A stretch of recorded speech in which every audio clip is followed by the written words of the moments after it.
This is very, very rough for Hanwha Life Esports. Especially because they're fed, right? Like that's a yeah, no, straight up. They're not supposed to be. Like, we'd almost still favor T1 if they were the ones down 3,000 gold. And I do have to put a little bit of a caveat with that. Of course, the Hanwha Life team comp will always have the inevitable win condition of T1 death balls up and they miss Chovy's ball just one time, right? Like they don't see where the Orianna bow is, they get caught in a shockwave, a Yuumi ultimate on top of it. Like, as a Hanwha Life, and this game is definitely not lost just through the sheer like wombo combo fighting power that you have. But if T1 keep it scattered a little bit, if they're able to position nicely enough, not group up while still using utility, they should be fine. Yeah, well, in goes the horse and the cat. Let's see what this can do. True Shot Barrage doing a fair bit of work as well, but oh my god, the Encore is fantastic. Shockwave eaten by all of the shields as Deft now tries to keep himself alive, but he cannot. Faker locks him down with an auto attack with a whole bunch of notes on it. Chovy getting chased down by Carrier. Oh, ex-teammates, but not friends anymore by the looks of it, as Canna will put him in the grave. And T1, 10-1. It feels like this game's pretty much done. You can't fight at this point in time. I'm talking about your wombo combo. You need items for that. Orianna does hit a 3-man shockwave, but it doesn't matter at all. And here you see Cos going in aggressively here looks bad in any other team comp, but just because of the fact that look at his health bar. It just doesn't go down. Yeah. It just doesn't happen. Faker, it's a beautiful encore. Chovy and Deft are not able to actually contribute to this fight because they haven't hit their spikes yet. Deft at the very least wants to finish his Moramana, which I don't think he has here yet. No, he doesn't. And preferably also get Surreal's Grudge. And I guess you also can take Putrefier on the Yuumi because otherwise this is just going to keep happening and happening. But the problem with taking this fight right now as Hanwha Life is that now you've basically push the point where you can actually win these fights forward by 10 minutes. Or backwards, rather, which bad for you, I think. And those 10 minutes might actually just be the next game, right? Like, we may not even just get there at this stage, because it's 6,000 gold the lead for T1. Oh, he just choked him out. The Campac. Yeah, he actually built the Staff of Flowing Water, but sold it when he was in base and decided to go for the Putrefier instead, just because of the disgustingness that is the Yuumi and the amount of healing that she provides. And now it's not even close, right? God, Deft just takes so much damage here from Teddy, and Carrier is super tanky right now as well. As there's the final chapter used mainly in Fear. Teddy just needs a couple more autos. Yep, the Piercing Darkness will do it. My god, he 3-shots Deft, and that's not including a Kraken Slayer proc. Like, oh my god, this center is just revolting. Yeah, this is disgusting from T1. Oh my god. Just a little kitty cat with a dream. Oh, and Vista's just going to be obliterated. What? T1 running an 11.6 comp in 11.5. I'm wondering why they weren't just doing that the entire time. Because, yeah, Shirley might actually be dancing on the Nexus.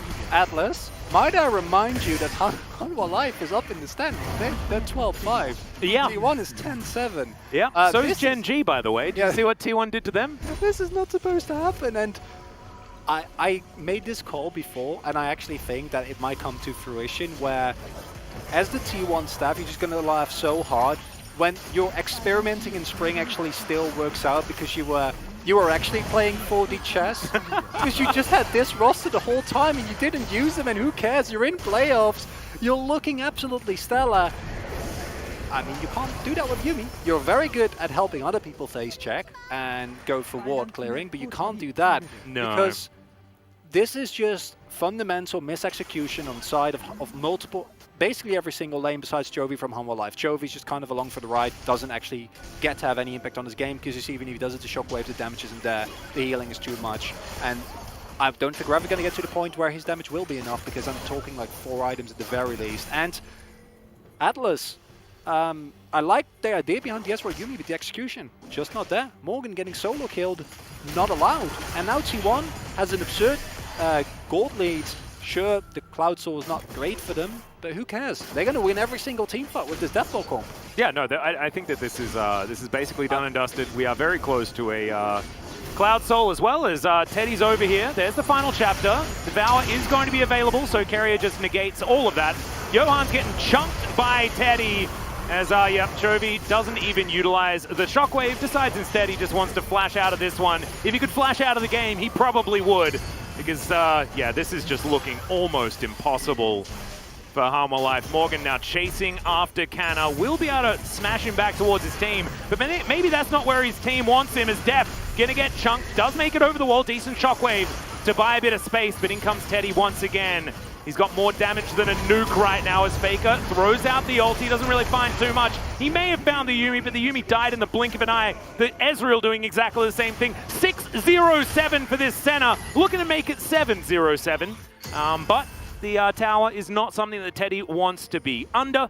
And now T1 are just going to waltz down mid. This is not okay. I was really excited about this match. I thought it was going to be a banger. I thought it was going to be close. And you know, Wolf, he's always a little bit of the negative side. I was like, nah, come on, Chronicle. Like, this is not going to be good. I was like, no, I believe in these two teams. I think it's going to be I mean, I think the awesome. reasoning why it's not going to be good is because this means nothing, right? So you can't, it's actually really difficult to draw conclusions. However, you're right that watching these two teams play does give you an idea of how they're going to perform theoretically based on their form, but I don't know, man. It's all a little bit horses for courses at this stage, but T1 are looking like 100% the better team in this particular game. No, but I was just expecting at the very least like a cool competitive League of Legends game, and instead what they're getting is, I don't think they've hit the timing yet, but I'll use your nomenclature for this, an absolute shellacking. Yeah. That is not the kind of shellacking that you get when you play with a Nidalee Renekton comp, because this scaling don't stop, baby. Like, this is just gonna this is just gonna keep happening, because these health bars are not gonna go down. And this is where as Hanwha Life we're like gonna be, well, I guess we've learned that Seraphine is more important than Hecarim. 100%. Well, Morgan, he does have a look in here at the side as Johan wants to desperately try and get towards this Baron.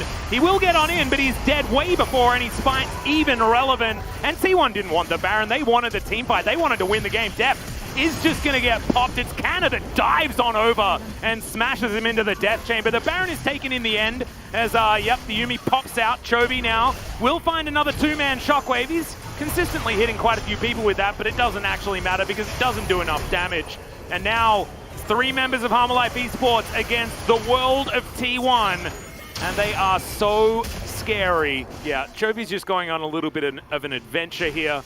Wants to see what it's like on the T1 side of the Rift. And in the meantime, Kerry is just going to stop any potential backs. And I think this game's just done. Faker, surprise, out of the brush.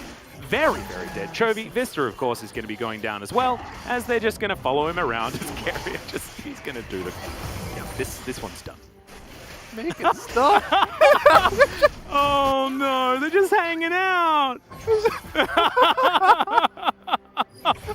This is adorable.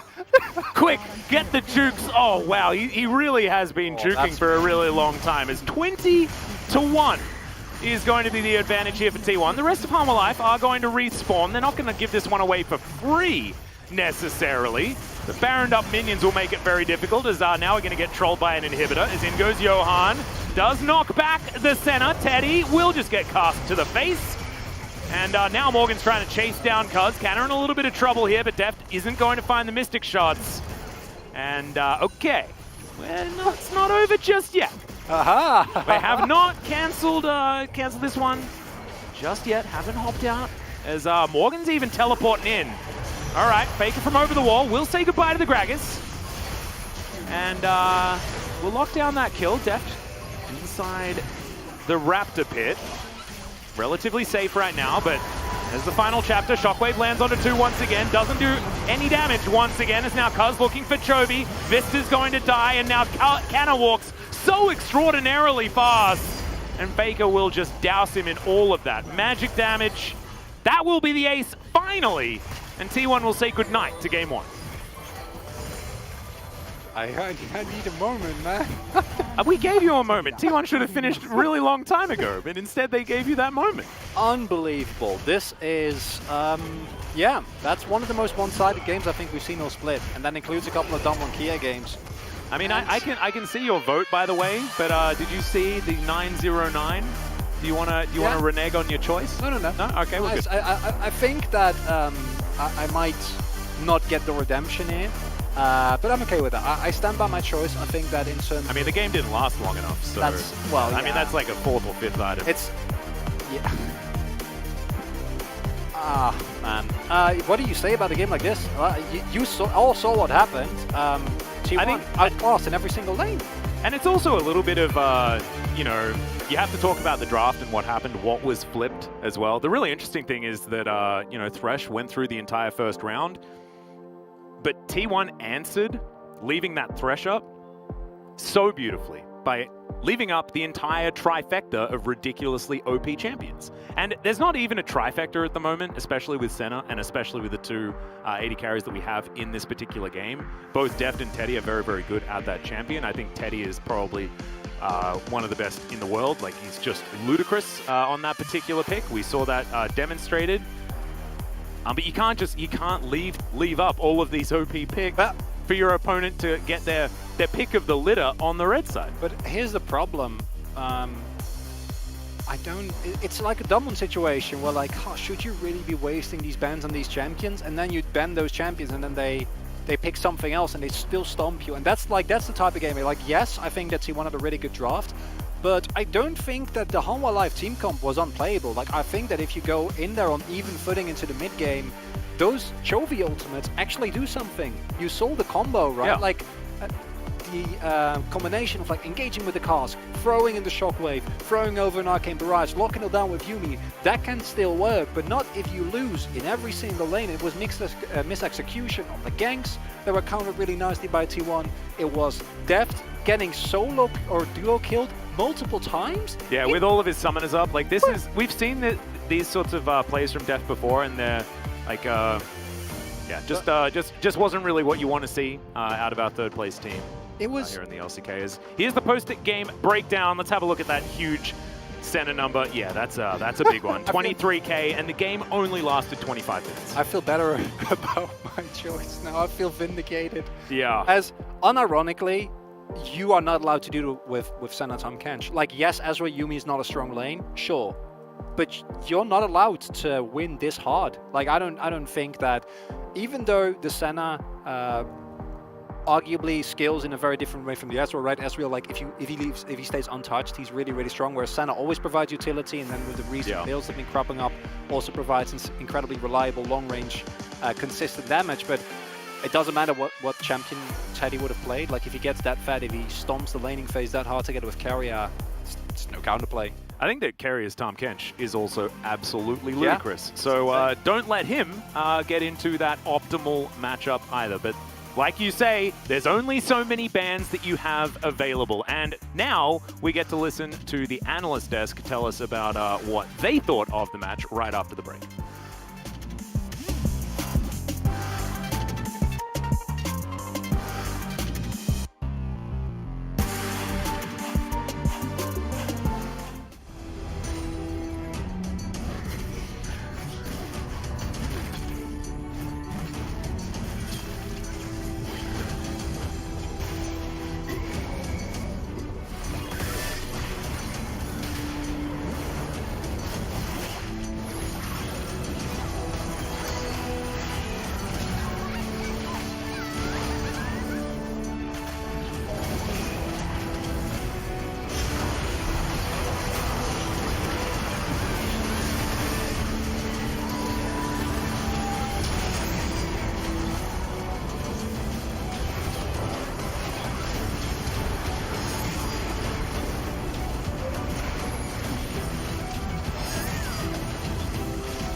들고 그럼. 이거 나 없어서 최대한 빼는 게 좋아. 아. 오케이. 강남 해도 돼, 강남 해도 돼. 야, 나궁 있어?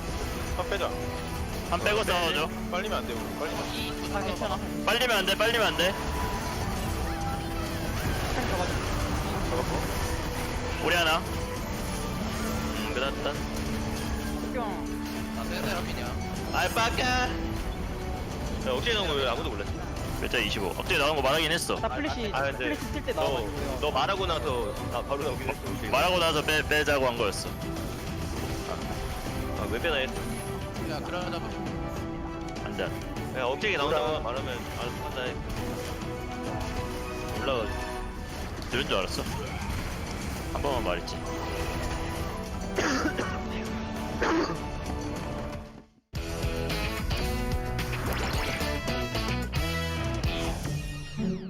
가빈이 형, 맞아줄까 방어될까? 정말 설마 맞아도 알것 뭐, 태민아, 별소자 마피아. 이겼던 걸로 가자. 이겼던 거 다 이겼어. 하고 싶은 걸로 가. 너가 형이야, 별소자 마피아. 별소자. 오케이, 별소자로 가자. 그래 빼 먹고 빼. 빅토르. 뒤에. 빅토르 마무리했고. 나이스. 나이스. 야 빅토르 노플. 빅토르 노플이야.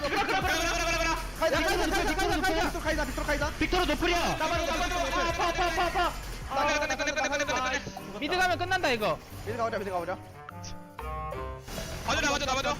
가이다. 사연. 펜타강인데? 나 살려줘. 아니 펜타 달라는데? 아 이제 1킬 했으면 무조건 펜타야. 못할 것 같은데? 펜타 줘?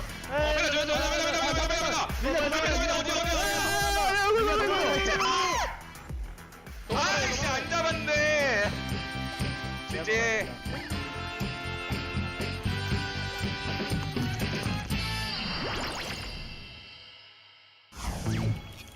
일단 4용 때도 한타 줘도 한타 줘도 된대. 용 줘도 되니까 용 쌈 이기면 바로 먹거든? 그냥 쌈만 봐. 오케이. 나 먼저 안 먹을게. 달려 잡았어. 가자. 끝까지 가자. 이거 다 잡고 끝내도 돼. 다 잡고 끝났어. 끝났어. 나 지금 다 찍을게. 아, 끝났어. 앞에 나오긴 하는데 그냥 무시하고 때리면 돼. 나 무시하고 때리자. 끝내려나? 끝났어? 오케이. 얘네 바로 먹는 거 느리거든? 이거 그냥 가서 끝낼 생각으로 해도 돼. 이거 끝낼 생각 하자. 그러면서 그냥 마크해. 그러면서 마크해줘. 그냥 밀어줘. 그러면서 마크해줘. 오. 가려고 안 해. 오 씨. 야, 5대5 하자. 5대5 하면 이겨, 5대. 그리고 여차하면 내가 그냥 백도어 가면 돼. 백도 한다고 형? 얘들아, 이거 끝났어. 갈게. 너네 리콜 끊고 텔 박을 테니까 텔 타줘. 못 끝내려나? 가긴 한다. 야, 이거 쌈 봐야 돼. 이거, 너, 살쌈 잘하겠다. 이거 그냥 이제 쌈 보면 그냥 이거. 카이사 가인 빠져가지고. 이번엔 확실해. 오케이. 나 살았어. 걸렸다. 갈게, 나도. 블러프. 차이 잡아. 테라핀 볼게. 낙궁 있고. 잡았어. 끝낼게. 게임 재밌네. 아, 근데 그걸 못 끝내네? 나 공속이 너무 느려.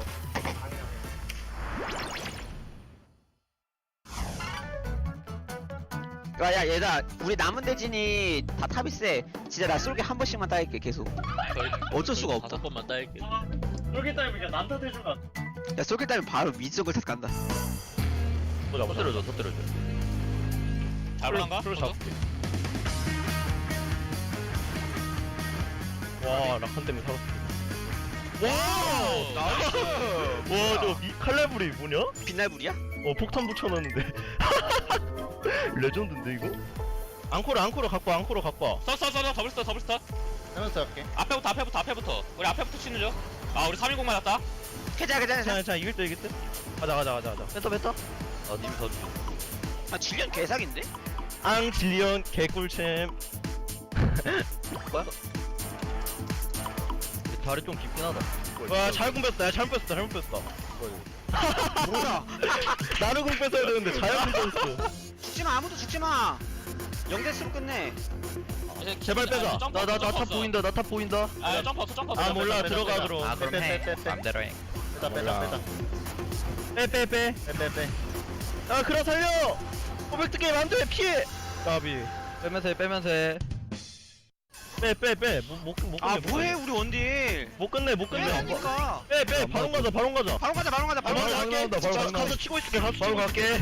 바로 먹을 수 있을 것 같아. 바로 먹을 수 있을 것 같아. 바로 먹을 수 있을 것 같은데. 이걸 왜 끝난? 바론각 나오지 않았어? 아니 바로 먹으면 1점 더 주면 돼.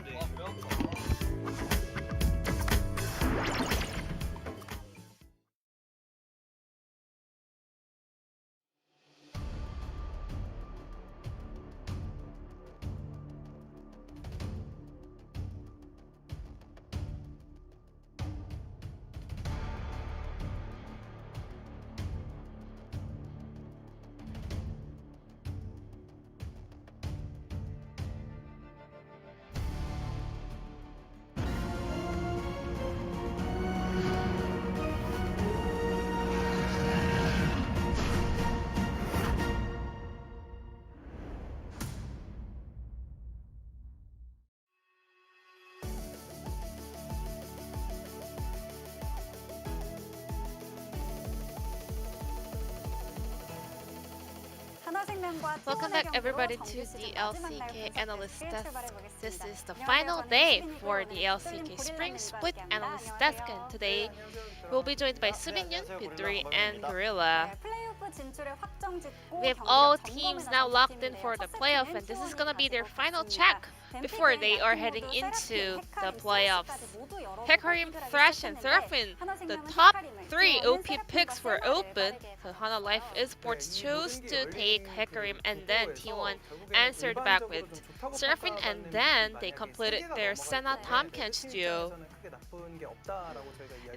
We actually came to a conclusion that if we open 3 OP picks on the blue side, well actually red side can also take 1 or 2 of them, so that was not a bad choice for Hana Life or T1. But I think the most critical and effective pick was Senna.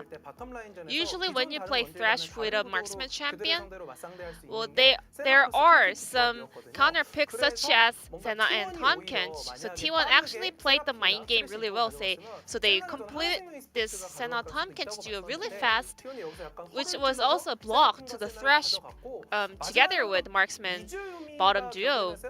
So Hana Life Esports had to play Ezreal and Yumi, a champion that cannot beat those 2 strong champions in lane. I think T1 played Tomkench because they prepared this jungle Volibear. Olaf and Graves is actually a counterpick for Volibear jungle, but Hana Life Esports was the one banning that away, so T1 had this opening to lock in Volibear for jungle, and Ezreal and Yumi, they are just the weak side matchup up against Senna and Tomkench, and then Senna, after the recent buff and the new items such as Kraken Slayer and also some change with the tank items, I think Senna Tomkench has become even more stronger in these days. Tomkench, Volibear, and Aatrox, they had a very beefy front lane, but still, not many people could do damage over there. But with that multiple duo kills happening on the bottom lane, well, T1 was able to get super ahead, and Senna was already super fed to compensate the missing damage coming out from the front line. We had a very one-sided storyline over here in favor of T1 in the end. So we were really curious about that Ezreal Yumi matchup up against Senna and Tomkench, and it actually went as we all expected. So Daft made a very critical mistake. He thought that Tomkench would not be in a close range to save Teddy, but you have to keep in mind that Ezreal actually didn't have his flash at this point in this game, but he still wanted to go in aggressively by Arcane shifting forward to Senna. But considering the fact that he didn't have flash, that was not the ideal play that he wanted to pull off. And then a very smart setup pulled off by Keria over here. Ezreal used his arcane shift earlier, so Keria was looking for that ultimate angle, and then because Teddy was able to outrange Yumi's ultimate. He just walked behind the wall, and at the same time, they didn't walk straight into the opponent's face. They actually took a detour, and still Teddy was able to find his autos. So he stayed super safe away from that Yumi's route. With this bottom lane difference coming out from T1, they were able to get super ahead all over the map. So Hana Life was desperate to find an opening right here. So Volibear did get a little bit overextended, but still T1's comp is so good at taking this fight and having a high sustainability. But Johan went in really deep together with Yumi, but T1's players were not really that lined up for Yumi to land a lot of CC. And then Senna and Seraphine, they can just fight forever. So after picking up some of the kills, T1 was able to clean up all the remaining players possible. And Hecarim Yumi was the synergy that Hana Life Esports was looking for, but Seraphine and Senna were stronger. If Johan could survive for another tempo and then re-engaged, maybe, well, Hana Life Esports could have found the edge in that teamfight position, but T1 was actually standing in the corner, which means Yumi cannot really find a huge value with her ultimate. Hana Life looked to be in a huge rush, whereas T1 was feeling very comfortable taking the fights that Hana Life Esports was throwing, and the AI predicted that this matchup will be having a very close series, but T1 was able to quite stomp the opponent, and Keria will pick up the POG with a small little heart. And 900 POG points, only one away from being the POG leader. 4 duo kills in a single game. An absurd record that was made by Teddy together with Keria.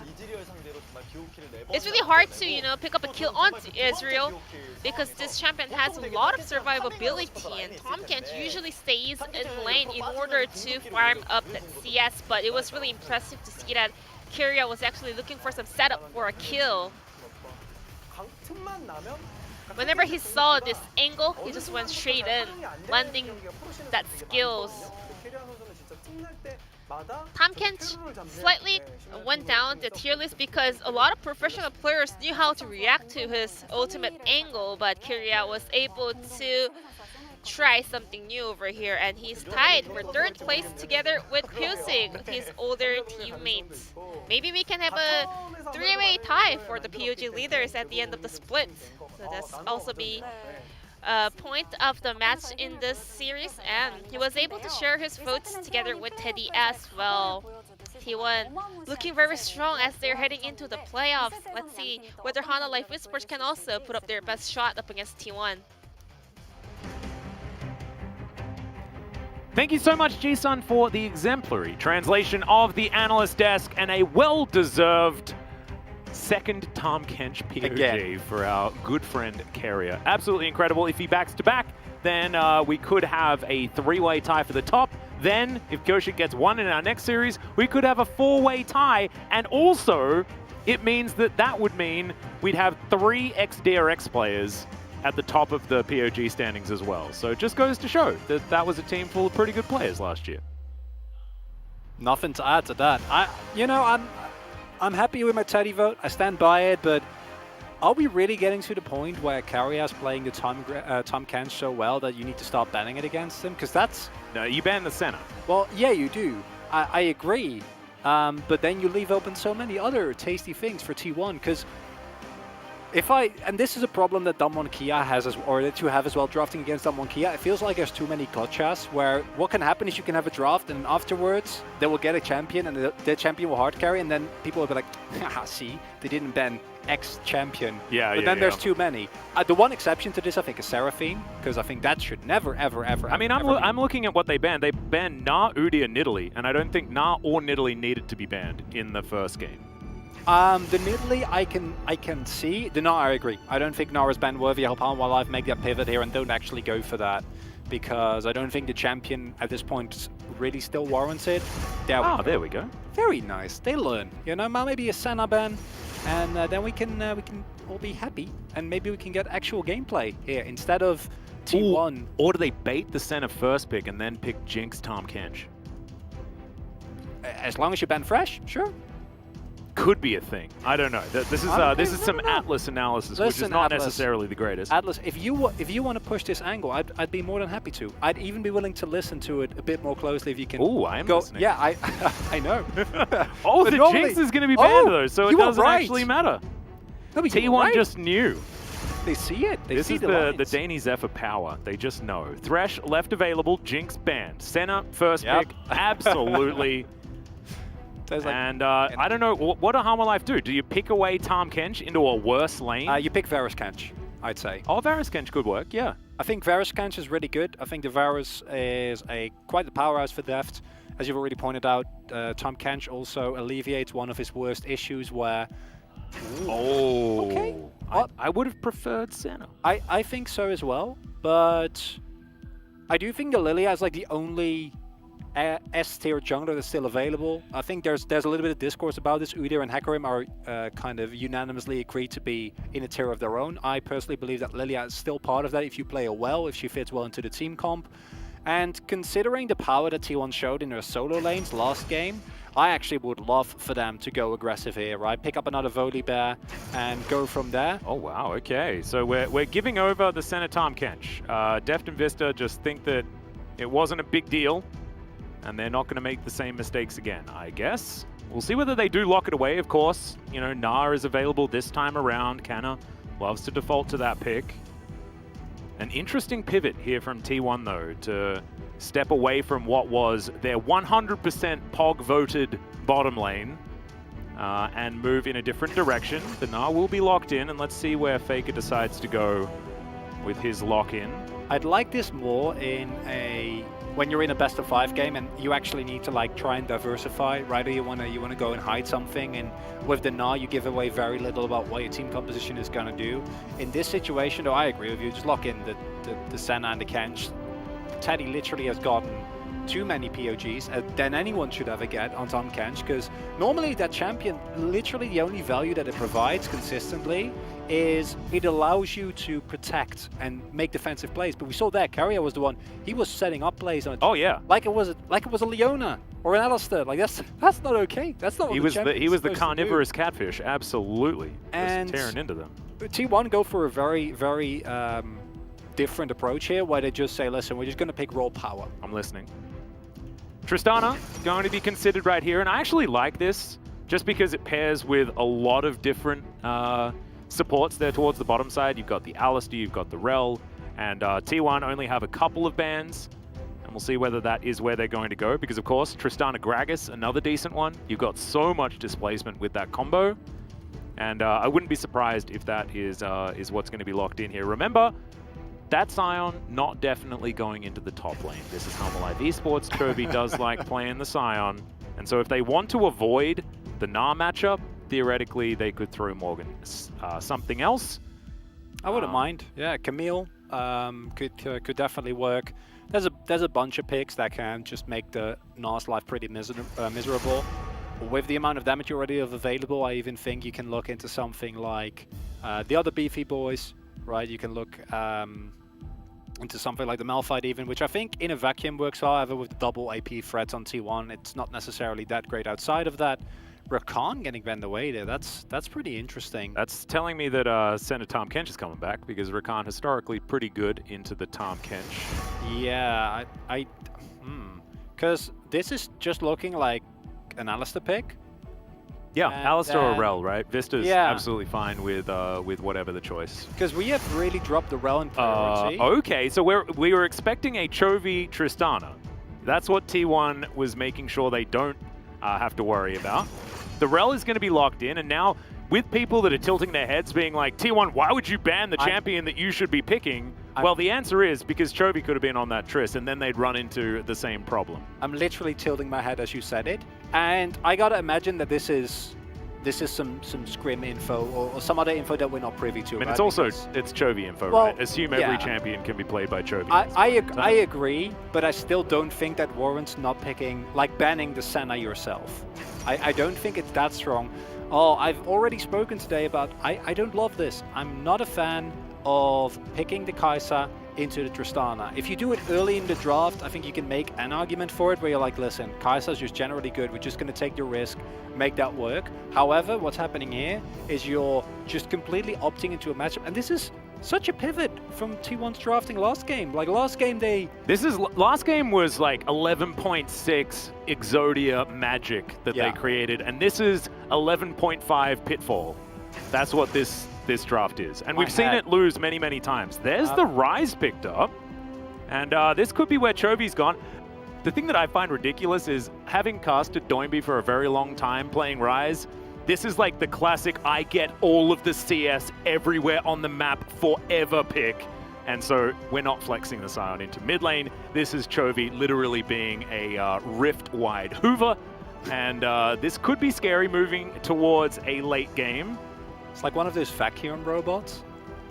That's like moving around the map, and then instead of vacuuming your apartment and playing music, it just... It eats up all the creepies, which is something that Chovy is generally good at. But when you have Rise, which has the wave clear of, well, yes, a Chovy, he has the wave clear of yes. You have the wave. Maybe we should like start using Chovy as a unit where like if your champion can hit the 10 CS or the 11 CS per minute reliably, 13 CS per minute. Well, that's a Chovy +1, right? But like the baseline Chovy is 10 CS per minute, and then from there you like go up the scale. Actually, I wonder what his, like, just normal, regular CS per minute stat is, like his average CS per minute. I think it's actually higher than 10, as I will be able to have a look, I think. Which should not be a thing. Yeah. Like, that's... Considering the... Actually, like, I think Hollow Life has been good, but they haven't been amazing. They've been a pretty good team. Obviously, otherwise they wouldn't be in the position that they were in, but they still have a multitude of weaknesses that... No, you're actually right. It's Chovy's just sitting on 10. Okay. And he's not actually the highest farmer. Ruler is actually highest, then Gumayushi, and then Henna, surprisingly enough. So, on average, of course, guys. And this means that, you know, there are some games that are just over before you can get to that extraordinarily large CS margin. So some caveats there. But yes, 10 CS per minute is actually a pretty round number. So that's one Chovy. However, on Rise, I expect it to be at least like a Chovy and 0.2, 0.3, if not more. Yeah. I mean, his highest in the LCK so far is 12.2. There we go. On his Lucian. That's pretty disgusting. Yep. I mean, 12.6 is actually the record for this particular season, tied between Henna and Deft on Aphelios and Jinx, respectively, in our games that, you know, lasted...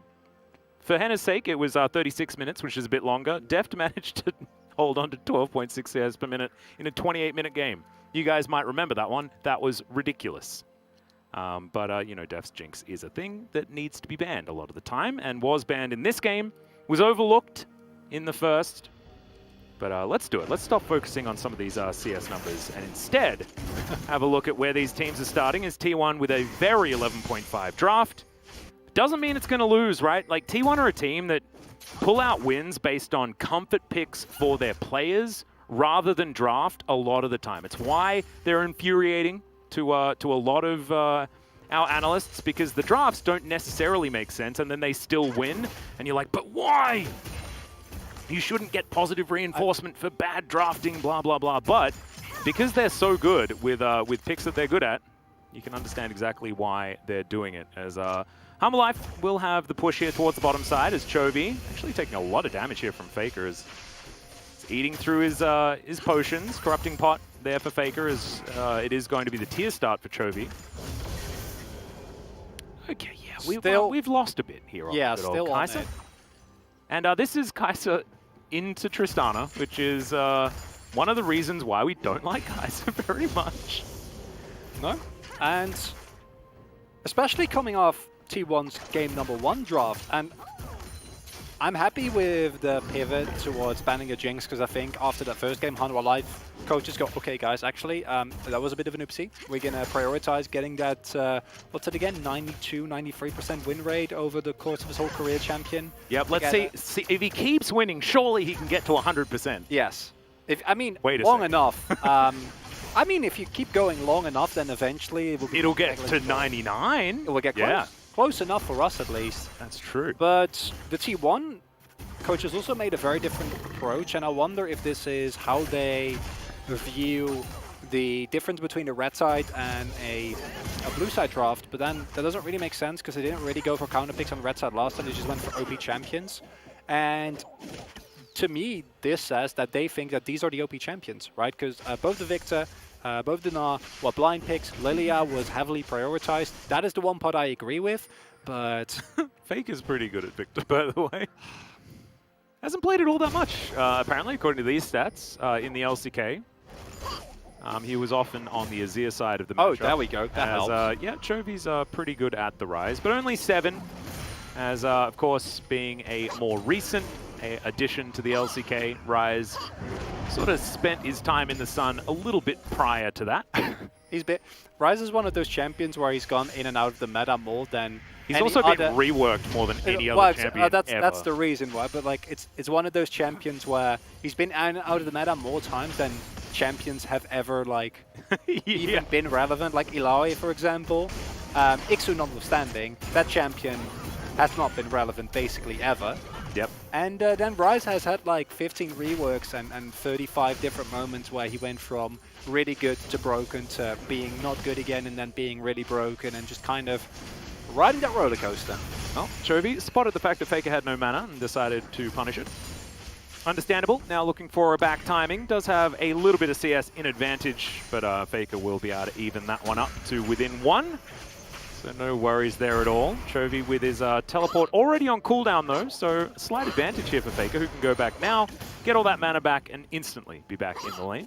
What I am happy about is that, even though Kenna missed a couple of creepies there, we don't love that, is that he has been playing really well according to what the pick needs to do, because Gnar into Cyan relies on the Gnar to continuously have pressure to keep Cyan in his lane, maybe get a couple of plates, build up a CS lead, and that way keep his relevancy into either a side lane pressure situation or into a team fighting stage. And oh no. we've seen this so many times. Yeah.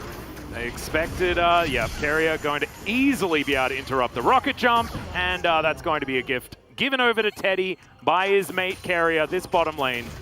I don't know, man. I don't know what Teddy does to Deft's brain, but, you know, it's been a while since it has been truly a matchup of 2 of our greats. Feels like Teddy just has something. Yeah, I want to see how Keria actually got into that brush. I don't know if he went for an alcove play or if it was a different angle, because I don't know how otherwise he would have. Fact of the matter is, that wave was slow pushing towards you as Faker. Yep, Spear is going to land there by Johan, has the pounce, able to follow the flash, gets the last auto, all too easy here in the mid lane for Hammerlife.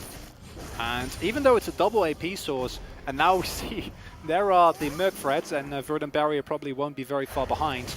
There is still setup for the Nidalee, right? We haven't really talked about where Johan wants to play. But more so than the Lilia, the Nidalee is kind of looking for angles, looking for openings, and trying to find leads for either herself or the rest of the team. And Arise, it's basically a point-and-click route, which you love. Yeah. Makes you very happy. Absolutely. So we are going to have a look at this once again. Let's spot the setup, like you were talking about. So it's a fake back, and then he stays perfect. Oh! Oh, so oh my sneaky. God. Yeah, that's just no way out. And this is a big problem, because if we look at why we don't like the... this is just very straightforward. Faker gets rooted, gets speared, dies immediately. Shout out to Johan holding on to his empowered pounce, just to make sure he can follow the flash like that.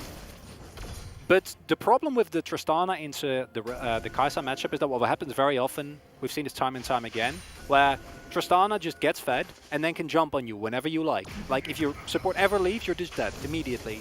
Yeah. And once Kai'Sa gets fed, that actually becomes a problem, because that means that a significant amount of the pressure gets taken away from Deft. And now Deft is still going to be fine. He has frontline, right? He has more than enough ways to later in the game still provide his relevancy as Tristana, as you will just always be a really solid front-to-back teamfight crit AD carry. But a significant part of what makes this matchup so suffocating is that the Tristana, once she gets a lead, just stomps you and like just keeps jumping and stomping and jumping and stomping. And I think that's still possible now, but if Teddy gets 1 or 2 more kills, that avenue is not available to you anymore. Yeah, and I mean, it's almost the same can be said for almost every champion, right? If you get too far ahead, obviously you're just going to win, Okay. right? Yeah, I thought I was smart saying that, but now I feel way less smart. So No. but like this is a tough matchup, but any tough matchup can be alleviated by being better. And that's what Teddy and Carrier have been demonstrating so far. I do love Carrier's play. Like, it's not necessarily just being mechanically better, right? It's just being smarter as well. As we've got a sleep coming on down, but in goes the train as well. And Morgan says, nope, you're not engaging on this one. But now Johan's in trouble. He's able to get the pounce out. Flashes as well. The flash over from Canna. And he now has Mega Gnar available. Realm Warp just to get him out of there, as Chovy also just books it. And it is going to be a successful take of the Rift Herald as well.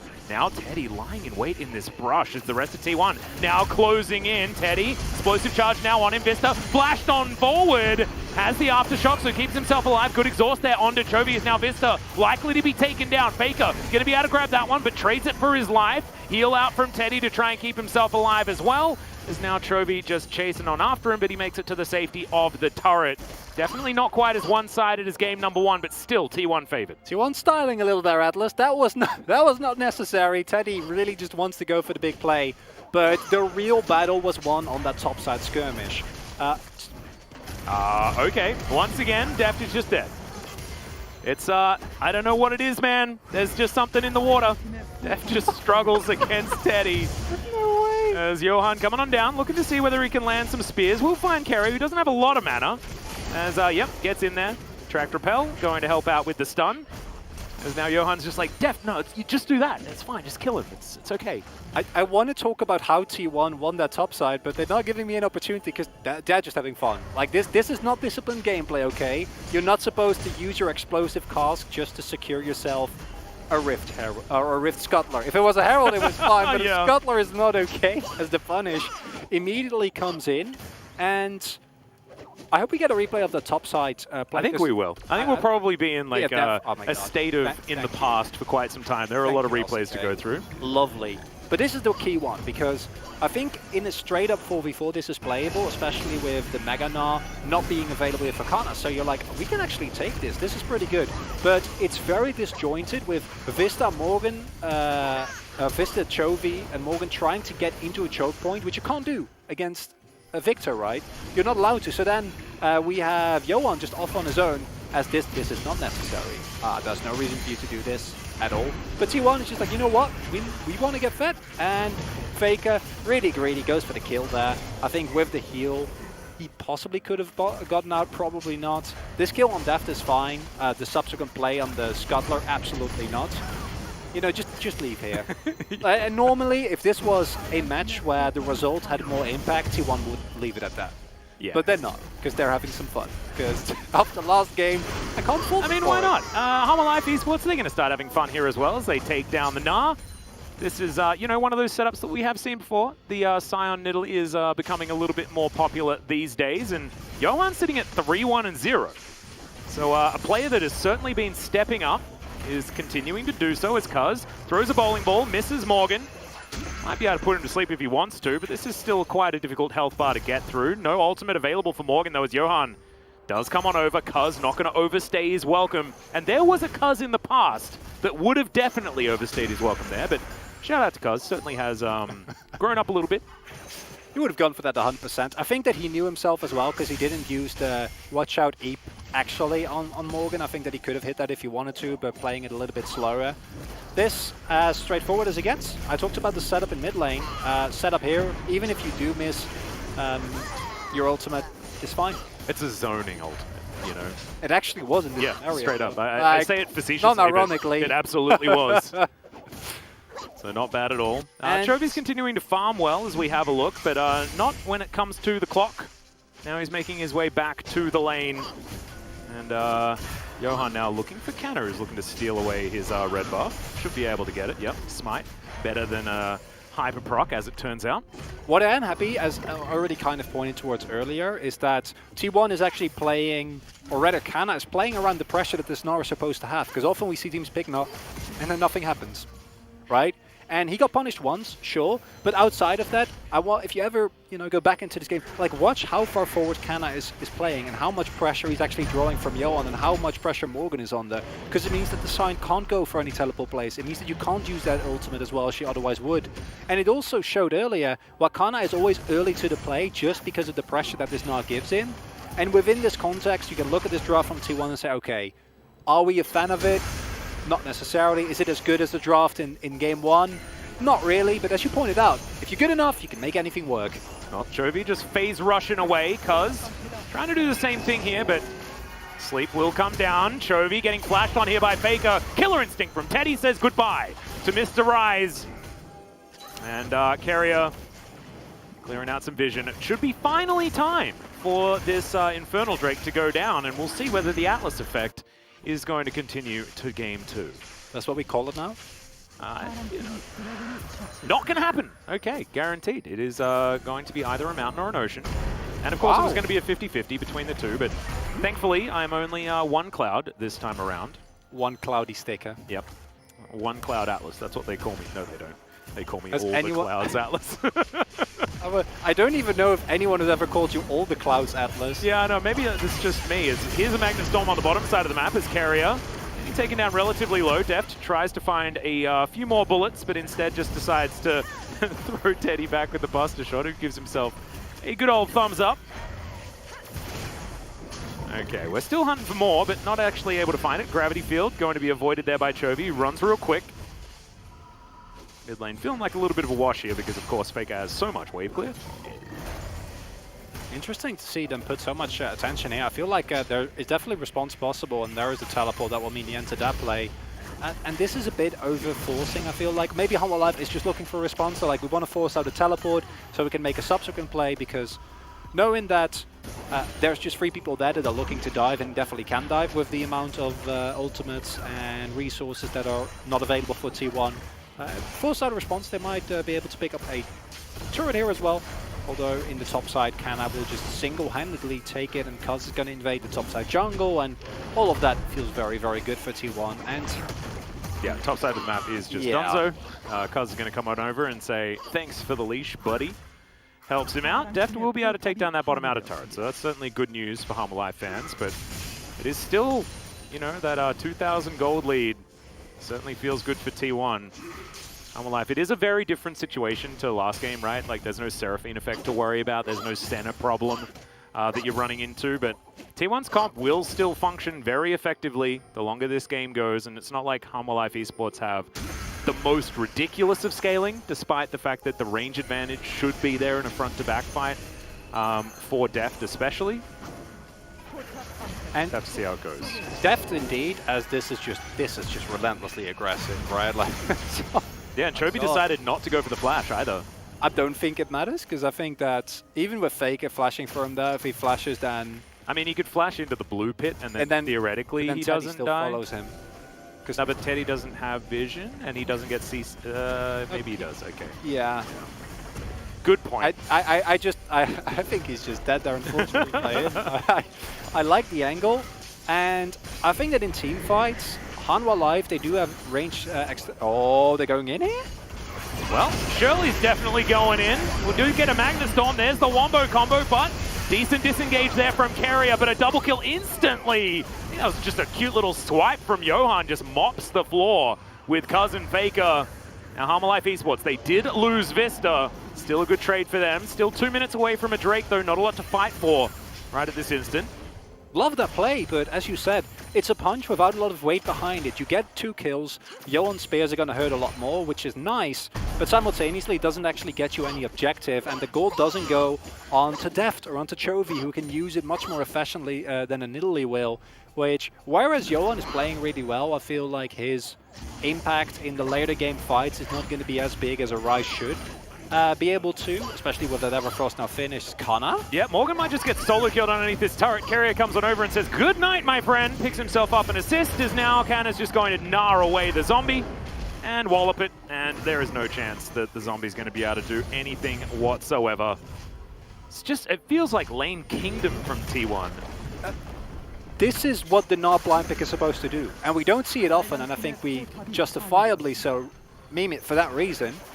But if you see this Gnar pick, you're like, oh, okay, Well, I mean, the willing Gnar to blind pick accept. doesn't get to guarantee a Scion matchup, right? The Gnar blind pick gets Jace to the face. I agree. Come on, man.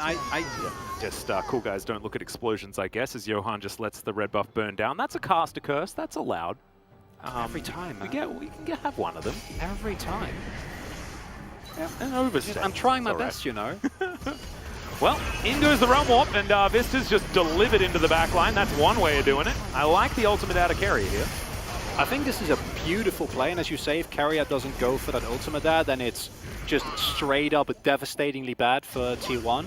But I am also of the opinion that now T1 is going to be ready for that. Like that's not the type of play that should work multiple times in the game, as this is, as you say, just lane king them in with just to make sure that everything goes well. Having Carrier in the vicinity. He didn't. He did want to look at the killed by his own explosion. boomerang. He did want to look at the explosion, but he didn't get over the wall. Yeah, maybe it's like cool guys can't see explosions because they're looking at a wall instead. They're stuck behind it. Yeah. Earth, Wind, and Fire once again. The Ocean Drake has not been invited to this series thus far. But it will be the Mountain Soul. Definitely one that Hummer Life are going to be pretty interested in. Wanting to augment the tanky stats of their big Scion. It's also a big problem for Hanwha Life if T1 is able to find the Mountain Soul, because the amount of shielding and tankiness that they will provide will be a really big problem for the value of a pick like Johan or of Deft. Yeah, absolutely. While Deft, of course, on Tristana is going to be able to do consistent damage, I think Tristana, in everyone's minds, works best when she's able to just jump in, blow someone up, jump out, and then just do that multiple times in a fight. And getting those resets becomes a lot harder. Similar for Chovy, who, while the Rise is really strong, what has always been one of his weaknesses, and this has been kind of augmented by the fact that since the current season, there's no more shield, right, on your mana items, and he used to have a built-in shield as well. All those shielding is gone, meaning that he is still a machine-gunning spell turret that is a force to be reckoned with, but he's also squishy. And just phase rush is not going to be enough to really get you through that. So if he doesn't actually blow up people and he stays within the extended range of someone like Teddy out or Faking can kite him out, then you run into so many issues there. I like that abbreviation, Tedia, instead of just talking about the bottom lane. Yeah, Beautiful. I know. Big fan. I'm glad you noticed. Yeah. I try hard. That's good. I try to listen. As this blue buff is going to be taken there by Teddy. Do you have to? It was very subtle. I was hoping it was subtle enough. It wasn't. Every time it just strikes another little scar on your soul. No, that's okay. Kuz going to be able to eat up some of these Raptors here as we have a look at Faker. Trying to answer Chovy here on the top side. One thing that we should probably talk about, I guess, is the side lane potential of both of these teams. Rise has always been pretty good in a side lane. But they only really have a 4-1 comp, and Canna is going to be able to offer the one on the other side of the rift as well, so a bit of a wash there.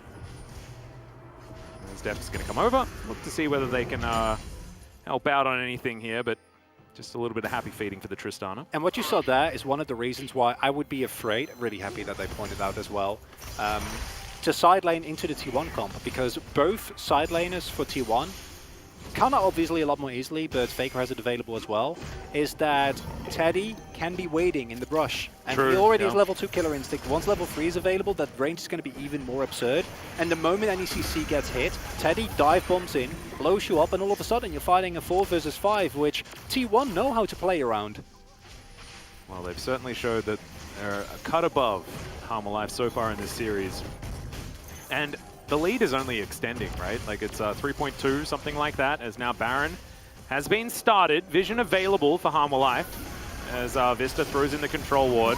Low. Yep, Nidalee is nowhere near this area as, okay, Vista's going to get thrown back. Does manage to get his CC down as Canna keeps the Baron leashed. Johan, can he actually make it in time is the question. Chovy not going to be able to flash on over, and it's just a little bit too late. It's the wrong time to reset. As Canna has now looked for Chovy. Killer Instinct gets Teddy over there. And this is Harma Life Esports once again circling the drain. It's what we just talked about. The moment that anyone gets caught away from the rest of the team, Teddy dive bombs in and blows them up. But the real problem there, and I think the smart move by T1, is they kept Cuz out of that Baron pit. And I think that was one of the reasons why Hanwha Live was, wait, are they actually doing Baron? Because you'd expect the jungler to be there. Cuz, however, was still clearing wards outside of the pit. And yes, Hanwha Live respond, but at that point, it's too little too late. The 2-item spike has been hit on Teddy. Faker has a lot of damage available as well. And with the double Leandris, they just shred through that Baron, and now T1 free reign of the map here. Oh yeah, this is looking more and more difficult for Hanwha Life as this goes on. T1 continuing to extend their lead, and now the Baron power play. You'll have a look at that number after this replay, but let's have a look at how they play this one out. As Canna just walks on in and look, he just stays on the Baron this whole time while the rest of T1 deal with Hanwha Life Esports. And it's a mixed comm here, I'd imagine, by Hanwha Life Esports, where Vista clearly wants to go in, not wanting to give over that objective. As, oh god, Kana, come on, man. Maybe now we understand why the Gnar gets banned so often against this guy. It's also such a redemption arc for Kana as well, because he got, I think, justifiably subbed out after having a really rough early sprint, and then to see him come back and perform this well, like that's lovely. That makes I think anyone really happy to just see players perform to their utmost potential. And as Hanwha Life, as I said, Vista trying to go in and play aggressively, not actually able to because Johan isn't there. And now you're in a situation where the split push is just going to get you. Sure, you get a Mountain Drake, but that's not going to be worth it, I'd say. Yeah, they're going to trade it for possibly an inhibitor turret and an inner turret at the same time. But Canna is going to rotate back. Looks like the rest of T1 going to group up as Hanwha Life Esports going to lose a lot of health on that bottom inhibitor turret. This inner is definitely dead as Canna's just chilling in between the turrets, having a good time. Dabbing. Yeah, just a bit of a penguin dab. Got to have that when you need it. As Teddy pops out, he'll nail this inner turret as well in this lead. 4,000 gold Baron power play. That's, you know, pretty good. They've got another 35 seconds on that one as well.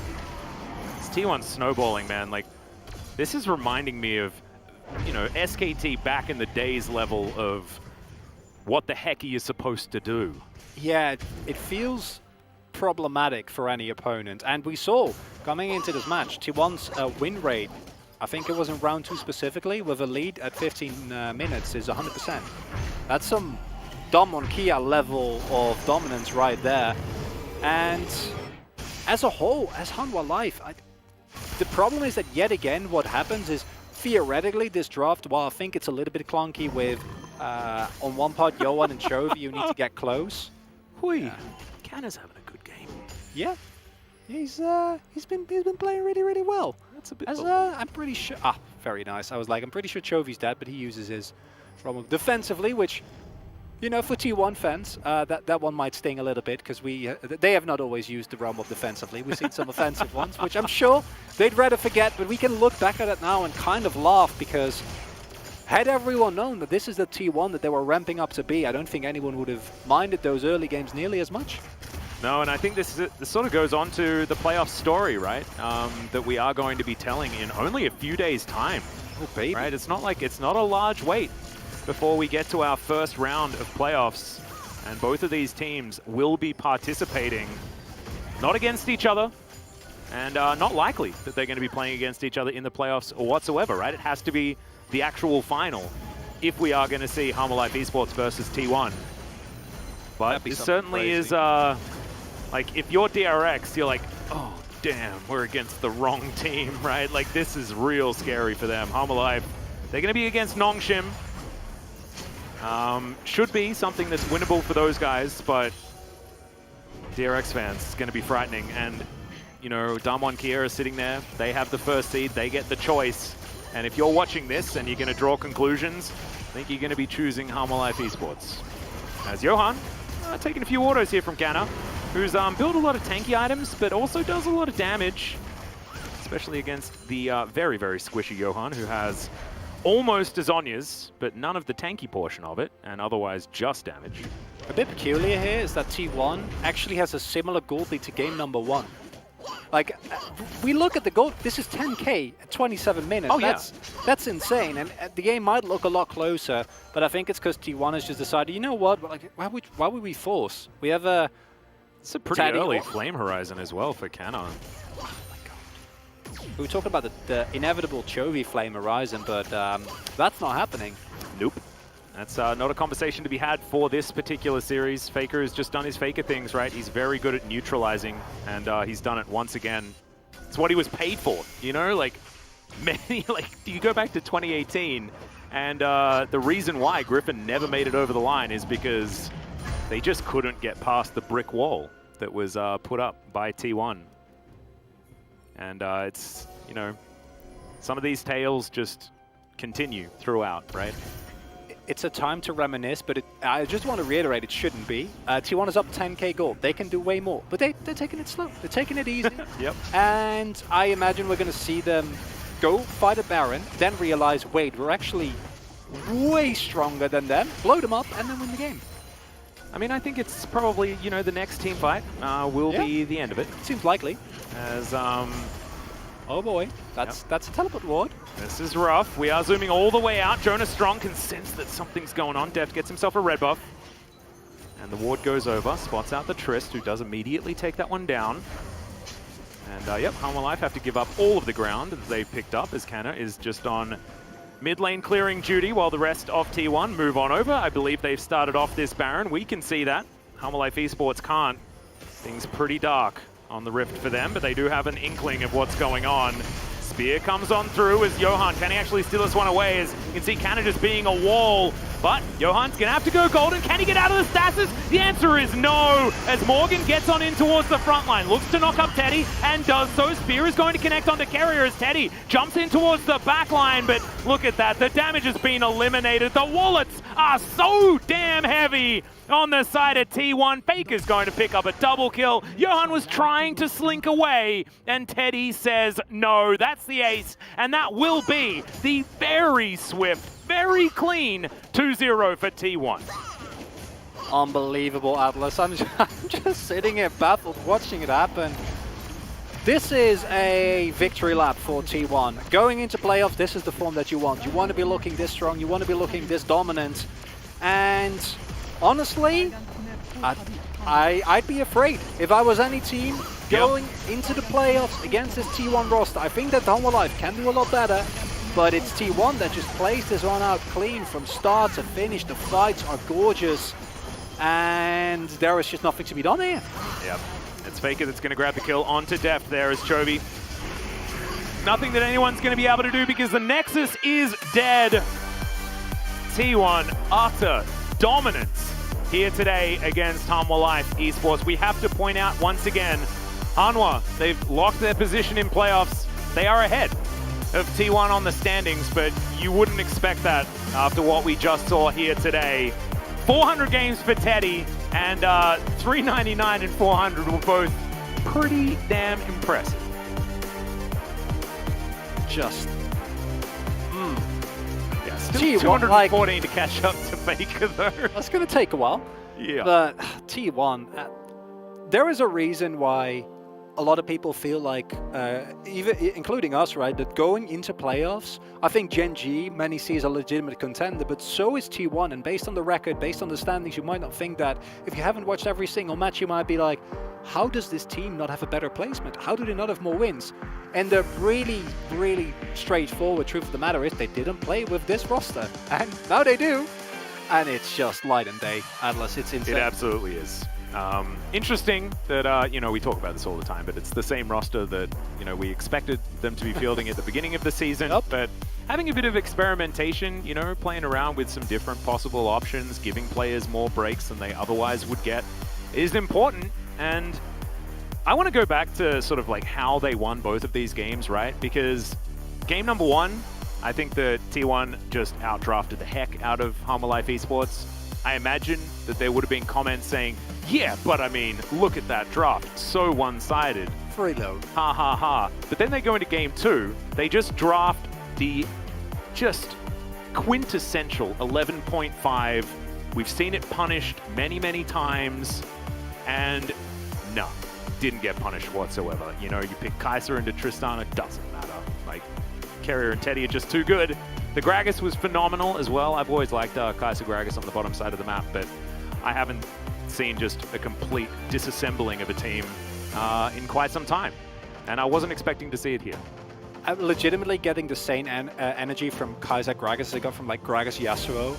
Where it's where, like when it wins, it looks good, and when it doesn't, it looks like, why the heck are you playing this? Yeah, and also you throw in the cask, right? And it's just immediately like zap, just straight to the backline. And Teddy did that multiple times that game. For me, the story of the game was really Kana on the Gnar. You get a Gnar blind pick, you get it first. Obviously, as you said, there was the potential for a punishment. But when I see Kana playing like this, I'm like, is he actually one of those Gnars that just wins every matchup, which the Gnar apparently is supposed to? Because there is a reason why this pick has been such high prior, right? It's because a lot of players clearly believe that once you pilot it well enough, you can win anything. And the sign, it's a bit of a freebie, but the way that you leverage that pressure, beautiful. Yeah, and it was Gnar picked into the Sion, expecting that it was going to go over to Morgan. They would have had to do some funny business, you know, with Sion mid and Tristana bottom lane. We all know how that one works. Let's have a look at some of the highlights here for this series. As if you're a T1 fan, it's going to feel fantastic. If you're a Hammer Life Esports fan, maybe just avert your gaze for a little bit. I'd almost... this was just amazing. I'd almost setup. Vote for Carrier just for this play. Yeah. Honestly, he might still win. I might have voted poorly here because his Gragas was insane. But the problem is, honestly, I think everyone from T1 played incredibly well here this game, and it's similar to the last game in that it's just the overall map movement, clearly a less clean game because plays like this are just not necessary whatsoever, right? Or the Rift Scuttler play that we might be seeing a little bit later, where it's just like, T1, come on. I know, we get it, you're having a little bit of fun. It's okay, but is it really necessary? This is another example of a play where this can backfire, right? You don't have vision in this jungle. The flash followed up by like the immediate blow up, it can go wrong, but it clearly doesn't. And this is the one play that goes well the entire game for Hammer Life. And even that is like, it's okay, but it's a one-for-two trade, and that's it. Yep. Because, you know, the disengage from Carrier was very good there at the same time. Carrier once again finding Vista here, eliminates him. I think he might have chosen wrong. I think that we are going to have a three-way tie moving into our final match of the spring season. I'm okay with that. I stand by.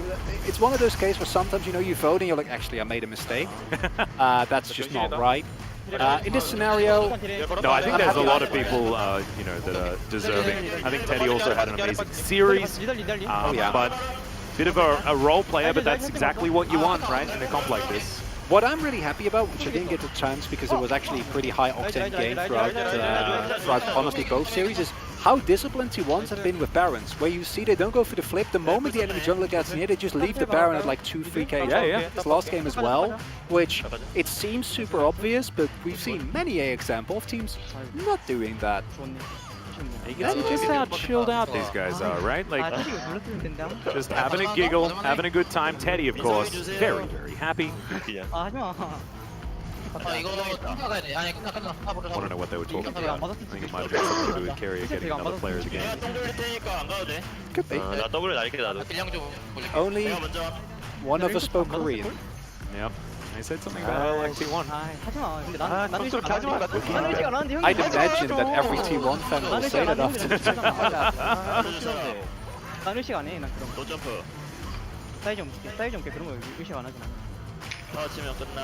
사이즈 너무 없어. 이거 죽여야 될 것 같은데.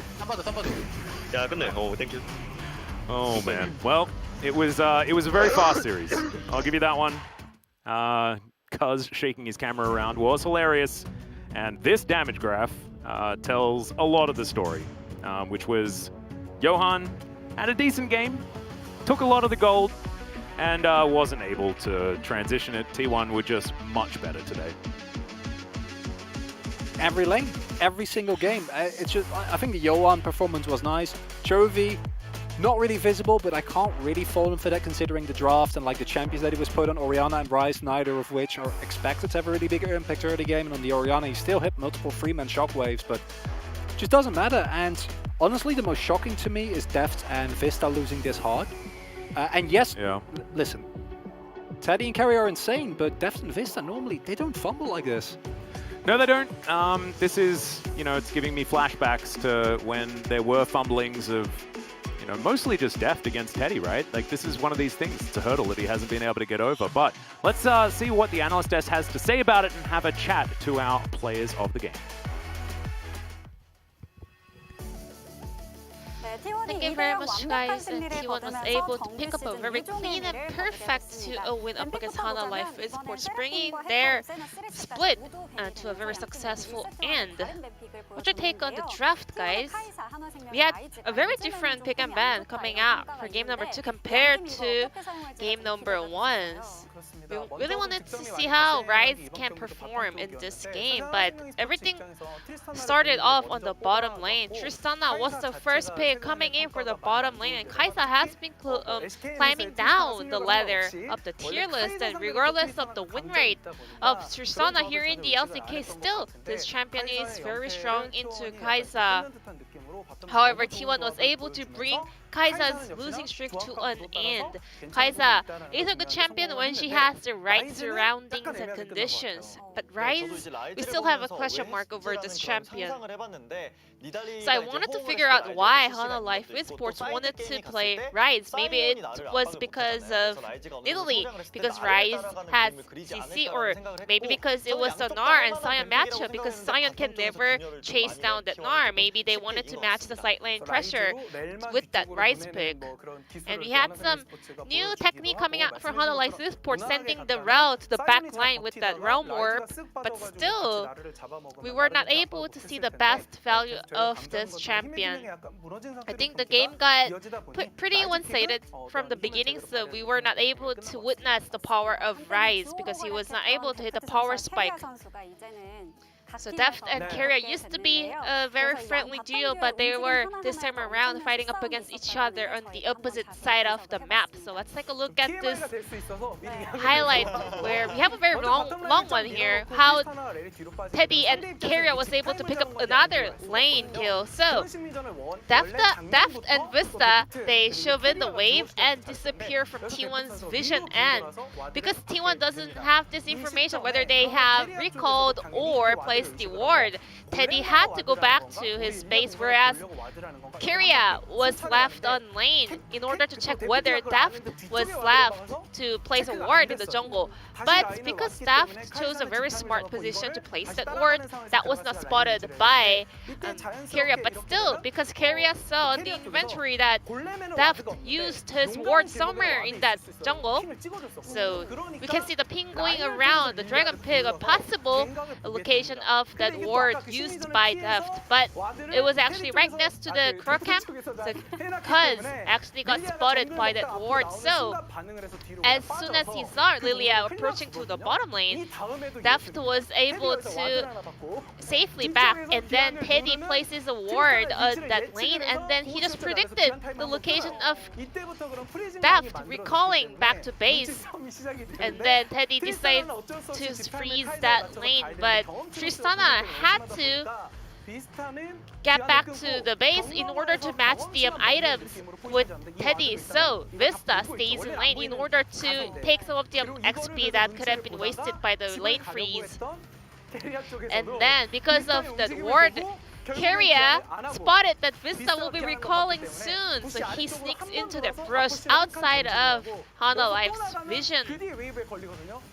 Was on a secret mission, and then after that Waves gathers up on the left-hand side of the lane, he sneaks into the next brush and then waits until Deft arounds this lane, and he was pretending that he was actually back at the base, and a very low mind game played by T1 and Hana Life Esports. It was too much information maybe, but we just wanted to point out the amount of mind game that was played by the players was on point and incredible.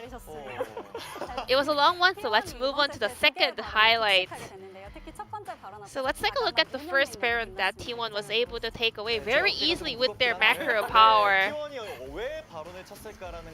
I wanted to break down why T1 started off that Baron. T1 had the information that Rao used the most of her ward around that jungle.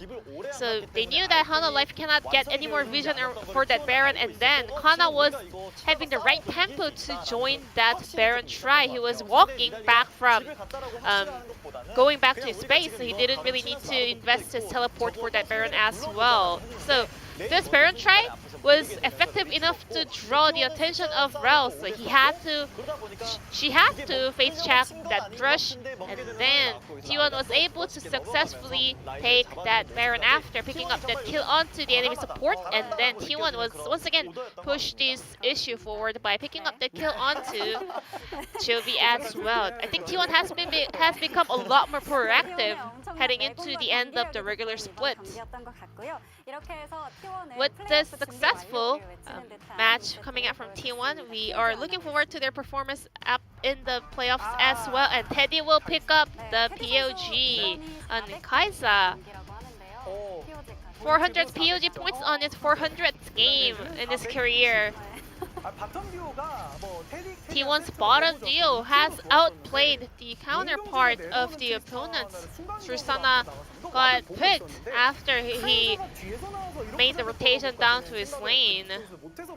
KaiSa was every time participating in that kill T1 was able to set up. Aggressive and proactive and also very decisive moves from Teddy was the key to T1's comeback. And we had a bit of a split vote, but Teddy was able to win 4 of 9 in total. This reflects that every T1 player has been performing so well. Now it's time to invite the T1 players for this POG interview. Congratulations on your win, guys. 안녕하세요. 감사합니다. Hello, thank you. Keria, T1 was able to end the split on a very good note. How are you feeling? I'm happy that we got a clean 2-0 and we had a lot of solo kills happening on the bottom lane, so it feels nice. And Teddy, today you had your 400th game and you were able to decorate that with a win. How are you feeling about it?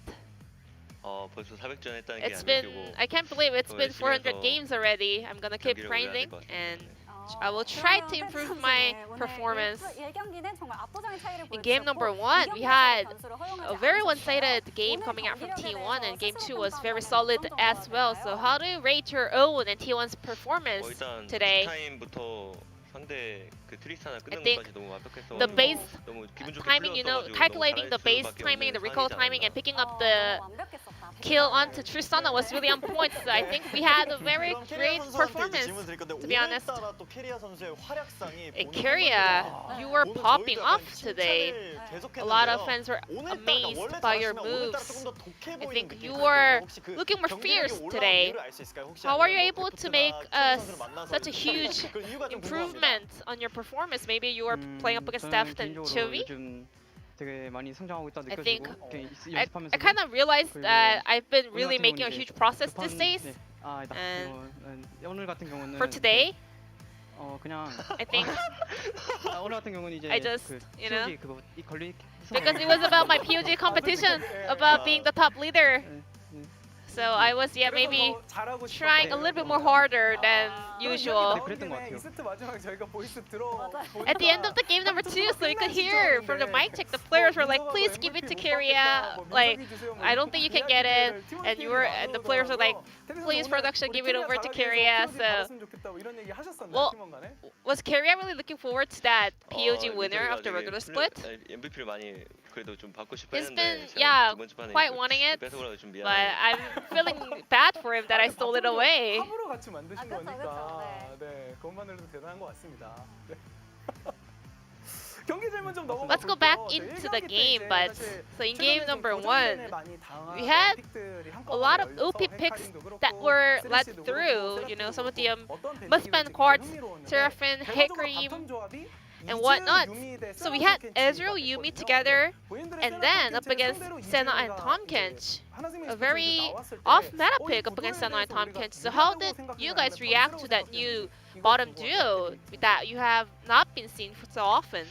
일단 세나탄 캐치 할때 Whenever 유미가 나오면 되게 we are 세나가 playing 골드 뜯기가 너무 쉬워가지고 Senna and Tahm Kench, it's actually so easy for Senna to get the extra gold. by landing autos on Yumi. So I felt really good after seeing the Yumi locked in.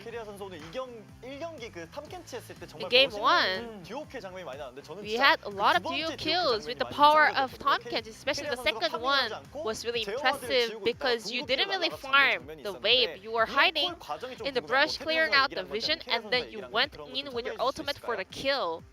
Could you kind of break it down for us? Ezreal Arcane Shift has a very long cooldown, and we were way stronger than the opponents. So Ezreal didn't have his dash, but still, I had this feeling that they're gonna overstay and make a mistake. So once he took a step forward, I just went straight in with my ultimate. Was the ignite for the duo kills as well? Did you want to play the lane a lot more aggressively? 뭔가 이제 Well, 뭔가 그냥 something like, you know, 킬각이 계속 나올 것 같았어요. I thought we will be able to see a lot of kill angles and duo kill angles during the laning phase. 이런 생각이 듭니다. 그리고 보이스가 아무래도 좀 끝날 때마다 화제가 돼요. 이제 A lot of people were paying attention to T1's mic check in the end. And about the conversation about the Yumi was really funny as well. So who is the one that starts up that conversation, because you guys didn't kill the Yumi in the end. 저희 그 상혁 형이 Like Faker 건드리지 말라고 was like, don't touch her, like don't kill that Yumi. So we were just following his call. 알겠습니다. 네, 이제 이 경기 얘기로 좀 넘어가 보도록 Let's move on to game number 2. 오늘 두 번째 경기에서 카이사를 Teddy, 택하셨는데 you 카이사가 played 최근 Kai'Sa, a 파이널 champion 리그를 that 기록하면서 was on 8 삼성 games 카드가 losing 아니냐, streak. 이런 A 유형을 lot of 쓰고 people 있었는데요. were considering 테디 선수의 it 카이사에 as 대한 a 평가가 어떤지 threat card. 궁금합니다. How do you rate this champion right now? 카이사는 일단 Kai'Sa 자기가 딜을 잘 넣을 각을 봐야 되긴 has 하지만 to see the angle to put 뒷발도 있는 the 것 damage 같아서 by herself, but it also depends on your team, you 자기도 know? 잘해야 되지만 She 팀빨을 also 좀 많이 requires a 주는 very 것 good 같아요. synergy with your team. 팀원의 도움이 필요하다. 그래서 T1의 카이사는 다르다. I guess that's why T1's Kai'Sa is something else. 인터뷰에서 테디 선수가 또 And Teddy, 바텀에서 초반부터 2세트 잘 풀렸다 뭐 이런 이야기도 하셨는데 earlier in this interview, you said you were super glad that you were able to get ahead in lane. And we actually analyzed the mind game of the reset timing and everything in the analyst desk. Who is the one that makes the decision about all those calls? 그냥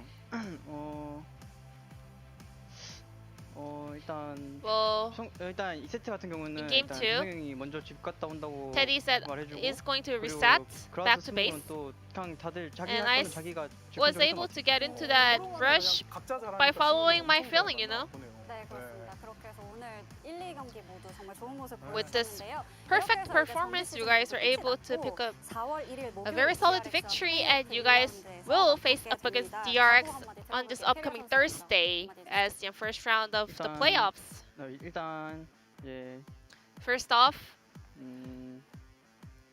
플레이오프 playoffs, 잘 준비해서 we will work really hard. I mean, T1 is strong in best of fives, you know, people, that's how people say. So I also want to have a taste of it, and we will prepare really hard in order to reach as far as we can. And Teddy, would you like to add on to that? And also, fans are looking forward to the playoff mode T1. Any message over to your fans as well? 오랜만에 플레이오프인데 It's been a while since I played in the playoffs, so I will work hard in order to keep fighting in the playoffs. Thank you very much for this interview, and this will be the end of the interview from Carrie and Teddy, and I'm going to pass it back to our casters. Thank you. Thank you so much, Jisun, as per usual, for the interview and analyst desk translation. A pretty quick first series of the night, as we are going to bring up the standings. Nothing, of course, has changed, nor will it throughout the rest of the evening. But we do like to stick to the script here in the LCK. It's been a thing. Just to close, I want to talk about a tweet that I just threw out. It was a little bit of bait, one could say. I got baited by it. Yeah, because this T1 performance, right? We have seen Genji be very strong this season. We have seen Humble Life Esports be very, very strong this season. We've seen T1 ramping up. If this is the power level of this team, Damwon Kia remains their dominant selves, then we have 4 teams that are looking like they have a chance to be extraordinarily powerful. Humble Life Esports, after this performance, it's a little bit of a worry. We'll have to see how they go against Nongshim. But getting ahead of ourselves is a thing that I like to do, however, not something that I can do right now. We still have one more series, the last remaining series for the spring season of 2021. DRX taking on Live Sandbox. This one is for all of the marbles, and unfortunately we have no marbles left. But we'll get to it after this 30-minute break. We'll see you then.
뺏을 수 있어요. 뺏을 수 있어요. 강타 4레벨. 오래 깡타를 누가 뺏죠?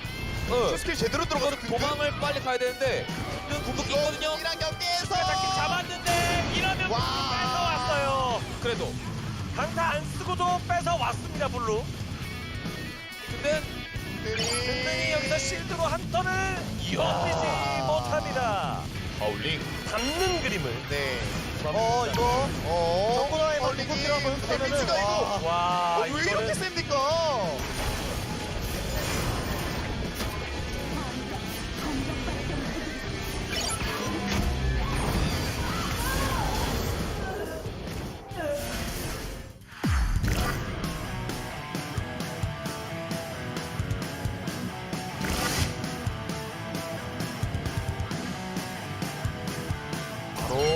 쪽으로 상대를 끌어들일 생각. 저런 지달리가 죽으면 안 되는데요. 지달리 최대한 버티는데 잡혔어요. 그래도 톨랜드 부활이 있고 수호천사라서 라이온 스킬 와 대박 났고요. 정구라이는 초대박이는데 자 근데 여기까지는 완전 매섭죠. 아직 몰라요. 똥심도 더 들어가면 안 돼요. 한들이 한번 여기까지 트리플킬 갔었어. 라인전만 어떻게든 커버를 한다면은 쓸 수 있는 챔피언이다. 오 이거 맞췄어요? 강제로 열려는 거죠. 근데 전면에 써가지고 시즈가 와서 로버를 잡아냅니다.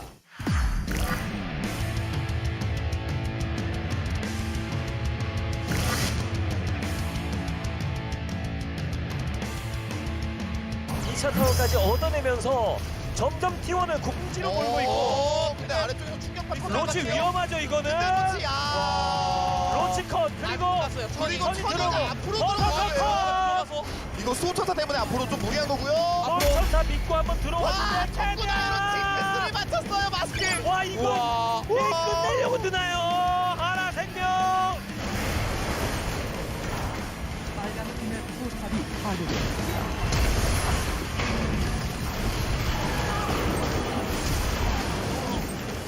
그리고 또 아트록스를 자르러 가기에는 지금 일단 가긴 한데 그러니까 미드 내고 아트록스를 잡자란 생각.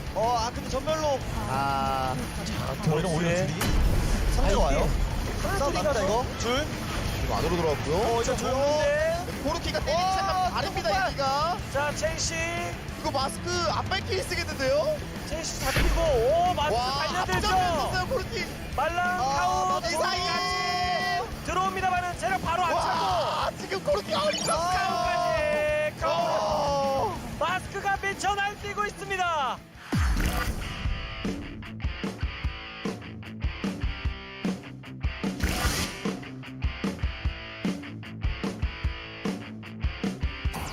보고 있고 끌었는데 아프 끌었고 이거는 사형 성공. 와 이게 뭐지? 대박. 와 지금 에어본 대박 터졌고요. 비지 아무것도 못했어요.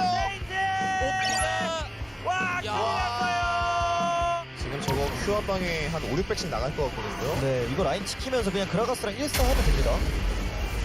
와. 자 일단 그래도 보스는 하면서 이거 나를 터뜨릴 수 있다면은 만만치는 않거든요. 내 죽고 싶습니다. 터뜨렸어요. 네, 근데 자, 이거 그리고 오리아나가 태윤이 랭크를 세우긴 했거든요. DRX. 근데 이즈리얼 진짜 너무 세요. 결사의 양전. 와, 이즈를 못 잡고 펜타킬 리즈리얼. 야 오키드.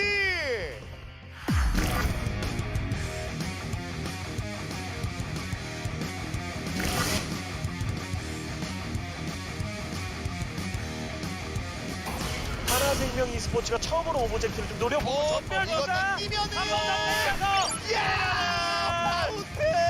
이것이 프로의 클래스.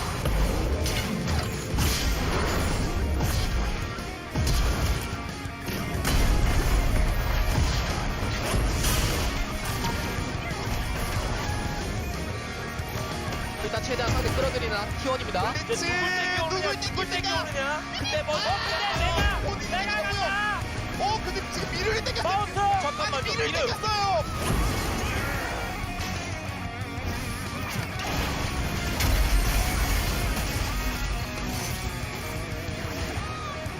잡고 디스 진입. 에스퍼가 이거 지금 화장되면 패시브 안 터집니다. 용까지.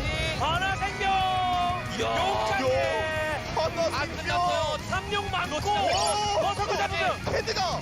하나생명.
Welcome back, ladies and gentlemen, to LCK Spring 2021. I'm Atlas. This is the final match of the entire regular season, and I'm joined by Chronicler for it as well. Live Sandbox taking on DRX for the remaining marbles, but there are no marbles, as we were talking about in the last series. You do have to try and carry along the gag, despite how terrible it may be. This one is all about pride, but could be... Okay, I'm trying to figure out how to put this. It could really tell us a lot about the first match that DRX has in the playoffs, because they're going to be up against T1. T1 have already shown us that they are playing for keeps, despite it being the regular season and not meaning a whole lot. This could be worrying if DRX do the DRX thing, where the consistency isn't quite there. This needs to be a 2-0 match, is basically. Yeah. It needs to be quick, it needs to be decisive, it needs to be a strong show, because even though Liv Sandbox, their early game, honestly, is the best part of that team. DRX, today's the day, you just need to smash it, because if you continue your, honestly, kind of not great form at the moment, and you take that into playoffs against the T1, we just saw it's not good. No, it certainly isn't. Coach Song has actually been very vocal about this with the fans as well, saying that, you know, the players are feeling it, and the losing streak is a big deal, right? Like, we've all felt it, right? Doesn't matter whether you're playing solo queue or whether you're playing competitively, it feels bad to lose, and it especially feels bad to have it compounded. So a win here, and a decisive win like you're calling for, a 2-0, that's going to be very important, despite the fact that this match doesn't actually mean anything at all. And I agree with you, it doesn't mean anything for the standings, but neither does last game. And I'm asking you, Atlas, who feels better going into playoffs after that last series? T1, I think, probably feels better. I'd say so. Yeah. And even though, you know, you can hide your picks, you can say it's 11.5, the match doesn't matter, it's basically a scrim, even then, you can't get through my head that getting stomped like that is not super bad for your mental if you ever face a team again. Now, of course, the odds of that happening are fairly slim, because if it would be in the final. Yeah. But still, it's not a place you want to be. And Absolutely. For DRX, it's the same. Well, let's have a look at points of the match to get this one started. We have waffled for long enough. Liv Sandbox will be starting off on our blue side. And there is actually a little bit for Liv Sandbox to play for here, as they could be in either 7th place or equal 9th. Sorry, in 9th, 7th place, equal 8th, or 9th place, based on where they finish here. Of course, it doesn't actually mean anything for too much other than when you look back at Spring 2021 to see where the teams stacked up. So theoretically, still something somewhat to play for. It's a security, right, that franchising provides you with, no more stressing over there. And I think we all would have wanted to see Liv Sandbox make it in. I think that their early game looked very decisive, but then we saw that heartbreaking game on Friday where they just completely crumbled under the pressure. And if they do get to 2-0 here, they can still, as you say, get that 7th place rather. Whereas DRX, I still think that this team is better than they're playing right now. I don't necessarily think that they're on the level of teams like T1, of teams like Gen.G, but they've looked uncharacteristically weak even in situations where previously they were good. Right? Yeah, they haven't pulled out any of the magic. The DRX magic just isn't really there anymore. And it's a little bit sad as we have a look at the round 2 stats. And as you can see, not exactly very much to be excited about when it comes to both sides of the bracket. But when you've got a team that is going to be not even in the lowest position in our playoffs, DRX should be looking better than this. However, they certainly have been slumping. And it's something that they, as you said, themselves have been talking about a lot. Now, this team, Liv Sandbox, honestly, I wouldn't mind if this roster stayed together, because what we saw, the glimpses that we saw, if they were able to maintain their discipline, could have been so much more. Because Summit and Croco have been stellar. That last match notwithstanding, Fate has been incredibly consistent throughout really the entirety of the split, but really ramping up in terms of how well he's able to step up to his lane opponent. And Prince coming in hot. At this point in time, at least, I thought initially I wasn't super convinced of him, but right now I'm pretty happy about it. And Efford also ramped up beautifully across the split. His power in roams was impeccable. Yeah, definitely much better. As we have a look at the DRX roster, King and Pioshik, Solka, Bao, and Becca. Bottom lane has been the success story, but it's been how they've managed to steal victories out of the jaws of defeat way more often than any team really should, right? Yeah. And it's not that their opponents are consistently throwing. It's that they are able to keep themselves together to a point where they're able to capitalize on the smallest of margins and find themselves victories. At least that was the case in round 1. Now we're going to be having a look at the top lane because Summit, I feel, has definitely stepped up, especially in the second round, and he's back to being one of these players that we get to be excited about, that we get to talk about positively after a pretty woeful round 1. Because this is insane for someone who doesn't even make playoffs, right? Like, yeah. This is legitimately absurd stats, considering the plays that we have. And yes, Liv Sandbox always plays through their top side, more so than I think any other team besides the Freaka Freaks does. But even taking that into consideration, it's been clear that he has been the main win condition together with Croco, whereas Kingen, I think he's super solid, but he's not necessarily the main win condition. It's more the stability that he provides, the depth of his champion pool, and his ability to just say, you know what, I'll just blind pick. That's fine. Doesn't matter which matchup I'll get, I'll be okay. I won't feed. I mean, that's obvious. Look at these firsts, man. CS difference of 15, ahead by 14.2, gold difference of 15, also first. XP, also first. This guy just wins lane, so blind picking for him seems like a no-brainer. And I feel like I say this every single time we have a Liv Sandbox match. I'm gonna say it again. It's about top jungle. That's where it's gonna happen. And if you get a nice matchup on bot side, sure, Affect will have the ability to roam Prince in by himself, especially when he gets on something like his trademark Azrael, will be completely fine. Whereas I want to see the magic back for DRX. Yeah. It can be on the back of Pioshik's trademark Kindred, it can be a Riven jungle, it can be something else that he's cooked up in his fun house of smoke and mirrors. I'm looking forward to the Riven when it finally comes out. Pioshik, it's been in the...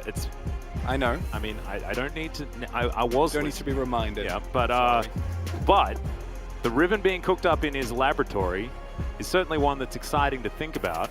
And remember, there's a lot on the line for Pioshik here. He wants to be able to get to POG 1,000 points. If he picks up 1, he gets to tie with Showmaker and Chovy. If he gets 2, he is our sole player of the game winner for 2021 spring. Which is insane. Like, this is a player coming in. I don't think a lot of people were excited about them. People like his personality, sure. He had like the tragic backstory of, we even see it in the introduction video, right? Of all his friends, all his teammates from DRX leaving, going to different teams. Honestly, all of them also performing exceptionally well. Yeah, every one of them is performing way better than they should. Even Doran, who was on the least successful team, has still looked super strong at moments, has been able to carry games single-handedly for KT. Going into this draft, it's going to be jungle bans, it's going to be the blind pick Camille from Summer that gets taken away, and I want to see Croco on a comfortable matchup. Possibly going to leave the Udyr open here as Liv Sandbox, because you snatch that away every single time. Yeah, we'll see whether that means that also a potential early ban on the Hecarim, as DRX do, in fact, respond with that.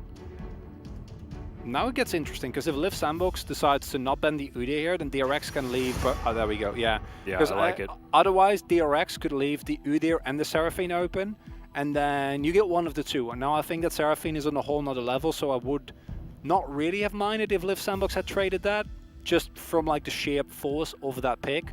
But Fate has looked best on carries that not even necessarily win lane, but are able to consistently help the rest of his team set up. The Syndra in particular comes to mind, where his scatters just make it so much easier for Summon and Croco to make these big plays. The follow-up is always really good, and something like that would not surprise me to see him on, and it will be the Udyr first pick here, picking it away from Pioshik, who can still go into a Nidalee.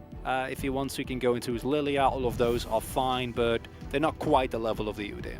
Yeah, Lilia a little bit more comfortable to pick with the with the Hecarim on the bench.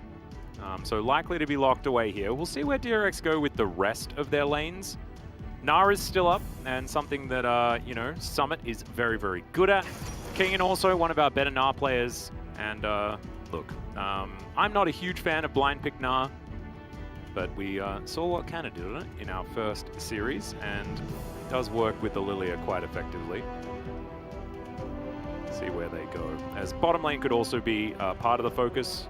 None of our big carries have actually been locked in, and Senna is up actually I would very much like a center pick here, but instead, the Tristana is going to be considered, and Bao going to take that one away.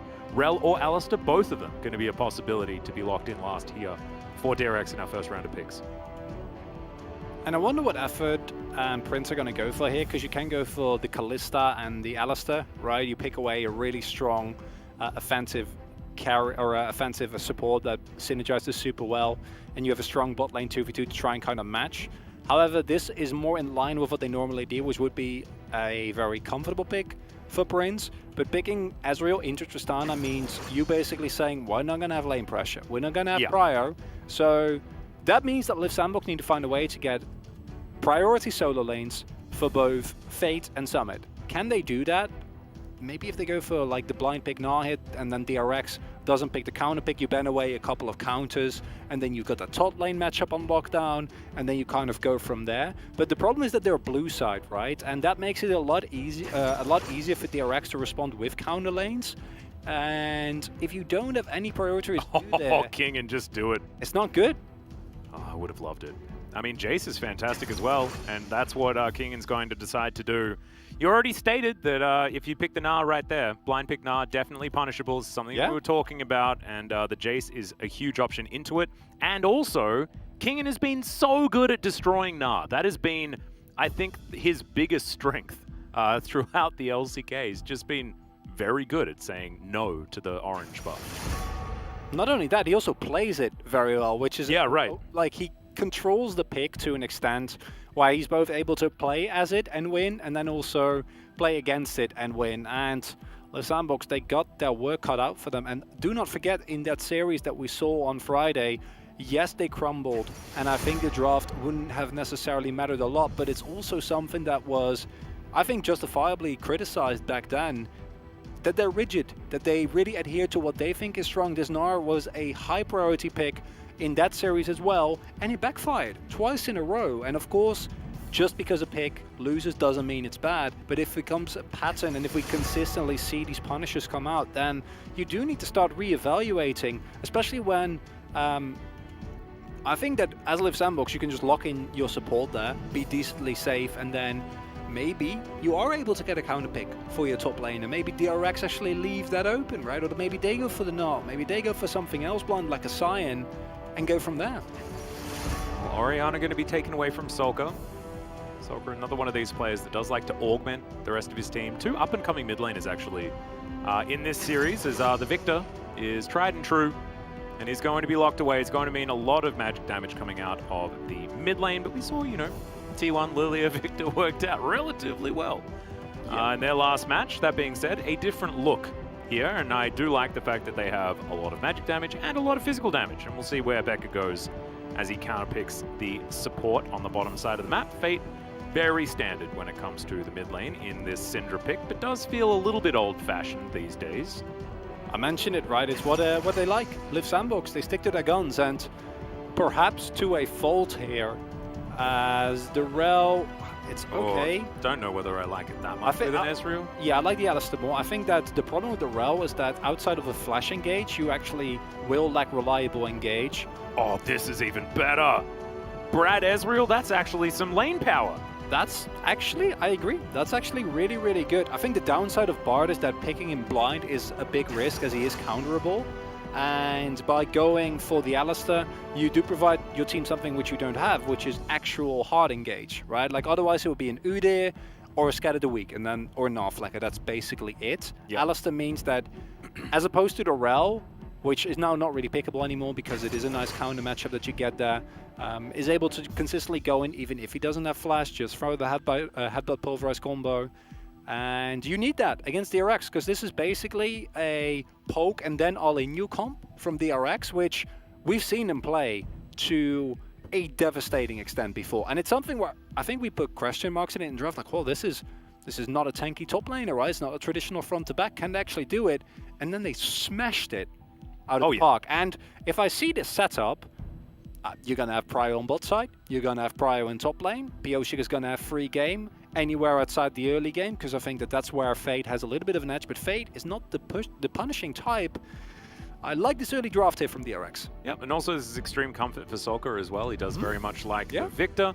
This guy just likes control mages in general, and Pioshik, when it comes to tearing apart an opponent jungler, it makes it better when he's on the champion that he literally birthed into the LCK in the Udyr, right? Like, I think Pioshik should be able to play around Croco quite effectively, especially with the amount of lane priority that they do have. But certainly two drafts that we're not looking at when it comes to like 5v5 and things like this. These are both drafts that are trying to get themselves advantages around this map early, and I think in that sense, DRX are ahead.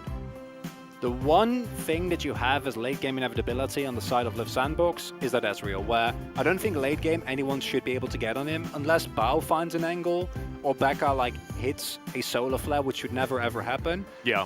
Prince can basically win the game single-handedly later in the game, but that is so far off, and I think this mid-game spike that DRX is going to have is going to be absolutely monumental. The problem is, can they actually do this? Because this team has struggled time and time again with actually finding these early game leads, especially in round 2. Yeah, exactly.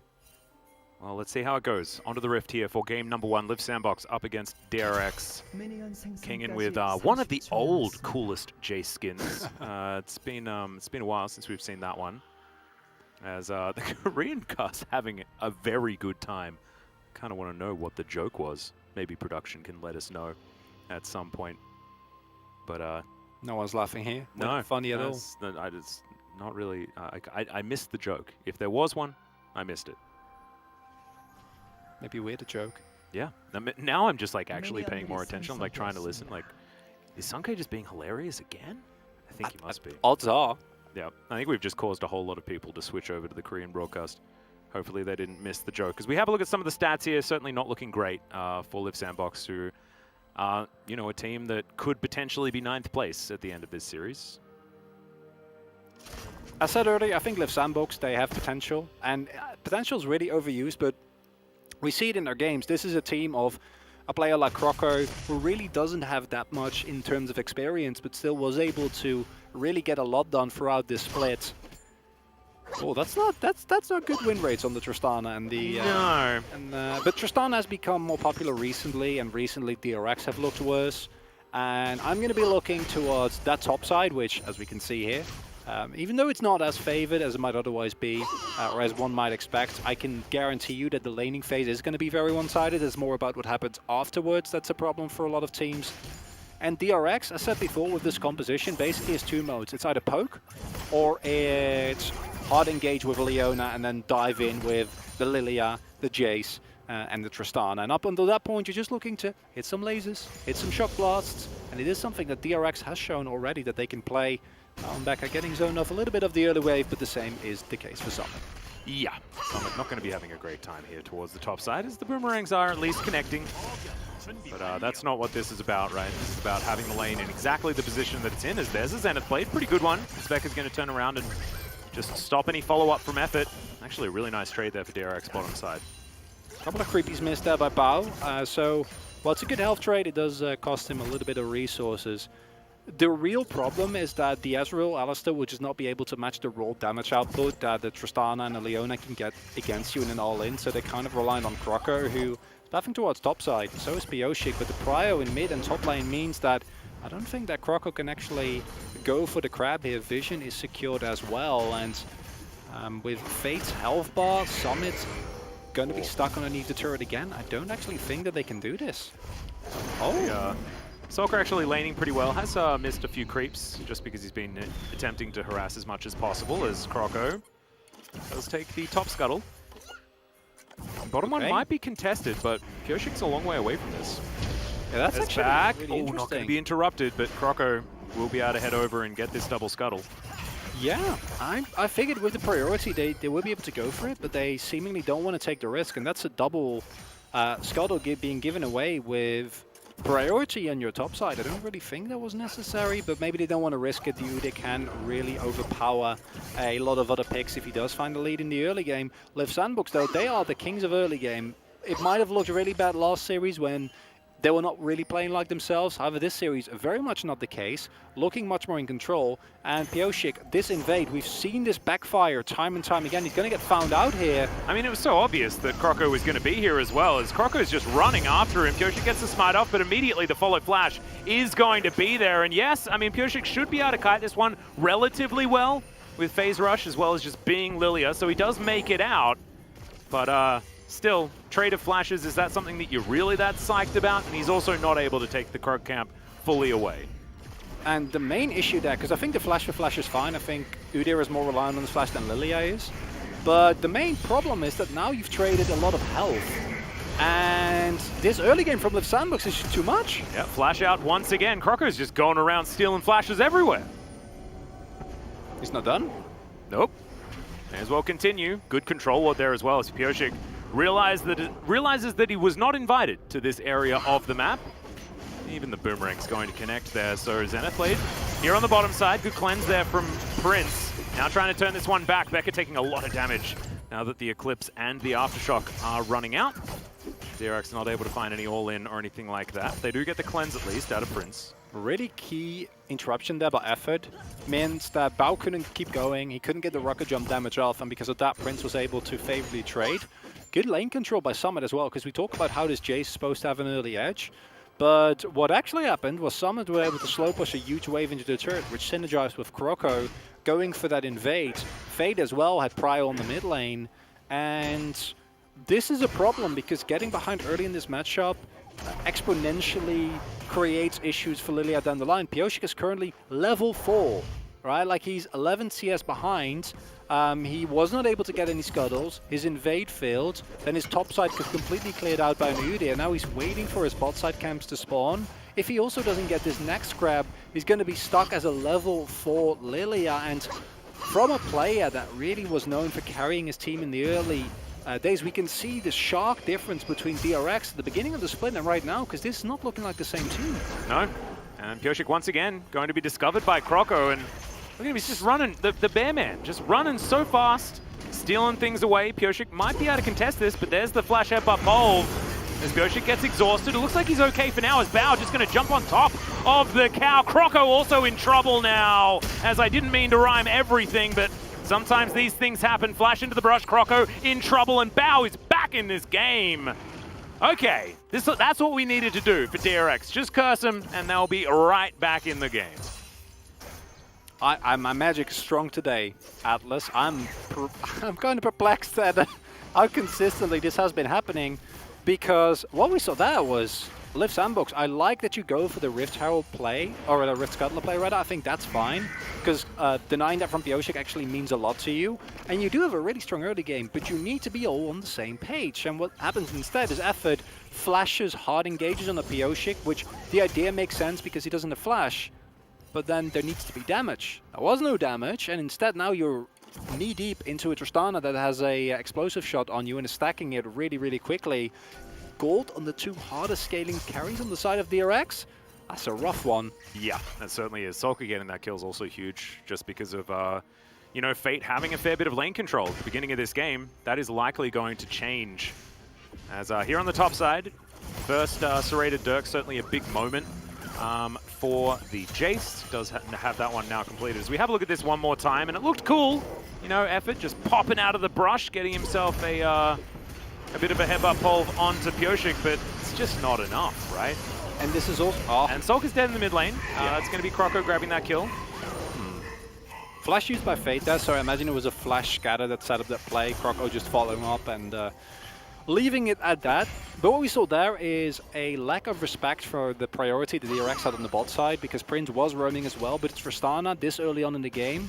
If she gets a priority on the roam and she gets a fully stacked play of, you just lose, right? And here we see it again. We were interrupted very rudely last time. Yes, by the action. By the action that was happening on the other end of the map. And now you need to like funnel into a choke point, which you can't really do whatsoever with the health bars that you have.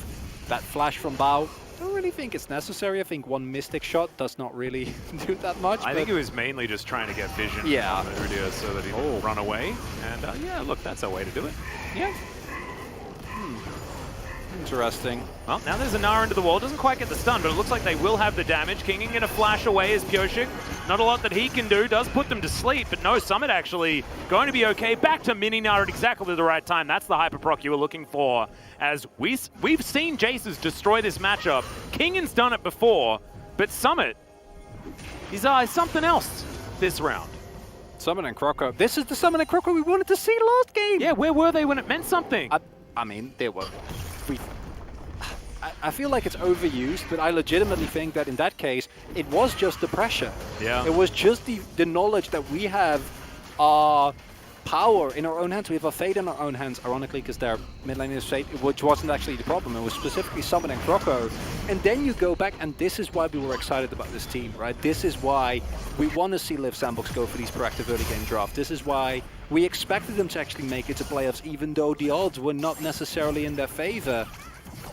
And I'm loving what Summon and Croco are serving, man. Yeah. That's a killer stew that they got going right there. Whereas DRX, the overforcing that they're trying to do on top side here doesn't make sense because your bot side is winning. Like, you have a fed Tristana, reasonably far at least, with a Leona for setup. Yeah, and it's all going fine. You can see they're able to grab a couple of plates down there as we have a look at this one more time. This is just largely King and out of position, but Pioshik, he'd started off the Rift Herald and Croco just wanders his way in. That level advantage still so important. And this is a problem that we've seen from DRX again, and it is somewhat reminiscent of, you know, the tilting player in solo queue, where what happens is you want to go for the objective, but you need the right setup. And I feel like this is the third or fourth time in a row where we've seen Pioshik go for an objective and then to get punished. This happened in the last series as well, where you can't just go and start it off. You need to at least have the vision set up. You need to have the priority. You need to have the roam. As we saw there, Efford, even if that topside play had gone well, Efford had prior on the roam. He would have been able to assist there the rest of his team and maybe set up another play. God. Okay. I guess Shelly's coming. She's gonna take the long way around, but she'll make it. As Kingen, he's got a long walk to get out of this one. As, yep, out of the brush comes the scary shellfish.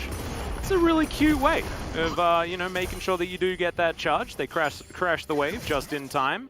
Becca from around the corner, Moby boots in hand, but not able to get too much. And yeah, I mean, sometimes you get punished for blind picking the Gnar. Other times, you use the Gnar to win in the counter matchup. Or the chosen matchup into the Gnar. I guess you can't really call it a straight up counter, but still, this is a matchup that we do see Jace winning the majority of the time. It's not a straight up counter, but it's not a matchup that's supposed to go this way. Yeah. I can assure you. And it's not even that Croco necessarily paid an insane amount of money to or attention towards the top side, right? Yes, he made a play, but it wasn't like that was his only position where he's paying attention. Summit and Croco are pretty nuts. That is really, really good. And this is actually make the last series that we saw from him even like sadder. Yeah, I know. Like non-ironically, I'm super impressed by this team every time that they're able to keep it together. And this is one of the very few lineups I'm like, I hope they stay together. I hope we get to see this exact lineup. I hope they are able to like polish, to develop themselves into the spring split, because I think it's good if we have teams that have this strong an early game that are consistently able to outlane their opponents, to put pressure, and not just play the classic weak side top laner, utility or power shoving mid, and a powerful bot lane into farming your jungle and going from there. Because this style of aggression, it keeps us honest. Yeah, but also, like, what a good early game indicates is that you all are good players. Yeah. But a poor late game means that you haven't quite got the communication, coordination, and macro and that sort of stuff. But that can be taught. Like, a lot of just being ridiculous in lane is something that is talent-based. But a lot of the macro play and the communication, all this sort of stuff, that's learned. And this is something that they can certainly put together the longer they remain as a squad. Similar thing can be said for DRX, but their laning phase isn't necessarily quite as strong. But we'll see exactly what happens. We are getting ahead of ourselves just a little bit. We need to finish off the spring season. As Bao looking to finish off this bottom outer turret. It's definitely not over, right? It's not a done and dusted case. I think the DRX comp, even though they're playing from behind, still has some really solid late game win conditions in Solka and Bao, which with Kingen not being very relevant and Pioshik falling behind, I don't think that is going to be as easy as it otherwise will be. But HLE in a nice skirmish where she gets a couple of resets, can still win the game. People funnel into a Victor. Once he hits 2 free items, you can still win the game. So it's possible for DRX. But what's worrying me here more, Atlas, is that even though DRX didn't always have the greatest early game, it looked like they had faith in their own play. And I'm starting to... It feels like they don't have that anymore. And that was the magic. That's what got them all these wins. Even when they fell behind, you were always like, oh, there's going to be a moment. Yeah. They're going to grab it. And it just doesn't feel like the same team at the moment. And I wouldn't be surprised to see them just kind of bleed out of this game with Liv Sandbox just finding more and more of these super aggressive plays, big plays coming out from like a Summit or a Prince, who we've not really talked about because he hasn't really done anything this entire game. But if that Ezreal just hits 2 free items, if he gets his Mana Mune and the Surreal does Grudge, it's not going to be fun to play into. Nope.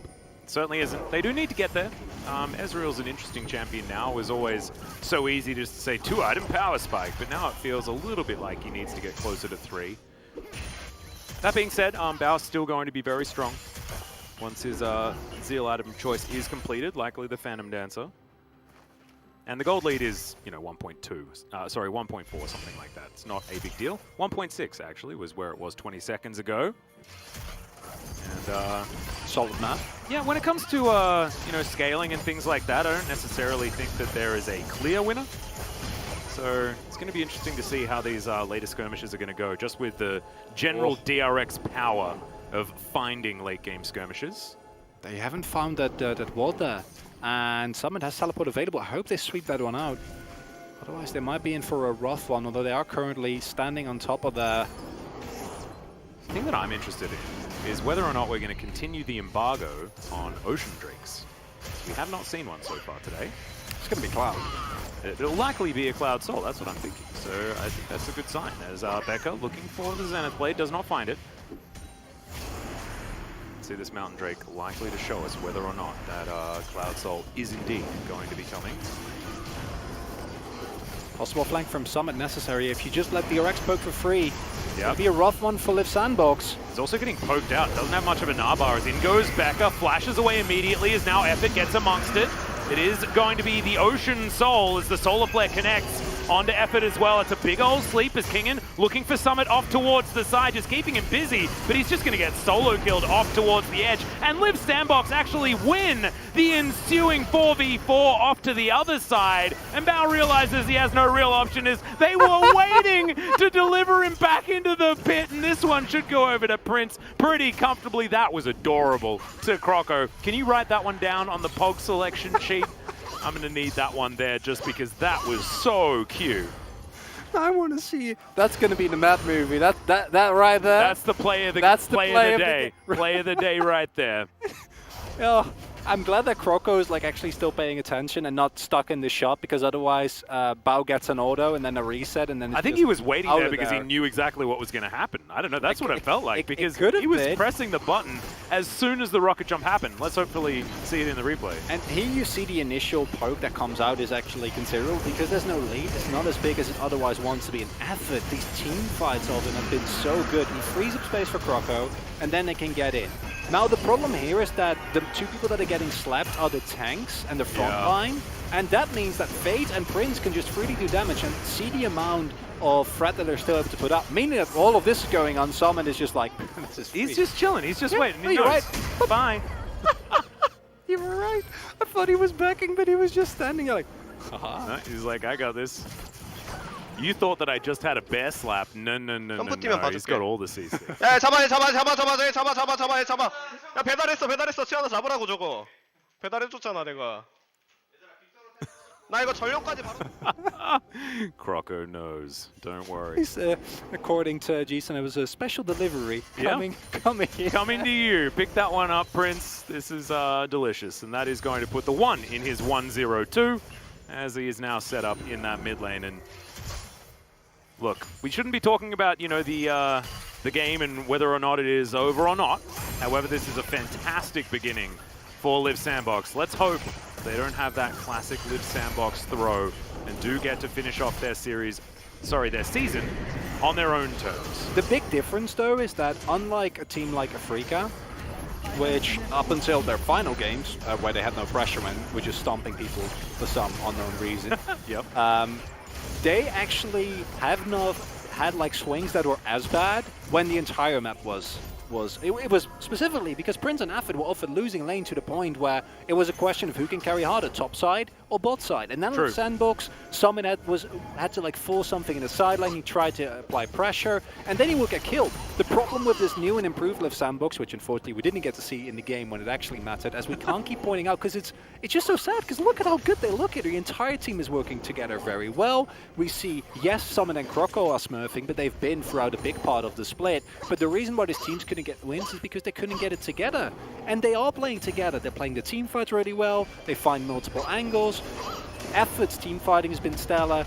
Prince, I think, can't be allowed to play Ezreal anymore because it's just getting to the point where, like, I guess he just... I mean, if you're the opposition, yeah, absolutely. Yeah. And it's rough. But also, like, Ezreal suits their composition so beautifully. It's similar to how KT play, right? They also like to pick up the Ezreal, play that one out, and it's because if you're playing through a top side that wants to hard carry and wants to dive and actually get the damage down, then you need a self-sufficient AD carry that's able to, you know, survive. And Ezreal is exactly that. It's even something that Damwon Kia did in their 2020 run, where they, straight up, where they loved the Jhin and the Ezreal and the Senna. Of course, Senna needs a little bit more support, but as all picks, they don't necessarily need as much attention, with Beryl just roaming around freely around the map. And that's one of the things that we called effort on for, which he was doing super well, even when the team was struggling. And I'm starting to feel like we're getting to a gold advantage where even if comp-wise it might be a little bit rough as Croco, that's a brush, by the way. It's a bit of a spectator buck. He's standing in a brush, but he's also standing in a ward, so it's quite the sometimes you want to be a ward, you know, and he is good here. Or he's definitely not, or whatever. I don't know whether we're doing the joke or not. Are we? No, up to you. Yeah, we've done it a few times. As Bao just doing his very best to try and keep up with Prince, who does have his Manamune completed. It's just getting a little bit scary here for DRX. Is now summoned as Meganar, looks for the wallop, finds it. They're just going to be tagged by an E. Not too much more going to come of it. It's a big problem when your poke composition is getting out-poked. Yeah, that's not good, because yes, DRX's comp can go in hard, but this comp excels when it finds a lead, it goes in with a bit of poke from the Jace and from the Victor, and then once you see your opening, you hit your bowling ball, or Becca sees a good angle for a solo flag, then you go in, then you make the play. But instead, you're behind, this poke does nothing, because this is not King, and as we've seen him before, this is King playing from a 30 CS and a 2-kill deficit. His shock blasts are not very impressive, they're not very accelerated, they're more like medium-paced shock blasts, which are not great. And now Live Sandbox can take anything on the map. Continuing to do so. Wards cleared out here by the Walking Ward himself, but Croco's been a little bit more than that so far this game on this Udyr. 5,000 gold the lead. Fate just chilling out on his favorite Syndra, getting work done. I can see, I can feel, you know, Gorilla backstage being like, yes, it's my buddy Fate, still playing so well. You can see Yamato somewhere in Europe just saying, I knew that this player was going to be good. I knew that this team had something. Unfortunately, it's not enough in the spring season to get them towards playoffs. There is a lot of potential here, and I hate that word. It's something that's triggered me a lot, something that you said already today about this squad, but you sort of have to, right? In this case, I think this is... I don't know about this one. All right, got a lot of circles coming down here. Solka's doing his best to run away. Croco doing now the same. As Fate, not really going to participate. He wants the red dots, and sometimes they're more important. Tend to agree. The Live Sandbox is just a team where I think more than so with any other team, you're allowed to make the case that this team is better than the scoreline. Even taking into account the bad games, even taking into account the weak moments that they had. If you make the case that this team is better than KT, I think most people would agree with you. I don't necessarily want to say that they're better than DRX, but today they're definitely looking a lot stronger, right? And I agree. I hope we get to see this team stay together. I think Summon and Croco have some magic, and now the rest of the team is sharing in that. They're able to match super well. And The flip side of this is that DRX's struggles continue. This is not the same team. This is the worry, right? And Effort going to displace Becca. He tries to get back out again, but that's 4 people. There's no amount of tankiness that this Leona has that's going to allow her to survive that. And Liv Sandbox are just finding all of the picks that they're looking for here in this mid-game, continuing to get further and further ahead. What do you do? As DRX, the answer is unfortunately absolutely nothing. Look at the topside jungle. It is just lit up by Liv Sandbox. They have all the vision necessary. And both the Gnar and the Ezreal are not easy to engage on. And here we get a problem with the DRX composition. Once your Pokemon becomes inconsequential... Oh no. Effort finds him once again. Oh, not going to be in range of the trample though. It's good sidestep. And oh, it's getting close. Summit really wants to get that. Hop does not find the blind boomerang. And Kingen, I mean, he at least has the fear of God put in him, as that's a red buff steal from Croco. Just the entire top side of the map is lit up, right, by Liv Sandbox, and DRX is just kind of there. And now, as I was saying, your focus is consequential, which means you're relying on just your Leona. Like, that's your engage, that's who needs to carry all the weight, and I don't think that she really can. Well, Pioshik's going to get smacked into a wall. The wallop does come down, but now it is Summit's turn to get surrounded, and he's going to get popped. So the little orange balloon going to be said goodbye to, and now Effort looking for some revenge. And Becca, I think I've seen this movie before. This is going to be difficult. True Shot Barrage going to connect through the Eclipse, not quite enough, but with Syndra there, they are able to lock down the Leona. Unfortunately, also a Liv Sandbox special is someone getting caught in the side lane. Yeah. It's happened before, and I was saying I don't think it necessarily has to happen here today because, you know, Liv Sandbox, everyone is doing well. Oh, God. Just idiot things, I guess. The fact that Pioshik has a CS lead is actually insane to me. I don't get that at all. Well, I mean, it's just because he hasn't been able to participate too much more, so instead it's been getting around and getting as many camps as he possibly can. Yeah, but it feels like he hasn't had access to his jungle for the entire game. Well, maybe he's just farming the lanes. There are some advantages for Liv Sandbox in the lanes as well. That's true. I haven't been keeping my eye on it. That's not good either. No. The reality of that statement is, I imagine you'd much rather have your gold go to someone else. It's pretty unexcusable to just face check here as Becca without the proper setup from the rest of your team. If you have the rest of your team there, you can still make the argument that it's a risky play, but I kind of get it because you need to do something. So this is a Liv Sandbox classic, also with the timing out of the Mega Gnar, because unironically, I think otherwise he might live there. Yeah, I mean, they at least managed to follow up and get themselves a 1-for-1, so it's not the worst. Yeah, not the worst deal. They don't lose an objective, right? It's not terrible, it's just we make fun of it because we've seen this. Yeah. Fate grabbing himself a kill here. DRX grouping up as 5. And we're looking for Soul Point on the side of Liv Sandbox. They get it as I say it. And now, okay, poke on both sides, remember. But you do have to be really careful. This Ezreal is hitting like a truck. Kingen in so much trouble. He'll get stunned. There's the pole. Goodbye, Jace. The trade's going to be there most likely as the Alistair will fall down and the Chaos Storm did do a fair bit of damage. Summit looking for the re-engage as Solar Flare finds a slow onto Fate. Pioshik goes golden, but now he might be out of position. Has to flash, but does make it to safety. 1-for-1 still, as DRX are looking now to disengage. And the fights are really going well for Liv Sandbox here, even with Effort dying there in the very end. Because when push comes to shove, DRX, they don't have the damage. They didn't find the lead in the early they were kind of looking for. The counter pick's not really coming to fruition. No prior find in bot side. And this leads to a situation where Liv Sandbox, they can now just go for even fights. The free item spike has been hit on Prince, and you can see, even towards more tanky members, how much damage he's able to do. And Liv Sandbox is getting tankier and tankier. Once they have Soul, none of the poke from DRX is going to matter, which means DRX need to find, I don't even know what. I guess it's like either they all funnel into Soulka or Pioshik gets a 5-man sleep. That's legitimately the only ways, like the only avenues that I see, and those are not avenues that Liv Sandbox should ever give you.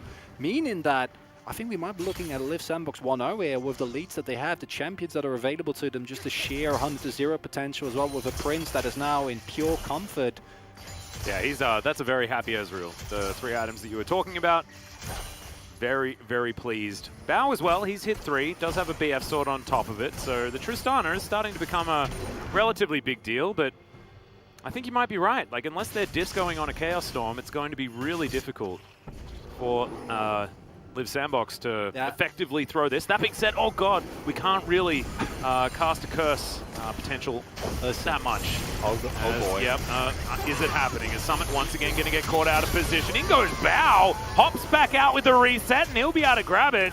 Prince unable to land a couple of those autos as we're looking to try and trade it back towards the top side, but there is a Chaos Storm not quite being discoed on, however, still existing on the map as DRX looking to make a fool of me. It's Pioshik and the boys, and the newest single, Discoing on the Chaos Storm, is coming to you hopefully soon. I'd listen to that. That sounds like a rad track. I think we all would. I'm glad it was you who said you would listen to that track. Really appreciate that one. What we see there is a couple of key mistakes from Live Sandbox, who see that someone is getting caught and then try to force the cross-map play. Unfortunately for them, Sorka is actually quite tanky. He's building towards that. Yeah, this is just not okay. There's no vision there. You are mini now. Summit, come on, buddy. We're expecting better of you. Only reason why Bao survives it, by the way, is because of a combination of heal, flash, and I'm pretty sure I saw a locket as well. Did he flash a Mystic Shot, and that's why, like, because his health bar disappeared, and then he was K. It's very, very strange. Yeah, it was very close. I don't think you're necessarily allowed. But that Summit catches on you. I just want to reiterate that. Yeah, no, I know. I take full responsibility for that. Okay, no, I just want to get that out of the way, you know. These are things that I've come to accept at times, much like any sort of Cloud, Drake, of any kind. In this game, I'm very happy with the Ocean. It means that the stakes for this upcoming teamfight in 1 minute 20 are really, really big. And we do now see that this is how you can still lose at Live Sandbox, is just randomly get caught. So what do? I mean, that's how you can lose as anyone.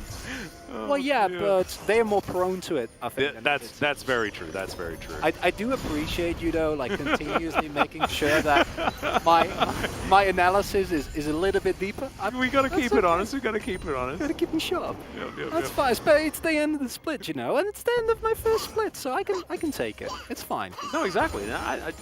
I enjoy it, and I actually enjoy poking a little bit of fun at it too, because it's like, it's not wrong, but it's also one of these things that Live Sandbox, they understand. They've made these mistakes in the past. But they still done it like twice in this game. And DRX have been the best at capitalizing on mistakes of anyone. This is like, yeah, that's one of those things. Last time we saw these two squads meet, it was a 2-1, and it was in favor of DRX. In fact, there's only one series. It was a best of one. It was in Kesper Cup. It's the only time Live Sandbox have beaten this team, I believe, in the last 2 years. It's one of those hurdles they haven't been able to get over, and now Summit looking for an opportunity. Pioshik goes golden. True Shot Barrage a little bit too early as the Bambi just escapes. Gonna be all right for now, but that's a lot of buttons now on cooldown as Live Sandbox look to take down their Ocean Soul, and they should be able to just grab this for free. Yeah, plenty of damage right there. Scat of the Week doesn't land, but who cares? They've got an Ocean Soul on a comp that has some pretty decent poke. Scary stuff. It's not good. Atlas is what it is for DRX, and even with a possible overcommittal happening there, the main thing is that they just blow a couple of summoners, that they blow a couple of ultimates, and just zone DRX off of the objective. Because this is not a Baron, this is a Dragon. Dragon does no health to you at this point whatsoever. And with your Mountain Drake, as well as the two Ocean Drakes that you're already able to pick up, you already have pretty good sustain, right? And you can see that the health bars don't suffer nearly as much as those from DRX. And now DRX is facing against a team, and like you have your poke items. Oh yeah, we have 3 items, Jace, and then you look at the Mountain and Ocean Soul, Mountain Drake Ocean Soul. It's just like, what do you do? It's absolutely ridiculous. You can see Ezreal now just goes back. I believe that was a full Duskblade that he put together, and so that is a lot of extra mythic stats right there that he's claimed for himself. Croco just seeing whether there's a potential option onto Fate that he can mitigate. Now the Baron should be the focus until this Elder Drake is on the field. Pioshik still ahead in farm, so he's got that going for him. But Summit is just massive, as is Fate. 50 CS in the lead, and more than that for Summit there on the top side. So whether the Udyr is ahead or not is largely irrelevant, because he's done his job. The early game was great from Croco. Also, you can see that Prince having a really good time. Bao is still an option, still a win condition, as there's a headbutt pull from Effort. Doesn't necessarily find enough of his targets. It looks like Kingan's going to go down. Summit finds the backline as well, as the Meganar will get stunned up. Becca now looking for his way out. It's Fate. Wants to be able to lock this one down. Croco is dead already. Bao is at full health. There were some lower health bars on the side of Liv Sandbox, and DRX, it could have been way worse for these guys. Oh! Yoshik just gets completely clobbered by the True Shot Barrage. Prince is massive, and look, he might have had a lower health bar, but he never needs to go in range. I think Prince was just trying to proc his Ocean Soul there, but instead he goes in and finds an immediate kill coming through there. And that is actually something that might be backbone breaking. Like, that single True Shot Barrage kills the jungler, means that no one from DRX can come in without having to back.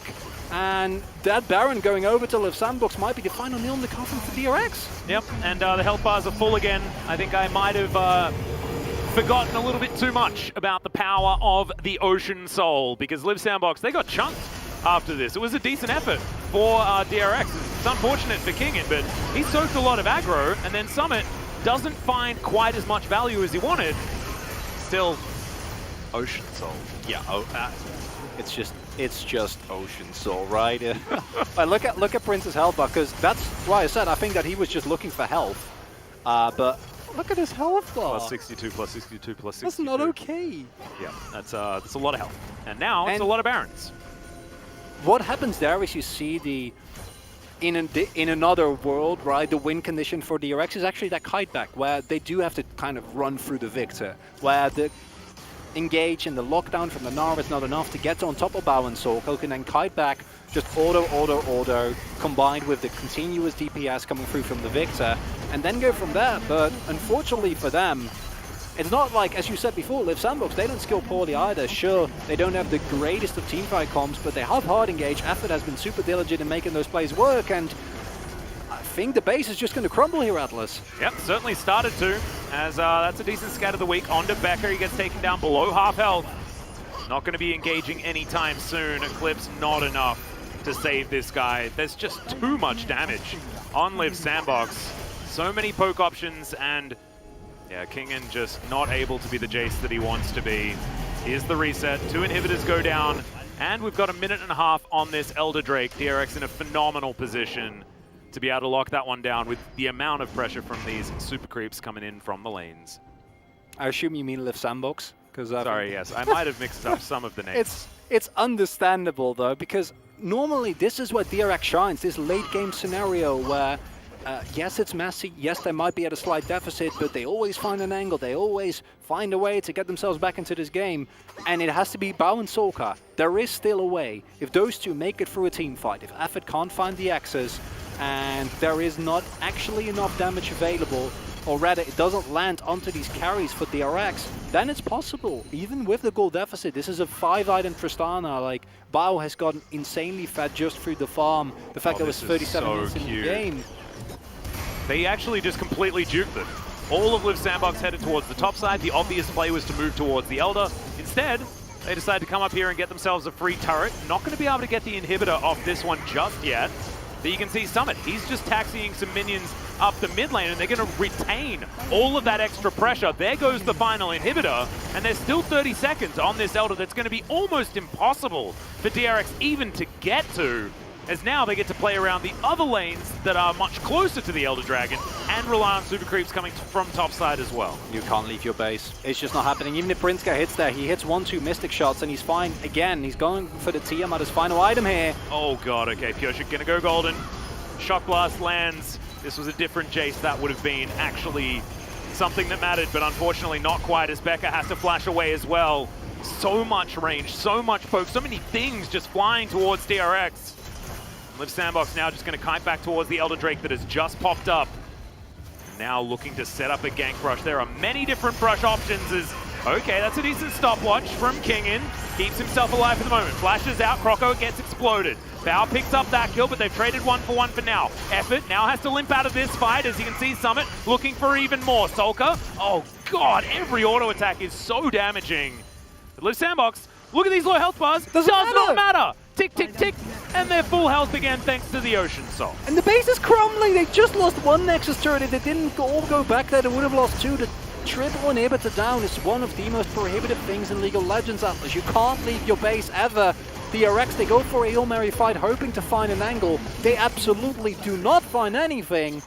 They just basically waste time. Sure, you kill Croco, great, but what does it matter if you don't win the team fight decisively against Ocean Soul triple inhib? It's just gone. This is also the ballsiest play I've seen Fate make in a long time, and I'm loving it. Like, I'm here for this, Fate. Flash over the wall, go in big. It doesn't work out in the end, but you see the value that this Ocean Soul provides to this team. Where Summit, you're not allowed to normally do this as Mininar. He proc does 2/3 of their health bar. Yeah, it's not okay. Oh my goodness, this Ezreal is bonkers. Now he's got his Ravenous Hydra completed. My God. It's It's the going to be first time we've worse. seen the completed new version of 2021 Ezreal. I like it. Prince definitely likes it as well. If you're a DRX fan, you definitely don't like it. No, I'm in fun. Yeah, now we're pushing in towards the base. Oh God, Bao is so close to getting dragoned.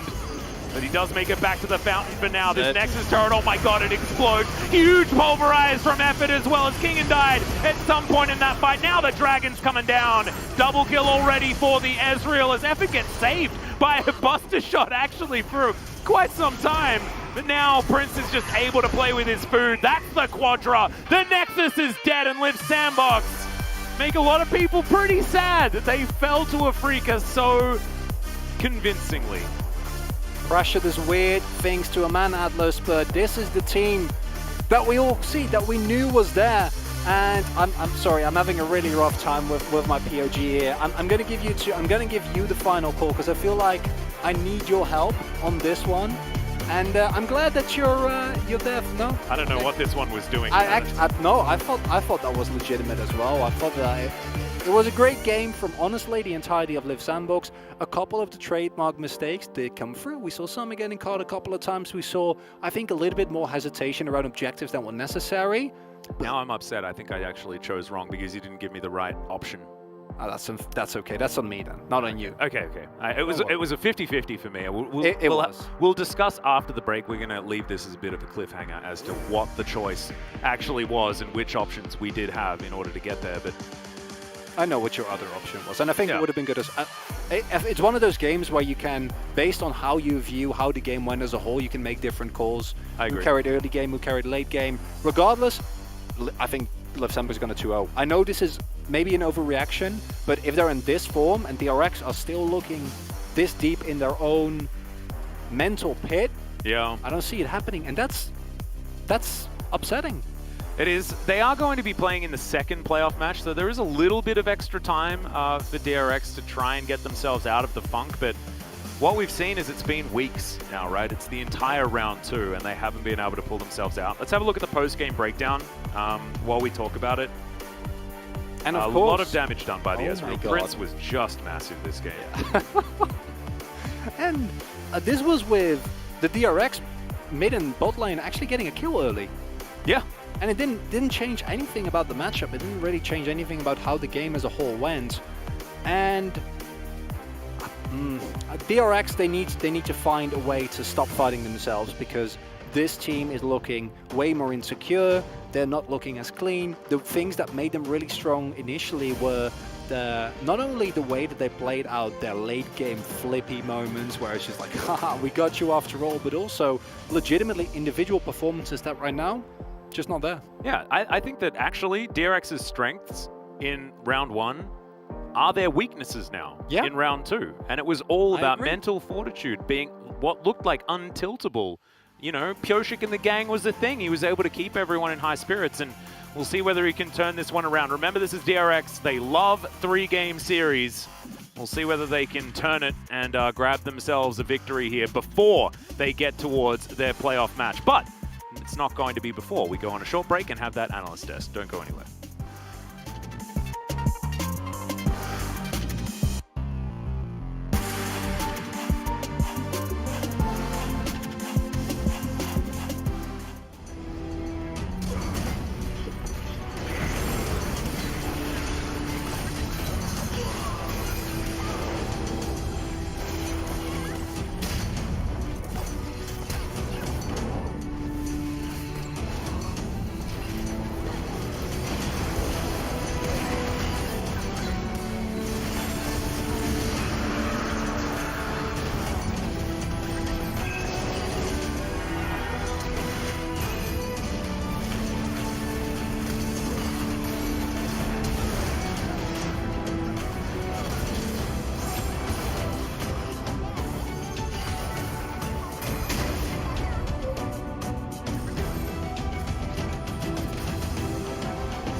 터트리는 식으로 하자 웬만하면. 쏘줄게. 이리야 지금 머리통 멀어. 라인 지우면서 나 스턴 준비 될 때만 봐줘. 나이스. 필. 나이스. 뺐어. 타워 봐. 끝내자. 킬 노리자 얘들아. 킬 노리자. 킬 먹자 얘들아. 끝내지 말고. 죽이든가. 나 스턴이 저 큐한대 제발. 수호가 제발. 뭐 제발이야. 아 그럼 내가 들어간다. 에러 모르겠다 그냥. 살려줄게.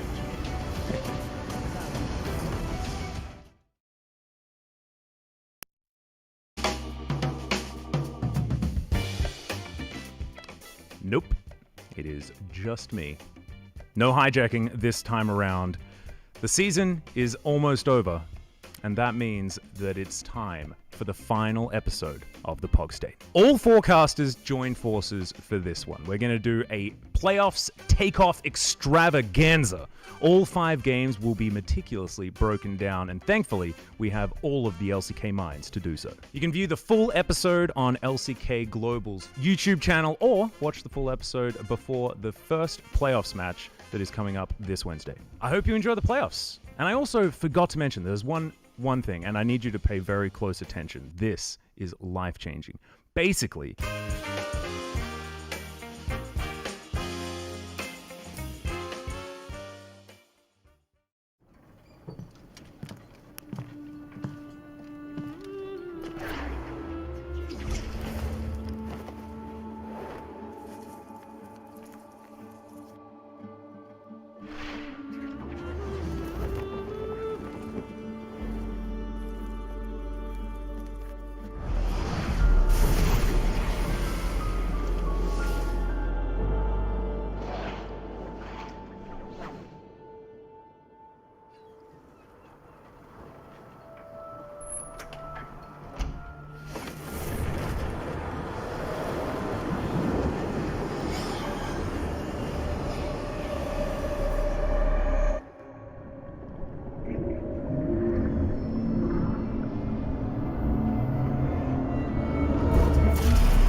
Welcome back everybody to the analyst desk for the very last match of the LCK Spring Split regular split.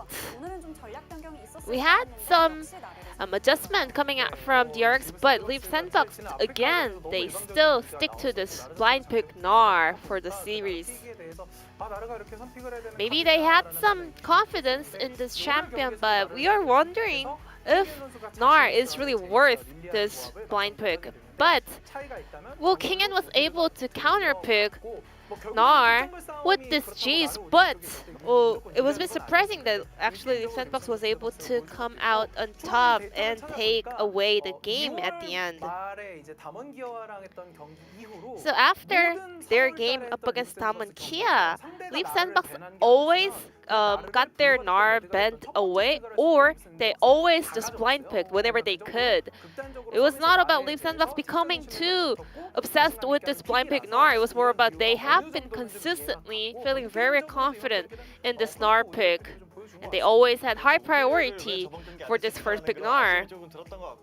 And then Kroko was doing a fantastic work on that Udyr compared to the last match. And in terms of the Ezreal, he had a very fantastic position to lend all of his ability onto DRX comp. Well, Leaf Sandbox does always kind of repeat their picks for over and over and over. And Soka, again, he also played Victor as well. Soka is also one of the players that has been facing a slump these days. So DRX, as they're heading into the playoffs, I think they have to try something new and check whether it really works. And also, they need to find some treatment in order to boost up their confidence. Leaf Sandbox was able to finally find the value of the blind pick Gnar. So let's take a look at this first highlight of how Leaf Sandbox was able to win their top side. Udyr actually skipped his blue buff and he instead cleared his blue camp earlier in this fight, and then he saw Lilia that was trying to start off that Herald. So instead of stopping her Herald, actually Kroko made a rotation to the lane and cleaned up that kill on Kingen. So they had Jace and Lilia comp, which means they have to snowball really hard with that Herald on the top side. That was the only winning recipe to shut down Gnar. However, well, Leaf Sandbox was standing still and they were able to actually win the fight happening on the top lane. I think Pyosik didn't really have his eyes on the top lane Scuttle Crab, and that's where everything started off. Because of the top side priority that Leaf Sandbox was having, they were not able to take away the Herald. Once Leaf Sandbox can get ahead, they know how to close out the game. Leaf Sandbox was able to pick up the objectives from the beginning, and then they were able to close out the game by taking down the opponents and then picking up the Baron. And this is the power of a fed Ezreal. There is no one that can take and tank the damage coming out from Ezreal. Everyone was pretty squishy. So Effort was able to just powerfully go in with Flash, and then Ezreal was able to free hit all the opponents. Because there was no tanky frontline on the side of DRX, it was so easy for Prince to chunk down the opponents. And then we had also this Ocean Soul to keep them so healthy, and that the True Shot Barrage was landing exactly on the target that had the lowest HP. Leaf Sandbox was already quite ahead at that point in the game, so they were able to push the mid lane wave. So DRX really wanted to contest for their vision around the mid lane, and Effort was able to just take a bold step forward and found so many opponents in the front line. And Prince will pick up the POG once again on Ezreal. Last time we also mentioned that he was having the matching hair color with the champion, that he got the POG, and still another fantastic performance on this pick. I think Prince is becoming one of the well-known players to play Ezreal here in the LCK Spring Split. Not many players have been showing a high priority on this pick so far, but heading into the end of the split, I think Prince has found one of his best friends. And we can also read this kind of a trust and belief on this player. I think Leaf Sandbox also believed that if we gave Prince this champion, they were pretty sure that he's going to carry the entire team. Effort was also able to find so many huge engage throughout this game over and over. And then with that Quadra kill, he was able to close out the game, not even dying after that fountain dive, and Prince won 5 votes out of 9. DRX did get their playoff berth quite early, but they are now looking super shaky, so it's really important for them to get back in form. So let's check out game number 2. Thank you so much, Jisun, as per usual, for the analyst desk translation. And you're welcome, Chronicler. Saved you from the lonely support vote. I was a bit of recency bias. I saw those final team votes. I was kind of, I really will play by effort. But my initial instinct, I shouldn't doubt myself. Absolutely, absolutely. I went for Prince. I would have given it to Croco, 100%, purely for the Blast Cone. That Blast Cone play was just the best.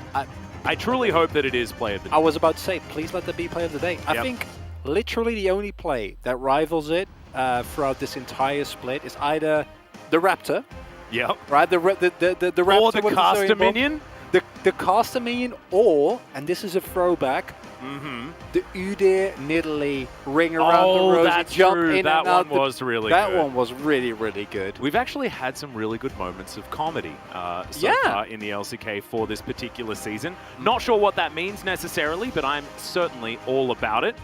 As there's Croco on your screen, we'll see whether he does get to play some more fun games with some blast cones. It was so well done, because when it's on purpose like that, like, oh man, it's so cute. Just throws him back in. It's like, no, sorry, Mr. Tristana.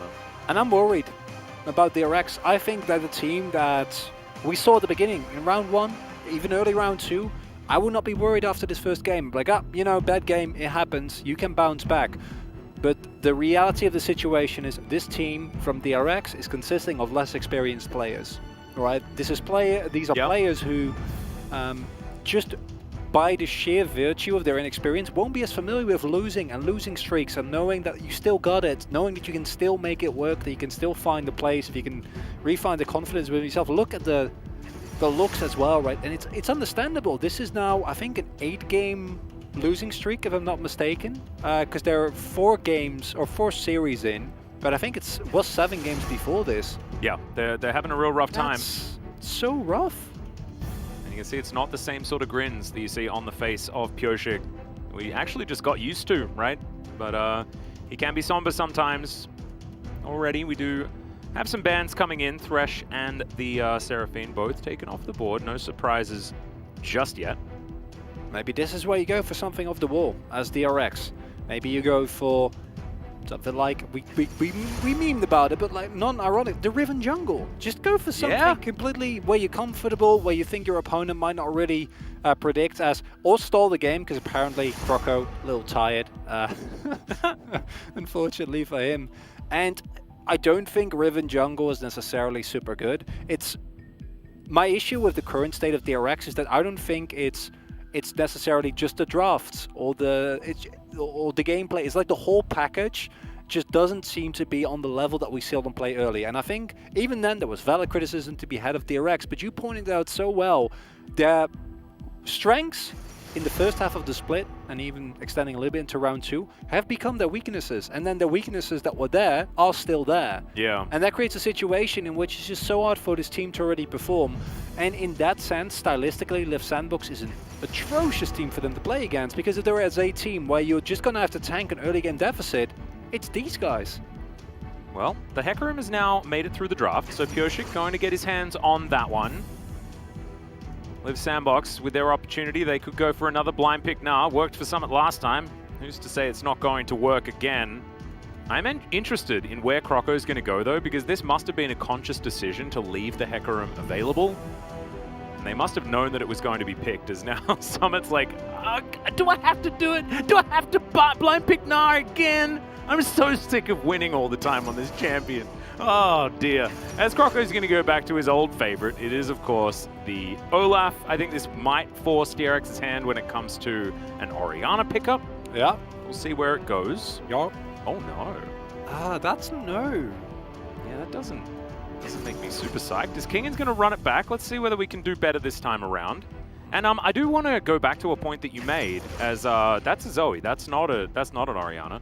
But your point was bring out things that are off the wall, you know, some of the crazy picks. But I think that that's what you want to be doing in the playoffs. I don't think that you want to be doing that in this match that doesn't actually have any meaning or, you know, stand for anything when it comes to what we're going to be seeing in those playoffs. And I think it's time to be sort of hiding your strategies, but still having good games, right? Because you need that mentality boost. And it's an interesting discussion there, because you can also argue that as opposed to showing away a couple of maybe your pocket picks, which I guess teams will already expect you to have, how much more value will it have if you're confident again going into that next match? Yeah, true. Like that's a trade-off that we obviously don't know. We don't have all the info. We don't know what picks they might be hiding. We don't know what the internal state of this team is. But those are the type of decisions that DRX, they need to make the right one, because in a worst-case scenario, I guess you do both. You go for your pocket picks, and then they also don't work, and you still keep losing, and then you're sad, and you have no more surprises. And that's yeah. a worst-case scenario. I'm very happy about the Tristana ban here. And this tells us that Live Sandbox prioritizes, even with the level of Ezreal that's available for Prince, they'd still rather go for something with the Kai'Sa. Probably a Nautilus is what it's looking like right now. I would not be surprised if they just pick up the Syndra for Fate, and then they go for the Nautilus, and it's not an interesting draft. It's a classic Live Sandbox draft. Play for early game, play for burst, and then just win the game from there. And there is the Syndra ban, so I'm happy about that at the very least. Yeah, I think Prince should be locking away the Orianna here. That's what I would do if I was a coach on the side of Live Sandbox, but I am not, so it will be Twisted Fate. And Fate, of course, named after this champion, so he's going to pull out an old favorite. Saw Caps do it last night, or this morning, depending on which time zone you're in. Twisted Fate is globally one of the higher priority champions, honestly. Not in the LCK. He has a 23% win rate, and banned against T1 a fair bit when Fake is playing, but outside of that, not quite as much, as that's Kog'Maw. And it's actually Xayah, so I take it all back. I was so ready for the Kog'Maw Lulu. Oh, it would have been fun. Atlas, I was... Not enough frontline for a Kog'Maw comp though, so I'm actually I'm okay with it. No, it's fine. You just kill them before they get to you, because you have Zoe and Jace as well. It's a foolproof plan. Right. No way that they ever get on top of you. You call that comp like the Incinerator. Yeah. Something like that. Yeah, or the Devastator. You know, it has to also like double as a wrestling nickname. All right. I'm more good at like song names. That's what I've figured out. Not quite as good at the wrestling names. If you don't release a song or an album called Discoing in the Chaos Storm somewhere within the next year, I'm taking it, man. Like, I have no shame. No, I'm down for that. Just sign me up for the first copy. You know? There we go. I definitely want to pre-order. Real down. As that's the Alistair's pretty understandable last lock-in here for Effort. Back on it once again. We'll be able to start off these fights. A different look for the composition out of Live Sandbox. I feel like this Olaf Gnar are a little bit out of theme with what is happening elsewhere. However, there's some setup, especially if you have Mega Gnar on the top side, for Croco to come in and get some ganks down in the earlier stages. In fact, every lane has some pretty okay setup. So when it comes to getting the priorities around the lane and actually allowing Croco to pop off and get some kills early, this is a comp that could certainly do that. But some disjointedness out of DRX as well. I feel like they've been some eclectic drafts for both of these teams. It's all over the place, because you have a part of your comp that just wants to dive in the Hecarim and the Leona.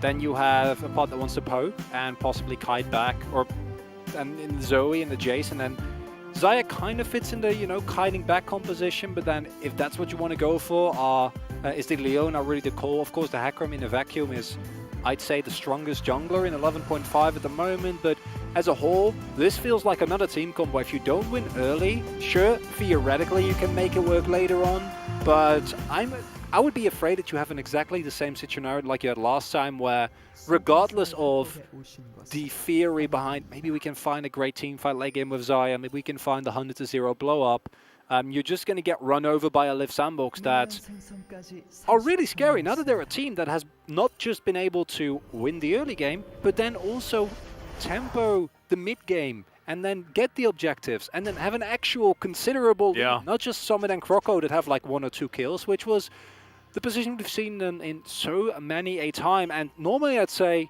if this is game 1, you know, Prio on top side, you have the strongest jungler in the game, Solka. We've seen DRX pilot this Zoe and Jace composition with really good expertise. It's all looking good. Yeah. Of course, the Xayah is a little bit weird, but if you think of it in the context of just leave her alone and like she'll scale, and then in team fight she can just do stuff. And also the classic Xayah into Kai'Sa pickup and that we see so often. And into an Olaf and a Twisted Fate. Both of which, honestly, will not be super happy about the fact that Fatter Storm is a thing, and the clans is also gonna alleviate that issue a little bit further. But I think Liv Sandbox, that Twisted Fate pick, is a stroke of genius after seeing the first game, because you go to yourself like, guys, we're just going to win the lanes again. Like, this is the form that we're on today. This is the form that they're on. We're going to win lanes. And if you have winning lanes and Twisted Fate stop making plays around the map and you snowball, the game is just over. And this is also a great comp to play the Kai'Sa with as well. Like, Twisted Fate sets up for Kai'Sa so beautifully as Killer Instinct and Destiny Gate. Pretty much just global duo attack, you know? It's like Abyssal Voyage that comes with a gold card. It's some real scary stuff, and some extra damage with the Acathian Rain. Becca taking a bit of damage here on the bottom side as Effort pops that Aftershock. And Pyosik just farming out his jungle under the wary eyes of Liv Sandbox, who do have that ward right there. A little bit behind Croco's clear right now, as to be expected. We'll see what Croco is actually going to be able to do with it, as in the last game as well, he was able to pretty consistently out-tempo Pyosik around the map early. It's not something that we've said a lot. Pyosik, of course, sitting on 900 POG votes.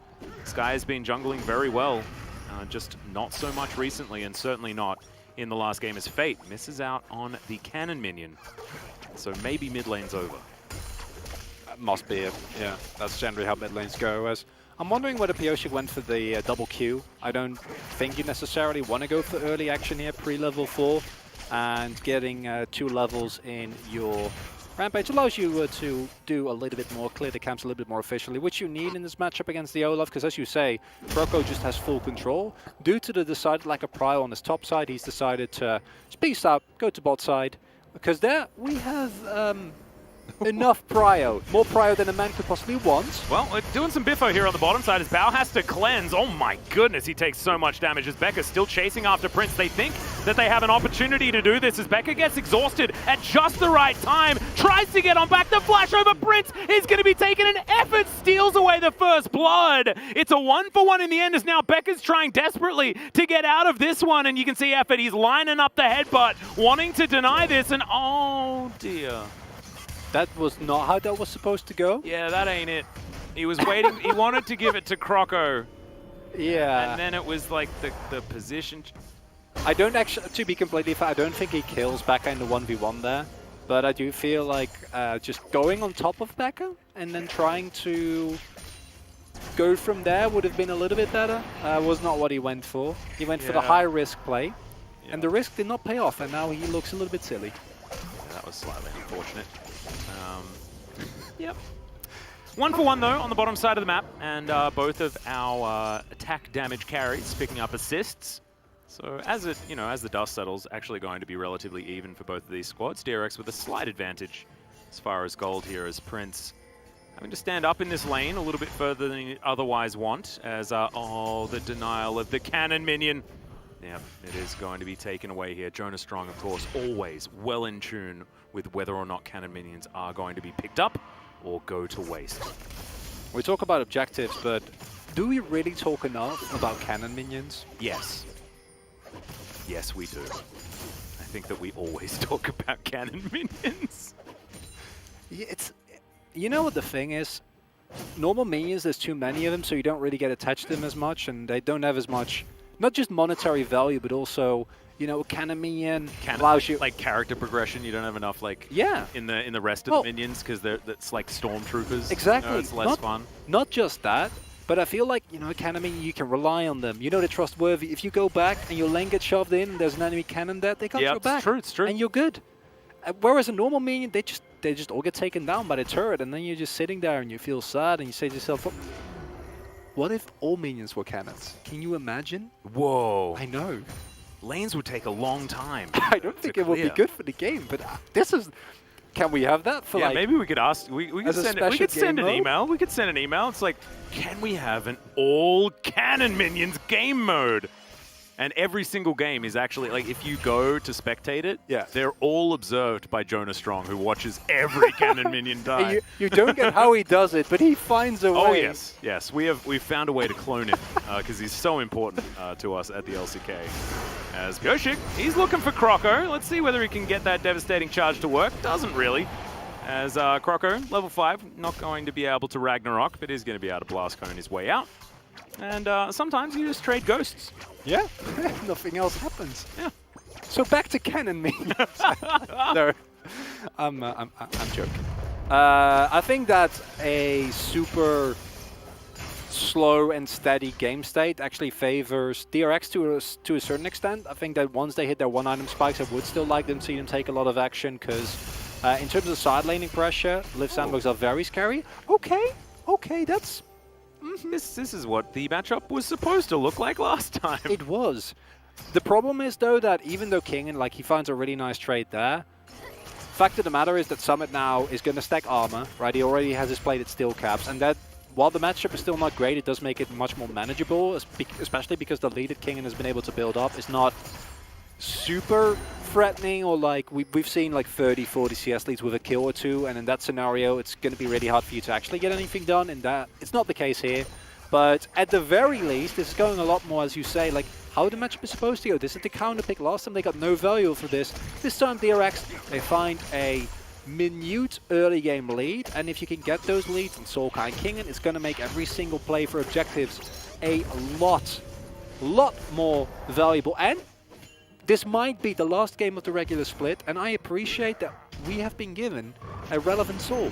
Yeah, we don't know which one yet. The clouds are already on the board. I got a little bit ahead of myself in this particular match. It was because we didn't have any clouds last game, so I wanted to guarantee that even if no one took a Drake all game long, we would at least have a Cloud Drake on the Rift.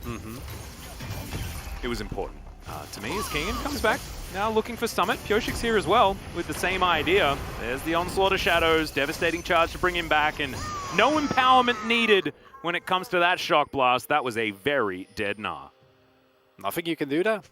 Very straightforward. If Summit has the Mega Gnar available, you might be fine, but Pyoshik times his gank very, very well. Able to path up towards topside, find the kill, and Summit, a little bit unfortunate because you can kind of expect a rotation. DRX have been super diligent about going towards this top side and contesting this Herald, and this is looking like a much better early game here.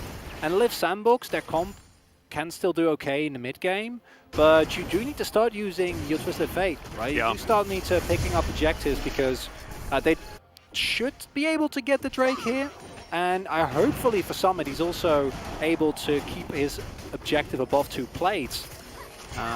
Because otherwise, this game might snowball out of the control fairly quickly, because they do not play super well from behind. This is a close-range team composition that wants to all-in you, that wants to get in your face. Yeah, they want the skirmishes early, right? It's very, very hard when you Destiny onto someone and then they kill you. And theoretically in a 1v2 as well, as Prince and Fate probably want to be getting things done together. Does mean that Summit is on more of an island than he otherwise wants to be, and after that pick on the top side of the map, you saw how many minions got denied. The entire time that that Rift Herald was being taken, minions were dying on the top side of the map. As we do have a blue buff now picked up by Fate. He's got the Ignite as well, so he's ready. Sulka also. Both of these spellbooks well and truly unsealed. As the Wildcards starting to do a fair bit of work when it comes to clearing out these waves. so not exactly the end of the world. And despite missing that cannon creep relatively early on, oh, okay, perfect. No worries, says Fate. I managed to get my cannon and my caster minion, and therefore you can sleep me all you like. It's all that matters, you know? And when push comes to shove, gotta look back on your life and ask yourself, did I get the cannon minion? And in this case, the answer for Fate is yes. Exactly. This is what we've come to learn. I can't believe it took us an entire split to figure out that this is actually League of Siege minion. And that's all that we actually need to worry about, as Fate will find a control ward. Once again, wins the mind game this time, as there's a headbutt pole out from Effort, but no one else actually wanting to get over that wall. No flashes or anything like that, as Solka still had his flash available. And it just would have meant that they'd have to give that one away before a potential skirmish, as there's no Herald to fight for, and we've got 3 minutes and 20 on this Ocean Drake. It's going to be the Infernal or the Mountain Soul this time around. Not words that I'm used to speaking. And Summit up here now having some control, but Kingen intelligently understands the rest of this map and won't try to push forward any further. I feel like we might be in for a long one here, Atlas. I don't think the pace of this game is going to rapidly accelerate in the near future. Danger. It's not like both of these teams have scaling comps necessarily, but I think if this is going to keep going and going and going, I'd probably give it to DRX with the champions that they have. I just look at Olaf and Nah, and even Twisted Fate, right, who, unless he gets, you know, ridiculously fed, doesn't necessarily do oodles of damage as the game goes on. I think the win condition that you can look towards, though, is FLF Sandbox if you never ever fight. And you have Fate and Summit both in the side lane, and Fate at the very least can just go even, clear waves, and like put pressure, and then maybe look for a play towards either side. You have Kaisa who can kind of hide in the jungle and look for plays. As you said already, very good setup, both with Summit and Fate. Yep. And I would not mind to see Summit go for a more split push oriented build in this game. Like specifically just to enable that. You also have an initial Drake, which makes it a lot easier.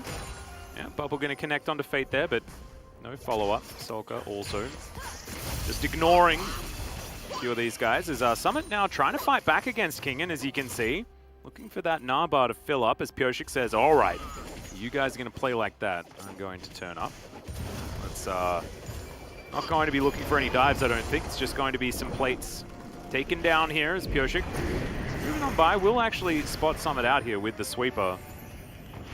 Comes on over. You can see actually teleport comes back for Kingen, and it's all the plate gold going over to Pioshik. Interesting. I would have liked to see the Jace get a little bit more money there. I agree. I think that Jace used it very well. Now, of course, Hack Raim is really, really strong, but still... Yeah, Hop comes out. Croco looking for his opportunity. No Destiny actually utilized yet. It's 13.5 minutes into the game, as there's the onslaught of shadows. Summit flashes out of the way, and finally, the Destiny comes in. He waited for the opportune moment, and will be able to lock down that kill. Great interruption here on the bottom side, as Effort says no to the Zenith Blade. And DRX are going to have to stop that aggression as well. You gotta imagine that was a bait from Fate there, because it felt like Pioshik knew he was playing around that Destiny, he was going in and out, and then it wasn't used initially. Must have been like, okay, he mustn't be here, right? Because they didn't have full vision of where Fate was. Maybe your own bet. That's just a 1v2 solo kill for Kingen, as maybe just didn't expect that Kingen was going to do that. It's a bit of a silly Billy play. Yeah. I agree. The speechlessness thing, as Fate not going to be hit by that Pedal Star, but is going to be forced out of the lane. I'm going to need some time on that one. Yeah. That's like, you know, Fate comes up and tries to save his lane, and then Summit's like, no. You're going to need to do better than that, because look. But that's first turret blood as well, so that's actually super, super big. Croco has Ghost, almost has Ragnarok available. Yeah, there's the back. Maybe suboptimal timing, was wanting to make sure that Effort turned up as the Shock Blast now on cooldown. Chilling Smite comes in. There's the exhaust. Headbutt, just trying to make sure we have as much CC as possible. And, okay, we'll see whether this Undertow is going to connect. It does not. Need to get a bigger arm on that one, and they do turn away. Kingen will survive. No Destiny Gate available for Fate, so he can join this play, and now the punish. Yep, Solar Flare towards the bottom side is now Summit once again going to be fallen down. Turret and safety, not two words that we are going to put in the same sentence anymore for Summit. This is looking a lot more like the traditional Nara experience that we're used to here in the LCK, where you blind pick Nara and then this happens, and obviously it's not just that, it's that DRX actually find a really nice cross-map play, and I'm not loving the sheer amount of attention that's being put here on top of the DRX top side by Liv Sandbox, because you lose a Drake, you trade not even 1 for 1, because you don't kill King, and in the very end you use a lot of resources, you rotate a lot of people up towards top. It's not great. Yeah, it is unfortunate. We are going to have a look at the great, I guess, patience from Fate to wait until the Onslaught of Shadows. Kershik, no option other than to die. But then this was the big old whoopsie. It was really well played by King, and it's he hits all his skills, and you feel the safety from the turret. This is as free as it gets. Just the CC chain. You know the enemy jungler isn't there. Yeah, the only one who, well, yeah, there's no Destiny Gate. The only one who can teleport is Summit himself, so he dead. And Crocker takes a lot of free damage. Atlas. Yes, man. You know what this is feeling like, right? I feel like might not just be done with. Look, I am sharing your feelings. I actually felt it in my waters as I did. sat down You at the said desk. it. I felt that maybe we just haven't seen the last of this particular series, and not of DRX either, who have something to prove moving into this game. I like that Kingen, you know, he does the salty run back. Not feeling as salty now. He's the one with the 30 CS advantage. Eclipse already completed. Looking for that Mirror Mana transformation. Ain't gonna be over until the, you know, the fat lady sings, as they say. However, a much better setup here for DRX, and a much more difficult game for Liv Sandbox to find their way back into, just given what their composition wants to be doing, right? As that's a reset. And that's going to mean that maybe Solka's going to be able to collect this blue buff. Liv Sandbox could have actually watched this entire thing ensue, as they do have that ward that Kershik is just playing on. Yeah, because a low-tempo game like this means that DRX, they've now hit their initial item spikes. We see the Eclipse on Kingen. Already seen the amount of damage they can do. Once the Moramana gets finished, it's going to get even worse. The setup is still really good. Liv Sandbox still can definitely find a single target, 100 to 0 them, and then go from there. But as a whole, this is feeling like a classic LCK game, and that's good for DRX. No, Summit gets the bad news, maybe a little bit late, but does have the fadeaway boomerang, so he's going to be all right. The rest of Liv Sandbox just milling about in the river, and they do still have, you know, one of these Drakes that was picked up. DRX managed to answer with that Ocean, as we do have the option of a triple Mountain Soul for both of our teams. Still a long way off in the distance when it comes to that one. You know what would have been really good here to make your lives a lot easier as Liv Sandbox? A character that Prince could play, that could be left alone so that, you know, Effort can make more plays around the map. I don't think they had that. That doesn't exist in League of Legends, I don't think. No, Ezreal was disabled after the last match. Because it was, yeah. He was taken off the board. Because of Prince. Illegal. Yeah. That's a hip reference. Yep. Watching a lot of LEC, I assume. I have been watching a bit of LEC. A bit. Yeah. It's good, you know. It's fun to watch the other regions. I was actually, I was having a lot of fun watching last night because I've been a Score fan for a long time, and he gets made fun of for his smites a lot. And to know that there are other teams in the world that also struggle with that is pretty cool. As Fate's going to get ganked and will be taken down. Takes him a little while, as you can see the Olaf trying to do what he can as well. Summit's going to turn up to join the party, but it's not the party that he wanted to go to. He should have definitely opted out. No RSVP should have come through there. The Nara is just going to add to the cake. And Liv Sandbox, they push out the mid lane, but otherwise it's just kills being thrown over towards DRX. And DRX, they're all business. They're not messing around. You can see the cams. They want to keep control of the game. They want to snowball this lead. They need to pick up the Drake. They need to keep fighting like this, picking out single targets, winning these small skirmishes, not allowing people like Fate to make a play. And as long as they keep doing that with the lead that they're already secured for themselves, they're looking completely fine. And Okay, we're looking for the option as Fate going to take a lot of damage, but he does get stunned up. This is the combo that we were talking about, and that is going to be comfortably secured. So, Live Sandbox, they demonstrate what their composition is designed to do. Probably about 10 minutes too late. It is, but that might lead to them being able to contest the Drake here. And that's actually an interesting situation because DRX, yet again, this is not as bad as the Ocean Soul, but a Cloud Soul is still not very nice for your composition. Your Jace and your Zoe are going to be very sad when your opponent has more resources. I like that you say Cloud Soul, even though it's a Mountain Soul. There we go. Oh my god, yeah. I blame that one on you, honestly. No, it's absolutely fine. This is part of my legacy, and I very much enjoy it. As Becca takes a little bit of damage, not going to be able to take down that control ward right there. It's 3 seconds until Kingen, but the Drake is live. Croco's still trying to farm this one out. He's behind Pyosik by quite a lot. Yeah, they can't play this straight up. They need to find an angle. Good wards in this brush as Pyosik not going to find the devastating charge just yet. Ulti at the ready, no ghost. I think you just leave it there as Live Sandbox. If you're not able to turn up early pick on top side, which is understandable, right? You need to get to the other end of the map. The timing doesn't really work out. You're just not going to ever make it work. You can't straight up 5v5. You need to go for the hit and run. You need to find specific opportunities and go from there, as we see here.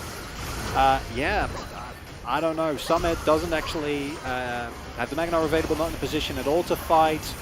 And I get the idea from Live Sandbox to try and like capitalize on something, but this is who you should be looking for, right? Individual players in side lanes. Just throw out a Destiny, see if you can gate towards someone, and then immediately the Kaiser comes in. Prince now level 2 on the Killer Instinct, so these type of plays are going to be available to you more and more.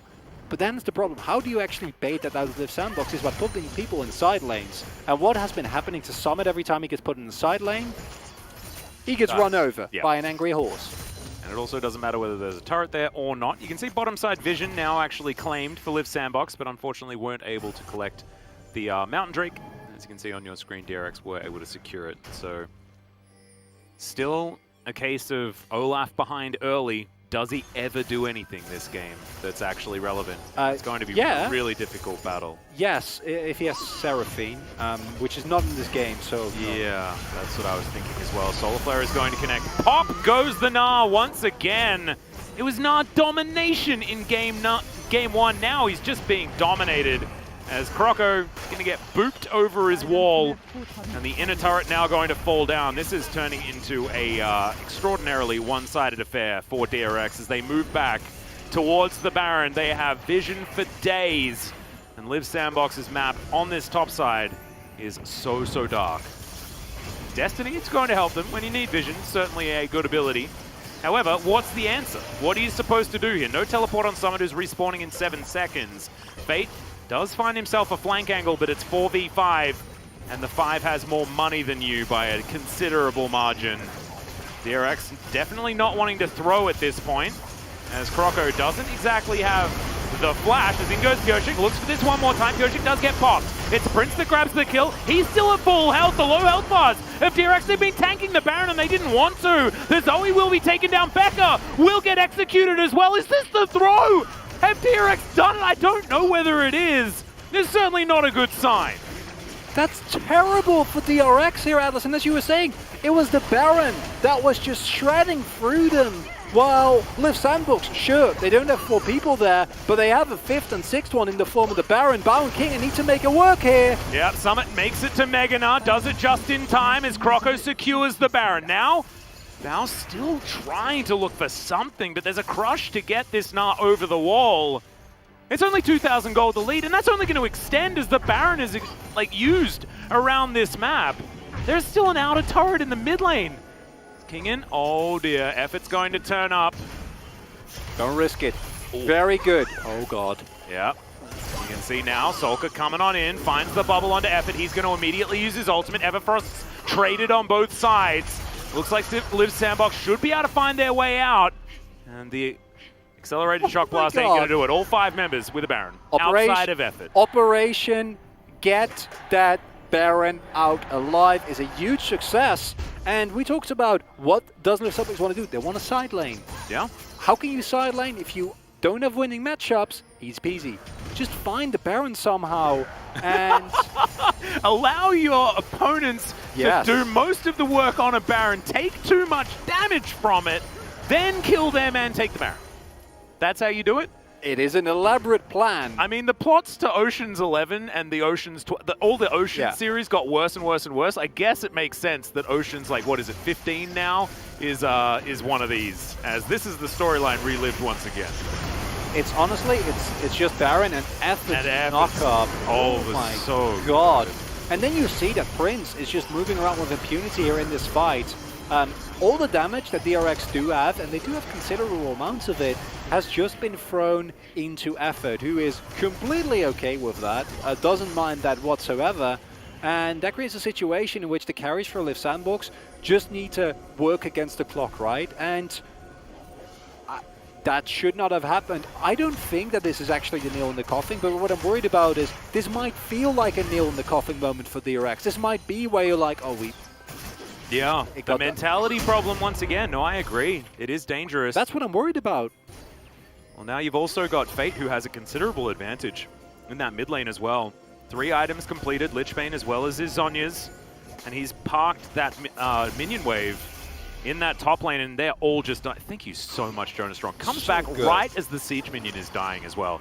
I told you, he's a cannon whisperer. He knows exactly what's going on. As you can see, Destiny gives all of the information over to Liv Sandbox. And now, there's going to be a fight around this river. Effort looking for the opportunity. Hep up hold. They want to take down the Zoe. They do so very comfortably. Summit! He was smashed all game and finds a huge ulti into the backline. Bao, though, still finding the damage. Fate wants a little bit more here, as it's a triple kill for the horse. Pioshik has come alive. That's the Quadra. Could he be locking down the Penta? You betcha he is. Goodbye, Fate. And hello to a potential Game 3, as that is the Pioshik pentakill. It's the hero moment that DRX were looking for. Sure, that Baron play didn't work out, but if you lose that fight right there, I think that's going to be the end of it. And it looked so close as well. The damage comes through, but the disadvantage for Liv Sandbox in terms of composition, in terms of gold, in terms of items at this point in the game is simply too much. They can't make it work. The stalling from Bao's Featherstorm is enough. And then Pioshik says, hello, and thank you very much. Yeah. That's all over. I don't know what they were doing, trying to group up in the river, though. That's not what this composition is built to do. Effort goes for a hero play once again, but the pole landing onto only one is absolutely not what you're looking for. It is actually Pioshik that hard carries this fight, because what happens is Summit goes in, and he finds the backline. King and Bao smashed into the wall.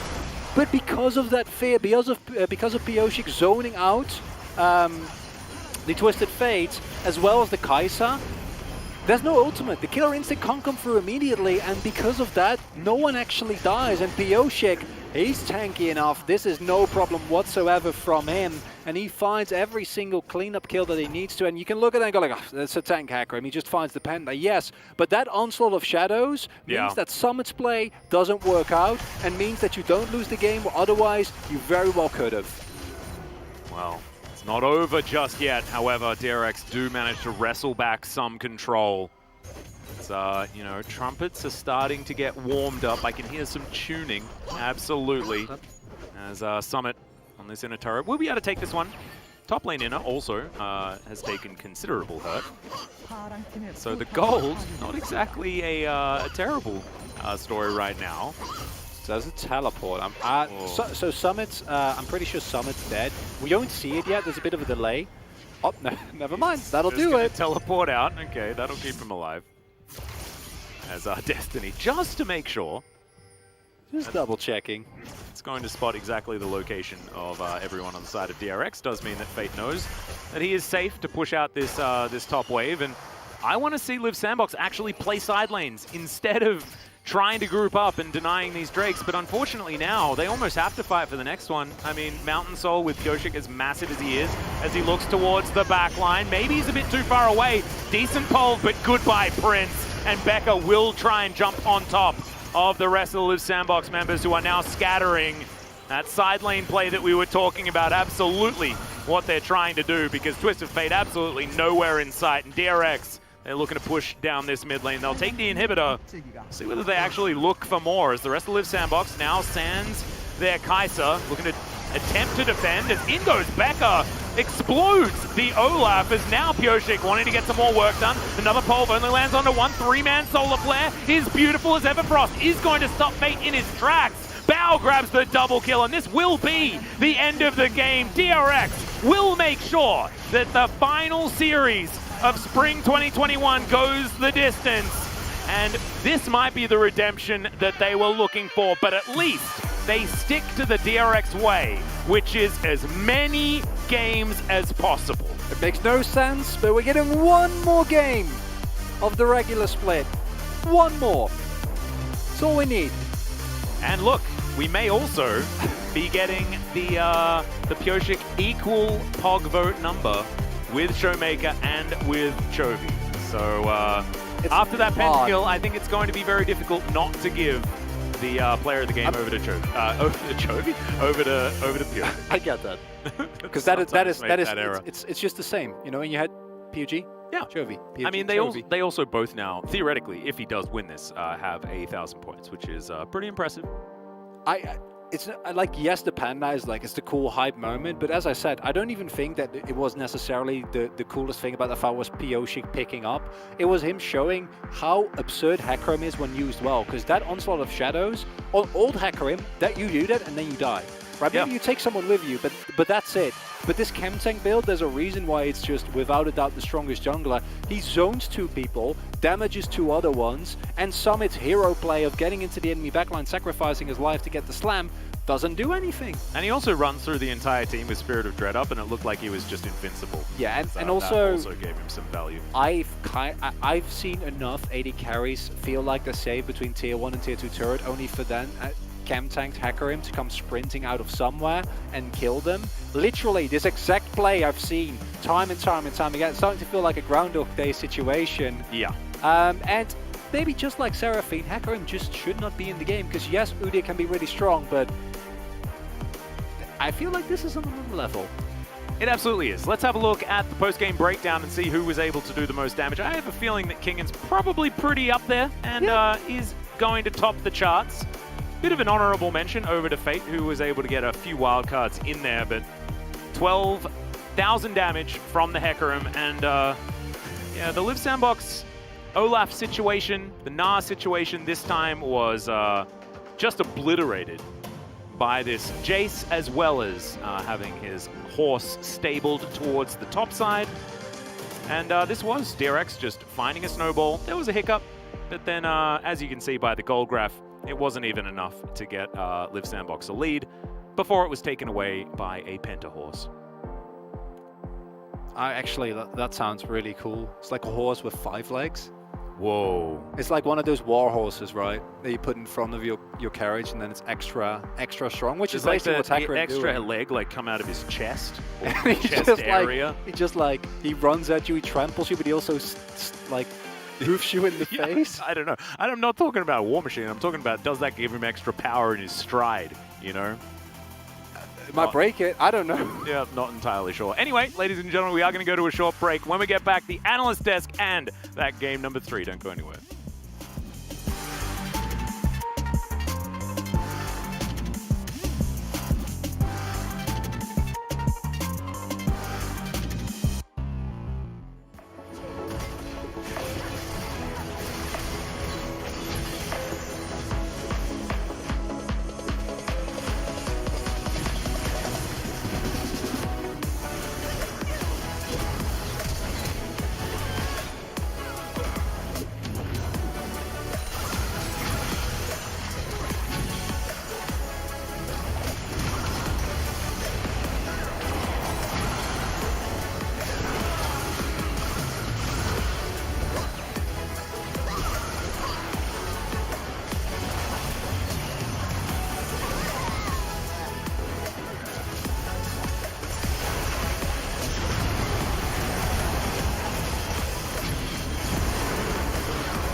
스펙 고연포. 야 이거 얘궁 없어. 올라프 노고. 스펙 고연포야, 스펙 고연. 오케이. 타워 먼저. 봐줄래 이거? 각성 걸었거든. 노플. 알리 노플 노고. 알리 봐줘 알리. 타워 하자, 타워. 오케이. 끝날 듯. 야, 카이사 10초, 카이사 10초. 끝내. 타워 맞춰.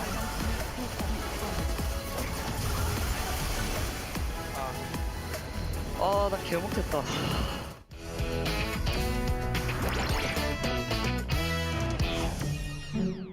다빈이 형 맞아들까 방어될까? 정말 설마 맞아도 알고. 뭐 태민아 별소자 마피아 이겼던 걸로 가자. 이겼던 거 다 이겼어. 하고 싶은 걸로 가. 너가 형아 별소자 마피아 별소자. 오케이 별소자로 가자. 그래, 끝. 먹고 빼. 빅토르. 뒤에. 빅토르 마무리했고. 나이스. 빅토르 노플. 그래. 빅토르 노플이야. 끝내. 미드 가면 끝난다 이거. 미드 가보자. 맞아. 가이다. 사연. 펜타왕인데? 나 살려줘. 아니, 펜타 달라는데. 아 이제 1킬 했으면 뭔 펜타야. 못할 것 같은데? 펜타 줘?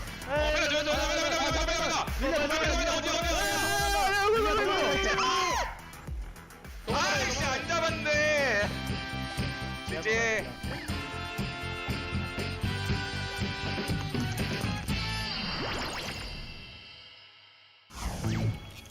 얘들아 4용 때도 한타 줘도 된대.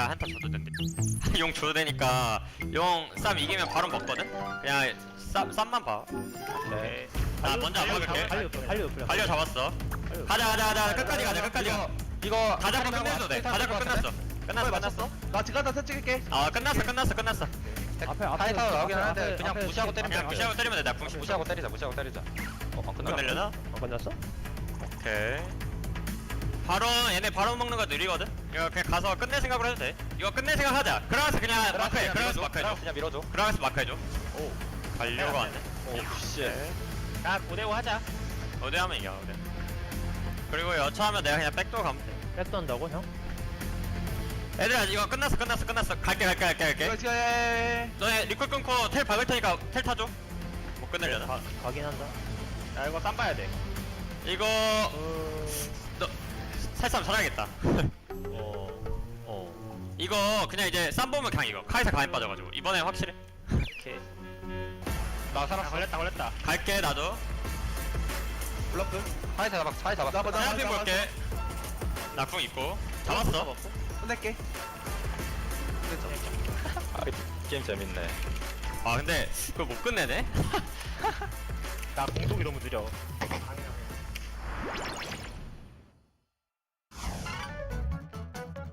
야 얘들아 우리 남은 대진이 다 탑이 세. 진짜 나 쏠게 한 번씩만 따일게 계속. 어쩔 수가 없다. 5번만 따일게. 여기 따위면 그냥 난타 대주가. 야 쏠게 따면 바로 위쪽을 다 간다. 터뜨려줘. 잡을란가? 와 라칸 때문에 살았어. 나이스. 와저 칼날불이 뭐냐? 빛날불이야? 폭탄 붙여놨는데. 레전드인데 이거? 앙코로 갖고 와. 써 더블스터. 하면서 할게. 앞에부터. 우리 앞에부터 치는 중. 아 우리 310 맞았다. 괜찮아. 자 이길 때. 가자. 뺐다. 님이 더 주죠. 아 질련 개사기인데? 질리언 개꿀챔. 뭐야? 다리 좀 깊긴 하다. 와 잘못 뺐다. 뭐야? 나는 공 뺏어야 되는데 잘못 뺐어. 죽지마 아무도 죽지마. 0대스로 끝내. 제발 빼자. 나 탑 보인다. 아 점프 없어. 아 몰라 들어가. 아 그럼 해. 맘대로 해. 빼. 아 그라 살려. 포백트 게임 안돼 피해. 까비. 빼면서 해. 빼. 못 아 끝내. 뭐해 우리 원딜. 못 끝내. 빼라니까. 빼. 바로 가자. 바로 가자. 가서 치고 있을게. 바로 갈게. 바로 가줘. 바로 먹을 수 있을 것 같은데. 이걸 왜 끝난? 바론각 나오지 않았어? 아니 바로 먹으면 1점 더 주는데.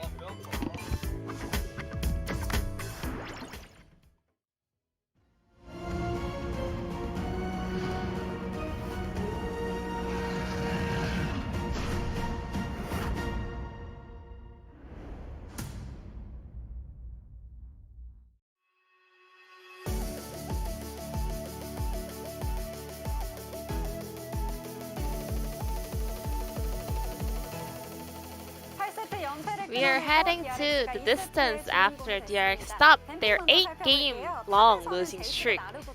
We had another Jace into our matchup, but the biggest change happened on the mid lane. We were once again surprised by that Leap Sandbox love for the blind pick Gnar, but they were not able to repeat the same success that they had in game number 1. In game 1, we had more of a classic AP matchup on the mid lane, but this time around we had a little bit of an adjustment. Joey versus Twisted Fate. TF can add more damage on the side lane onto Jace, and DRX was supposed to be easily exposed by the power of the rotation of Leap Sandbox, but that was not the case in this game. And in the end, DRX was able to take that Herald and win the top side of the map, and now we had the bad scenario of the blind pick Gnar game. I was once again flustered by this blind pick Gnar, but at the same time, if you were about to play Twisted Fate anyway, maybe you could have just locked in TF in third pick or the first rotation of the pick and ban, and then you can last pick your AD carry champion at least. DRX this time around was able to come back stronger and take the lead of the game from the beginning. So let's take a look at this first highlight where they were not able to play out the fight. They were able to get a pick onto that Gnar, and it was 5-on-4 team fight. However, Leona went in for Twisted Fate, a champion that has Zhonya's Hourglass, and then Pusick ulted onto Olaf, who has ultimate, and then Alistar was able to find 3-man knockup on the back line. So even though Leap Sandbox was down in numbers, they were still able to win this fight because of the mis-execution of DRX. And Alistar finding all the damage carriers in the backline was also super significant. Well, DRX, they can easily win teamfight if they can trade first and then engage, but because they got kind of overextended after getting the pick onto Gnar, they were forcing a fight onto the opponents in a rush. So that was the point where Leap Sandbox was able to slowly come online. However, right after that, Pusick was able to pick up a pentakill, the second jungler pentakill in the LCK history. First one was Canyon, as we all remember, on Nidalee. Hecarim, I think that ultimate was so huge.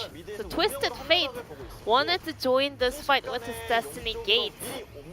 So he finds his location around the blue camp, but even though Soka died immediately, Hecarim was able to find that ultimate onto Prince and Fate. Both of the carries on the side of Leap Sandbox and Fate got too disconnected from his teammates, so he was not able to get any work done in this team fight. Kai'Sa also got drawn into the middle of the opponent, so she got caught out, and then because Fate was disjointed for a long period of time, he was, in the end, was able to pick up a number of kills, but still, Pusick was there to pick up the last kill of that team fight, and solo ace picked up by Pusick. It's really rare to see a pentakill from a jungle position. DRX has always been posting their feedback from Song, and they keep mentioning that they are working really hard to overcome the slump, and I'm pretty sure they are close to it, and Pusick will pick up this POG, 1000 POG, tying up with the leaders, Chovy and Showmaker. And Pusick was actually the weak link of DRX in the recent slump. And I think this could be a sign of him overcoming this kind of a hard time. Jace and Gnar matchup is usually about Jace getting super ahead, but with that gank coming out from Pusick, well, actually, they could turn around the situation. And Pusick as well, he's always just running around the map, always winning the mind game up against the opponents, but these days, after a bit of a losing streak, Pyosik, I think he kind of lost his color, but today Pyosik was able to be who he is, and he was able to even pick up a very historic pentakill as a jungler. And Pyosik is also tied up for the first place in the PUG standings, together with Showmaker and Chovy. Three-way tie for the PUG leader, and Pyosik has the chance to be the regular split MVP if he gets the PUG in Game 3, and a very well-deserved PUG 9 out of 9 for Pyosik in order to get on top of others. And let's head over to a very decisive one between Leap Sandbox and DRX. Thank you so much, Jisun, as per usual, for the Analyst Desk translation. Big congratulations there to Pyosik, of course, the second in the LCK to pick up a pentakill as a jungler. Of course, you guys might remember On Fleek's pentakill, but that was in the Kesper Cup and doesn't actually get counted towards that one. So Canyon and Pyosik, the only two junglers to pick up a pentakill so far in LCK history. Let's see whether he can get another one in game number 3, because of course, as you can see, three-way tie for player of the game. Do we want that, or do we want just one? And there is an opportunity for that. And it will just be worth it for the winner interview, because I don't know what Pyosik has planned, but I'm sure he has something planned, and I'm sure it's going to be amazing. I don't know, he looks a little bit tuckered out at this point. Maybe he just has prep for the playoffs planned. I don't know. Atlas, you know what I'm worried about? What are you worried about? Liv Sandbox, straight up B or R1ing now. I think, yeah, Liv Sandbox have this weird relationship with drafting that I don't necessarily like. Actually, this dates back from before they were these colors, right? This was a Sandbox problem. Has been. They have been the sinners of the LCK for a very long time. I was just looking at like how the draft went, right? And they first picked the Hecarim. Sorry, DRX first picks Hecarim, and then it's Nah Olaf straight out the gate.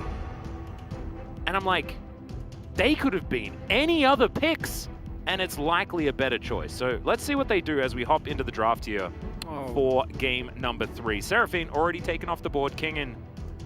Let's have a little bit of support here, but you can see quite quizzical right now. It's a Seraphine ban on blue side. We don't like to see that, man. True. Oh well, let's not get bogged down to it. As long as it's not a B1 nah from Liv Sandbox, I'm okay. I can accept it. I'm also okay with Seraphine bans on blue side if they're the last ban, but I think that you try and bait your opponents into banning away first. Yeah, I'm just of the firm belief that you never ban it, because even though Hecarim's broken, Seraphine's more broken. I will stand by this. And I think that normally giving over the Hecarim is not worth it, but there is just one champion that is above everyone else, to me at least, especially within the LCK, and it is the Seraphine. I mean, she does literally float above most other people. Outside of, I guess, Sona. Maybe Sona is levitated a little bit more.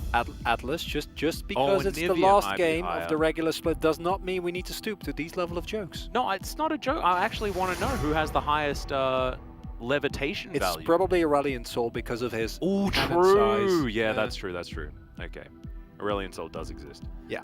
Sometimes there are just a lot of champions. However, she is floating on a stage, which is kind of cool. And she's not actually, a champion that is either a literal dragon or a literal bird. I mean, Aurelion Sol is like he's like a celestial being, right? Like he's not just even, he is a dragon, but he's not just a normal dragon. He's like Do you know what he reminds me of? The dragons from Breath of the Wild. Yeah, the first time I saw one of those. Oh, such a magical feeling, right? And the music sets in and you're like, I don't know what's happening. Well, what's going on? And then you'll look up. Oh, the essence of mystical. So good. So good. Well, I've seen this before, Chronicler, as the Udyr is locked in, the Lilia being considered, Pyosik having a giggle. He's like, how am I supposed to get a pentakill on this champion? I struggled so much in game 1.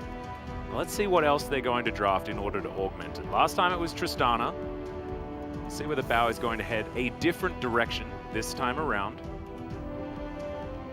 DRX are kind of hard to call. Just don't pick and we will be fine. Not a huge fan of this either, but I think this is excusable considering the fact that Tristana's banned. Yes, Liv Sandbox can go for something like the Senna Kench, but they're not going to because they want effort on the Hard Engage champion. And this is one of the main issues that we have collectively identified with Liv Sandbox, and that is that they are very, very easy to read. They are just predictable to a fault, and they will just lock in the Alistar. And I don't think the Alistar is bad, like, don't get me wrong, but just lock in the Senna and the Kench here, right? And that would be the tier list play, right? But it's. I also wouldn't mind if they locked in Princess Ezreal, because he has been very, very good on that champion. Does unlock effort, like you've mentioned many times before. But I can't help but think that it's a gonna be no. Syndra's okay. I can accept that. I'm okay with it. Same. I think that Liv Sandbox, you know, the problem in game number 2 was not necessarily your draft. Like, I disagree with the draft. Actually, I think the Gnar was a problem, but the rest of that, with better execution, I can see that work. Right? Yep. Like, and it is on brand for Liv Sandbox. We need to rate the draft of these teams within the context of the team. Liv Sandbox are never winning late. Like, I don't see it happen. I don't think they see it happen. It needs to be a case of win, stomp lane, right? Find the early skirmishes, get a lead, and snowball that. Otherwise, I think your odds against DRX, even this form of DRX, are not as great. Because do think back to that first game, even with the gold lead as big as it was, there were still moments where you were like, ooh, need to be a little bit careful. Then once the soul came in, that was not a problem whatsoever anymore. But probably Camille and a Jace ban coming through here. I'd expect that too. DRX, just to make sure that Kingen does not suffer the fate that Summit suffered in game number 2. Game number 1, of course, a completely different story. And as Liv Sandbox, I think you're looking for maybe a bit more hard engage. An Orianna would be absolutely lovely. Although I can also see DRX pick that away because Sorka loves it. It powers up your Lilia and you pick it away from a Udyr and a Samira. That's just all around a big win. Feels pretty good to me. I'm thinking about the Aurelia and whether or not that actually gets looked at. Of course, a pretty decent matchup into the Gnar and has been historically, but we haven't seen it for the last little while. It often gets banned. As the Zoe going to be taken away instead. We'll see where DRX's heads are at as far as their next pickup. Could be just a support because they have, of course, seen the bottom lane already. As Rel will be taken away as well. So Leona probably looking like the next cab off the rank. Either that or a Nautilus or a Blitzcrank. If you just want to press the Blitzcrank button, seems fine to me. Okay, I think Bao's having some fun. And that's okay. It's the final game of the regular split. Yeah, and then they're going to pick Leona. That's exactly what we expected. Yeah, no surprises here. That's a Pantheon. That would be reaching all the way back into the history books of what destroys Gnar. This makes a lot more sense. And there's the Jace. So no surprises? Summit is going to give King Ian a taste of his own medicine. Okay. I personally would have been a big fan of an Orianna, and I think the Jace is fine, obviously, for the counter matchup into the Gnar. It wasn't banned. Summit hopefully will be able to punish that matchup as much. Do it, Solka. Don't be scared. Yes. Oh, no, that's not. No, that's not what I wanted. Take it away. Honestly, Atlas, there is a Samira in the game, and at this point, Samira is a champion that we don't see very often anymore, right? She fits into specific comps. I think it's a decent pick. It's not nearly as mind-blowingly strong as it was at the beginning of the split, and even then, teams identified that it could actually be exploited. It could actually be played against pretty decently. A lot of CC is one of those ways, and there is a considerable amount available here for DRX, but simultaneously, I like this Liv Sandbox comp a whole lot more. I think it is much more well-rounded, and I think that even though they still need to win the early game, I think they have a lot more tools. I think the individual matchups are looking a lot stronger, although you won't have Prio on mid lane. Your bot lane, your top lane are looking peachy. Croco can hopefully get something done and put Pioshik in his place again, and otherwise, it will be the most DRX thing to win this in a 45-minute. Yep, comeback victory after having a gold disadvantage after a fumbled early game. That's what the script reads. Okay, we are, because you know we're getting a little bit lax. You know, there's not quite as much at stake for this particular match. We may as well give you guys a peek behind the curtain. We, of course, have absolutely everything laid out. We're not paid as commentators. We're paid as actors. We need to pretend that everything is a surprise. And we know how this one's going to work. So I guess we'll just, we can share that with you this time around. And that is the DRX. They will have a decent time in the early laning phase, and then someone will make an error. They'll fall behind. Then they will find a heroic skirmish around the mid game. And then we're going to be tussling for about 10 to 15 minutes, and then something will happen. Live Sandbox will leave a foot out of place, and DRX will get an ace and take the game. That's at least what the script has said, and it's not often wrong. Main question is, how many Monster Hunter references are you going to make while that is happening? Oh, none. I am a professional. I would never talk about the game that I've just sunk about 25 hours into. When did it come out again? About 25 hours ago. No, it was a bit earlier than that. I got lucky because I have an Australian Switch, and so therefore, in comparison to Wolf, who had the American one, I had the game for time zone wise. That's not it. Like an extra 12 hours or something like that. It was pretty dope. I felt like I had a cheat code. It was pretty exciting. But I also still have to, like, if we're gonna play together, have to just do stuff at the same rate as you guys anyway, because I'll have to go back and do it. But still, has been a lot of fun. As is this Udyr skin, so I guess there's that. And on the side of Live Sandbox, like, all jokes aside about scripts and things like that, like, this is a composition that can certainly get some exciting things done. I do like Samira just because she's fun. And Fate has had some decent Azir games in his time. Summit has also crushed lanes as Jace before. And I want to see some vintage Summit really put it to King, and as we can see right now, trading some autos. That was a Narnian chocolate blast right there. As Headbutt going to get Bao completely out of this fight. Narnian, is that a word? I mean, I know what you meant. I don't think it's actually a word, no. Yeah. If you come from Narnia, I think you're still a Narni. We'll need the collective to confirm that. That would make sense. Yeah. This is something that's really interesting to me, right? Because how is it that it was, of all like children franchises, Narnia, that really became so commonplace within the League of Legends scene? But like as a skill shot that just goes to nowhere, because there's so many. For that one. It was just Egypt. There's Hogwarts, right? Like there's so many popular franchises that it could have been. There's Middle-earth. Yeah, Middle-earth, that's not bad. That's not bad. but it is a little bit wordy. Narnia is just so easy because it's like 5 letters. I'm into that, you know. You can knock out Narnia quite comfortably within a play-by-play moment. As in goes Summit once again. Not exactly trading super effectively, as Kingen is going to give him the good old thumbs up. Oh, we've got mental warfare at play here as well. Not what you want to see here on the bottom side of the map. DRX still shoving in, and they have control of almost all of these lanes. Not exactly the greatest news for an Udyr, but Rocco not looking too perturbed about it, as he's just going to come through, clean out this ward. Shock Blast going to go wide yet again. Kingen is actually absorbing a lot of this pressure quite effectively. Yeah, sidestepping super well. It's going to be a even trade. Nani is 6 letters. I'm an idiot. Oh, man. It's been a long day. Or is it just NA? NIA. No, that's Nani, NIA. isn't it? Yeah. Being from Australia, you know, NA, NAR. It's the same. It's all the same. Yeah. I can use excuse as well, but it's more about my use of language and accent than it is about specific phrases. Yeah. I mean, I have no excuse, really. You've told me it's a separate language. Australian, that is. Australian, yeah, but we like to pretend that it's English. So I need to try and keep that ruse going for the rest of my countrymen. For the collective. Yes. Exactly.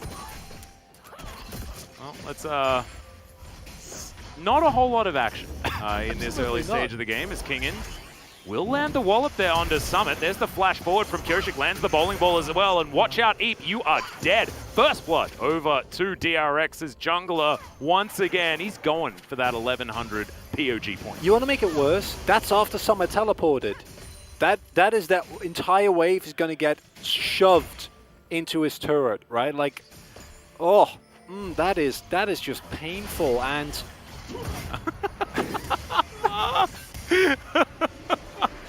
I'm trying to do some analysis. I love that his name is Effort, and that looked like the most low effort freeze that he could possibly try and get. Beautiful. It's getting late. We're getting giddy. So good. I hope we get it. Oh no, it's the top lane. I wanted to see that again. We are going to check this one out. It was actually pretty well played here from Pioshik. It was. Not just Pioshik. I think the setup from King is really nice as well. And this is a problem with Summit that we've seen time and time again, where even though he's, I think, one of the most reliable hard carries if he gets a lead, he's also the most prone, next to perhaps Grocko, that we've seen on Live Sandbox. And now the lane is going to be shoving away from him if Kingen finds a freeze here. Pioshik is in the top side of the map. Grocko is nowhere near. I guess you could say he is in a different world, which will not be named through a wardrobe, but it's definitely far away. Yep, got it. And the problem with that is that that's just going to be another ganking opportunity. Someone wants to shove out this wave really, really badly, but he's just leaving himself open to a gank, but the alternative is just as bad, and Pioshik's making his way up. Yeah, few autos cancelled there, unfortunately, for Summit, so it doesn't get quite enough damage as, okay, it's sleepy time for Summit. And this is yet another kill. Pioshik just feasting on the Jace. It's tilt. That's... They're in his head. You 100% know what's going to happen there. Jace, he has the slow push. He feels like he needs to shove out the wave. I think, though, that if Summit, he doesn't go for the trade there, and literally all he does is he uses his skills on the waves, shoves in the waves, and backs off, he might live there. Yep. Might not, because if the bowling ball hits him, or like Pioshik gets on top of him and he sleeps, he's dead no matter what. But I just feel like he didn't need to die there, and if he doesn't die there, then all of a sudden it's looking a lot better. Now the gold lead is getting bigger, another wave gets shoved into his turret, there's no plates, but it's still just an awkward position. And like I said, look at the trade he goes for here. If you use all these skills just on the wave, this is straight up greedy, right? Like, yes, he gets hit there, yes, it's unfortunate. He probably is dead either way as Pioshik has his passive stacked up. But if you back off that earlier, just clear the wave with your accelerated shock blast, I think you can live. And that is something that teams have been happy to punish. Yeah, well, now especially Pioshik as well, who has been the beneficiary. As you can see, 730 gold. Not exactly the end of the world, but it is still quite early. And Anar having an advantage against the Jace is bad news, Bears. As once again, the trades are good. You just need to make sure you know that there's not Bambi waiting in the wings, who's extraordinarily angry about what you're doing. Angry Bambi indeed. It's okay. Down into the river goes Summit, not wanting to be spotted out. We'll be able to get some vision, most likely. Now Becca just going to wander up the river here. DRX. Bottom lane, not too much to worry about. Has, of course, 12 CS advantage for Prince, actually playing out the early laning phase quite well as far as farm. Bao and Becca probably just happy to chill and cruise. So far, yeah, on 11.5, Udyr has been pretty good into the Lilia. We saw game 1 was an example of this as well. I'm glad that we bring up this stat after Pioshik gets 2 kills. It's interesting.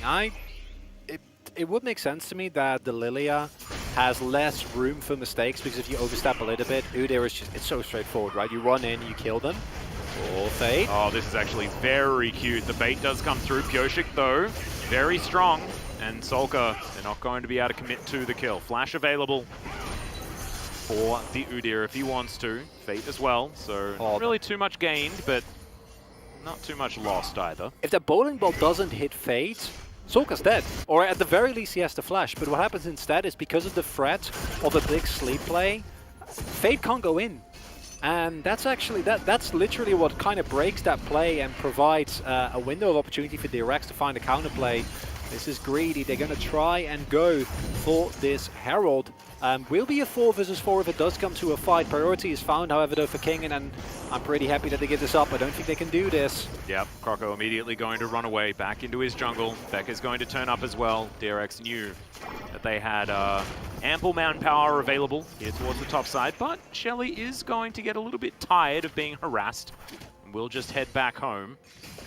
And now we've got it carries on the bottom side. Bit of a trade here from Prince, who finds a blade well. There's the ulti at the same time. Bao is told to leave. Summit, Solar flared, but not committed to.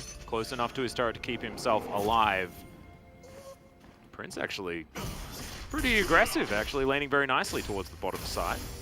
As the Samira pick, especially in isolation, you can really put the hurt towards Bao, who didn't flash or heal, so your actual kill pressure is still fairly negligible, especially on the turret, but still nice to see. As I feel like we're collectively wasting a lot of time here on this Herald. On both sides, right? As Becca gets shock blasted, Kingen very close to the Mega Gnar as he throws a screw into this minion wave. Just not going to happen, I guess. Yeah. Rocco's going to start it off again. Attempt number 14. Shelly is getting the most exercise that she's got in quite a while. With the amount of times that she's been wandering out of this pit. She's once again going to lose her patience and walk back again. So we will need to once again go for another releash for the 4th time. It just keeps going. This is a lot of milling about. As you can see, Fate's the beneficiary in the majority because he's been shoving wave after wave. But I think it has been answered for the most part. 4 members of DRX now in this area. Now Fate is going to wander up the river. Let's see what the Emperor's actually going to be able to do here as Kingen decides that he wants to get rid of him.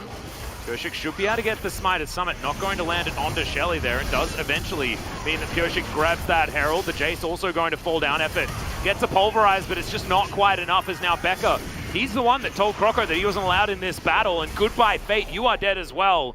Meanwhile, the bottom lane is just a 1v1, and that's absolutely fine as Becca's getting hunted down by Croco, but Croco knows that DRX have a lot more buddies available, and now it's 4-0 in the kill score.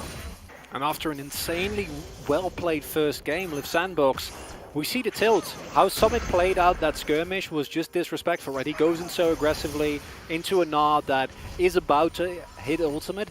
So King didn't even have to flash. He was just right on top of him, and we've seen this matchup 3 times now, and Summit smashed it, even though he shouldn't have in the first time.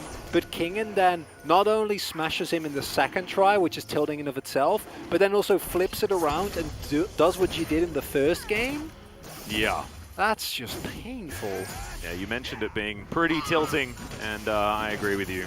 It's going to be quite difficult. And playing as the Jace right now, when you're like, this is where I should be really getting my aggression on, you feel like that extra layer of pressure in the matchup as we have a Mountain Soul yet again.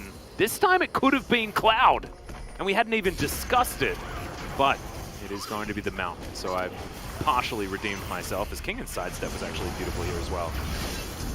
Yeah, like, I have nothing more to add to that. It is a 4 versus 4 that is playable. Maybe if you get some poke, it might look a little bit better.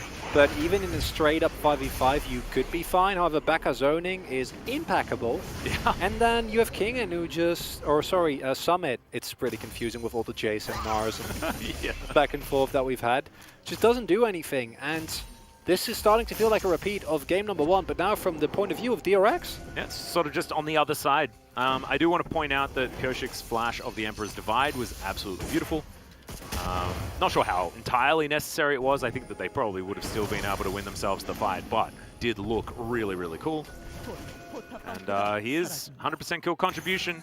And if you compare it to the first game, his Lilia performance was pretty forgettable, to be honest. This time around, certainly looking a whole lot better as look at the bowling ball onto Summit. Unfortunately, hits a melee minion. Still trying to stack up this passive.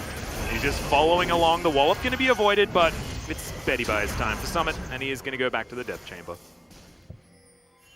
He's just... That one hurts. Because it's...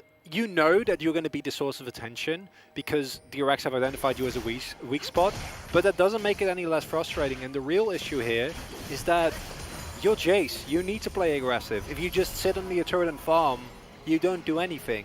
Yeah. It's just not going to work. And it's one of the reasons why, even in situations where teams can go for aggressive counter picks, they might instead look towards more stable things, like a Sion, right? There's a reason why so many teams have been kind of going for that. And yes, I think Summon has been making a couple of misplays. He's been playing a little bit disrespectful, but there's also only so much you can do when Purshik has literally, outside of that one play in the mid lane, only visited your lane, like 5 times in a row. Well, now Summit's going to get his revenge. Goodbye, Purshik. Oh my god. Just finds him in the river. And look at how angry Summit is, dude. He just completes his Eclipse. And he's like, yes, it is indeed lights out for you. I'm done. Okay. Yeah. Well, let's see whether he can do it again. He's got double buffs, exactly. Shock Blast going to go entirely wide. Narnia's to the right, though, so it didn't go there again. Now, where did it go to? Which beloved children franchise? It stayed on the Rift. It stayed on the Rift this time. Because I don't think I understand the names of enough mystical worlds, I guess. As, yeah, King's going to get chunked a little bit. And with the Stride Break ability, you still do a fair bit of damage with your lethality until Kingen does get at least, you know, an armor item of some kind. So, I guess... What happened with the drive-by? Yeah. It's just, I'm running, dropping the wall and running. I actually love it when he's trampling, because it does really look like he's busy. Yeah. You know, he's like, I'm about to get something done. He's got places to be. Yeah. Excellent. Let's have a look at this one more time. As, yeah, this was the good Purshik play. Again, it's a 1 versus 2. If you're super fat, you might outplay that, but in this scenario, I don't think there's any way that you ever survive that. That initial miss on the Swirl Seed probably wouldn't have changed it that much, but with how that Purshik is, maybe it at least gives him the stack to sidestep any of the other abilities. Because if you don't hit that, and you don't have your passive stack, Lilia's movement speed is actually super, super low. Yeah. And you just get killed. I do want to see Liv Sandbox implement Prince and actually utilize the power of the Samira pick, because this is when you want to make plays. This is where Samira feels super busted. When you have your Conqueror, you have your shield bow, you dive in the enemy backline, you swirl around, and all of a sudden everyone's dead. Still an opportunity for that. Could happen. As Summit makes his way back up towards the top side, now has a kill. It might have been the huge play move to give him a kill so that they reset his gold value. No. You know? No, not buying it. I can think about it more if you really want me to. Yeah. Still remains a bad idea? Okay. I'd personally argue no. If this was Cyan, though, I'd be like, okay, you know, then it's or if it was Singed, yeah, exactly. Or if this was an older iteration of the game where that worked out a little bit better, then perhaps that's a thing too. As that's a Pulverize only onto Becca, though, as the tower does go down. Zenith Blade, maybe not the one that Becca wanted, but Kingen's going to be here to help him out. Fate also going to die as Purshik grabs that kill, and now he's booking it towards the bottom side. That is not the dive that Liv Sandbox wanted, and it does feel like they're playing under so much pressure to get things done. As Summit is a happy boy. He at least gets some free time. I think if you don't lose both people there, that's actually a trade you take, because you get first Turret Blood, and you force a teleport, so if you can then disengage, you're completely fine. Prince can't die here, though. Yep, Solar Flare going to be Captain Jacked very nicely there, as the Blade Whirl also pretty good. Shield Bow will keep him alive for the moment, as Bao, one more turret shot and he's dead. Prince keeps himself alive for the moment. Gets that S-rank to tidy up the minion wave, and Purshik just gets to work on the turret. He'll be able to take that one down while the rest of his team was putting that pressure on the bottom side. Yeah, I think that if you played a little bit better, that might be worth it. If you just sack effort and Fate doesn't die, you're okay. But Fate goes for a really greedy jump over the wall there because he thinks I have vision, and then it's Scatter, Everfrost, bowling ball into sleep, and you just immediately lose any semblance of life that you might have. I think giving up effort here for a first turret block is completely fine. The flash is very unfortunate because Leona obviously follows you, especially when you flash in line. And because you get the turret on top, you get the turret on bot lane, and you force a teleport. But it's a little bit of a stretch coming out. But Liv Sandbox are not as far behind as the score might suggest. And I do legitimately feel that if they find a good angle here, if Prince can pop into a team fight, not get CC'd, and get into the enemy backline, this is still a point where I say they can win fights, especially if they play well around Kingen's Narbar. See whether they can make it work. Speaking of the Narbar, Kingen does go to Mega Knight here, but he's just chilling on the bottom side. Very even elsewhere on the map, outside of the kills that DRX have been able to entirely mop up. See the Jace, like, Summit, after that kill, like he's put together another half an item or something like that, has tidied up that CS deficit. And the Shock Blast, if they land onto the squishies, and there are quite a few of them, is going to be able to get work done. I think that so much of this game comes down to how much of an impact King and Pyosik are going to have, because they've been the benefactors of every one of these moments in this early game thus far. And, okay, Prince just going to run away. Sidesteps the Solar Flare very nicely, so Becca is just going to sheepishly wander away. Especially without your cleanse, that is a guaranteed death if you get hit there. And Liv Sandbox, they're kind of floundering, they don't really know what to do. I think making sure that you get those Drakes is going to put you in a way better position. A lot of the DRX damage is going to be straight up burst. Scatter the weak, Kaiser running in and blowing you up. And that's really what you need to respect here. These fights, if you execute them well, can actually provide a really big boon for Liv Sandbox. They need to be mindful of the hard engage coming through from Becca and Kingen though. Yeah, Kingen looking for his opportunity. Nabar at a really good position. Fate's going to scooch over the wall, but Croco not going to be so lucky as Becca goes on an adventure that he didn't necessarily want to, but it worked out relatively well. Kingen doesn't quite find the Nara as Croco is burning down and will be taken in the end. Decent scatter the weak for the stun onto Effort, but he will survive due to the unbreakable will. There is Pyosik locking down that crab. Liv Sandbox still looking for some more opportunities as that's a scatter onto 3 members. Everfrost there as well. Solka's so good at this. Syndra, and he'll be rewarded with a double kill. Now Prince trying to run, but it's so unfortunate. He'll get eeped and destroyed. Bao grabs that kill, and now DRX thinking about whether or not a Baron's a good idea, as only Fate is left standing. It's such an unfortunate situation as Liv Sandbox, because that initial play doesn't really work out. I don't think you can funnel into that, even though the flash puts backhand in an awkward position. But to then kind of try and force your way into a turret when you just used all your cooldowns is super, super greedy. If it's not a Hail Mary steal, I don't know how Liv Sandbox is going to deal with this. Not happening. Yeah, Croco ain't going to get in there. Doesn't have flash. No opportunity is now. Pyosik finds another watch out heap. Solar Flare is just going to slow down the Udyr as now Summit, looking to donate himself as tribute by the looks of that, decides against it in the end, is now still wanting to stop DRX from getting free backs, but it's just not going to happen when he's 1 Jace versus 5. The Sandbox with a little bit of time with control of the map, and Summit should be able to plow down this inner turret. This is only the beginning. It's 2.5 minutes now for this Baron buff. Try and knock down some of these structures. You got him. And here we go again. Croco catching an Udyr is never as good as it quite feels. Yeah. Because he is just incredibly tanky. They use all the CC on him and he will die in the very end.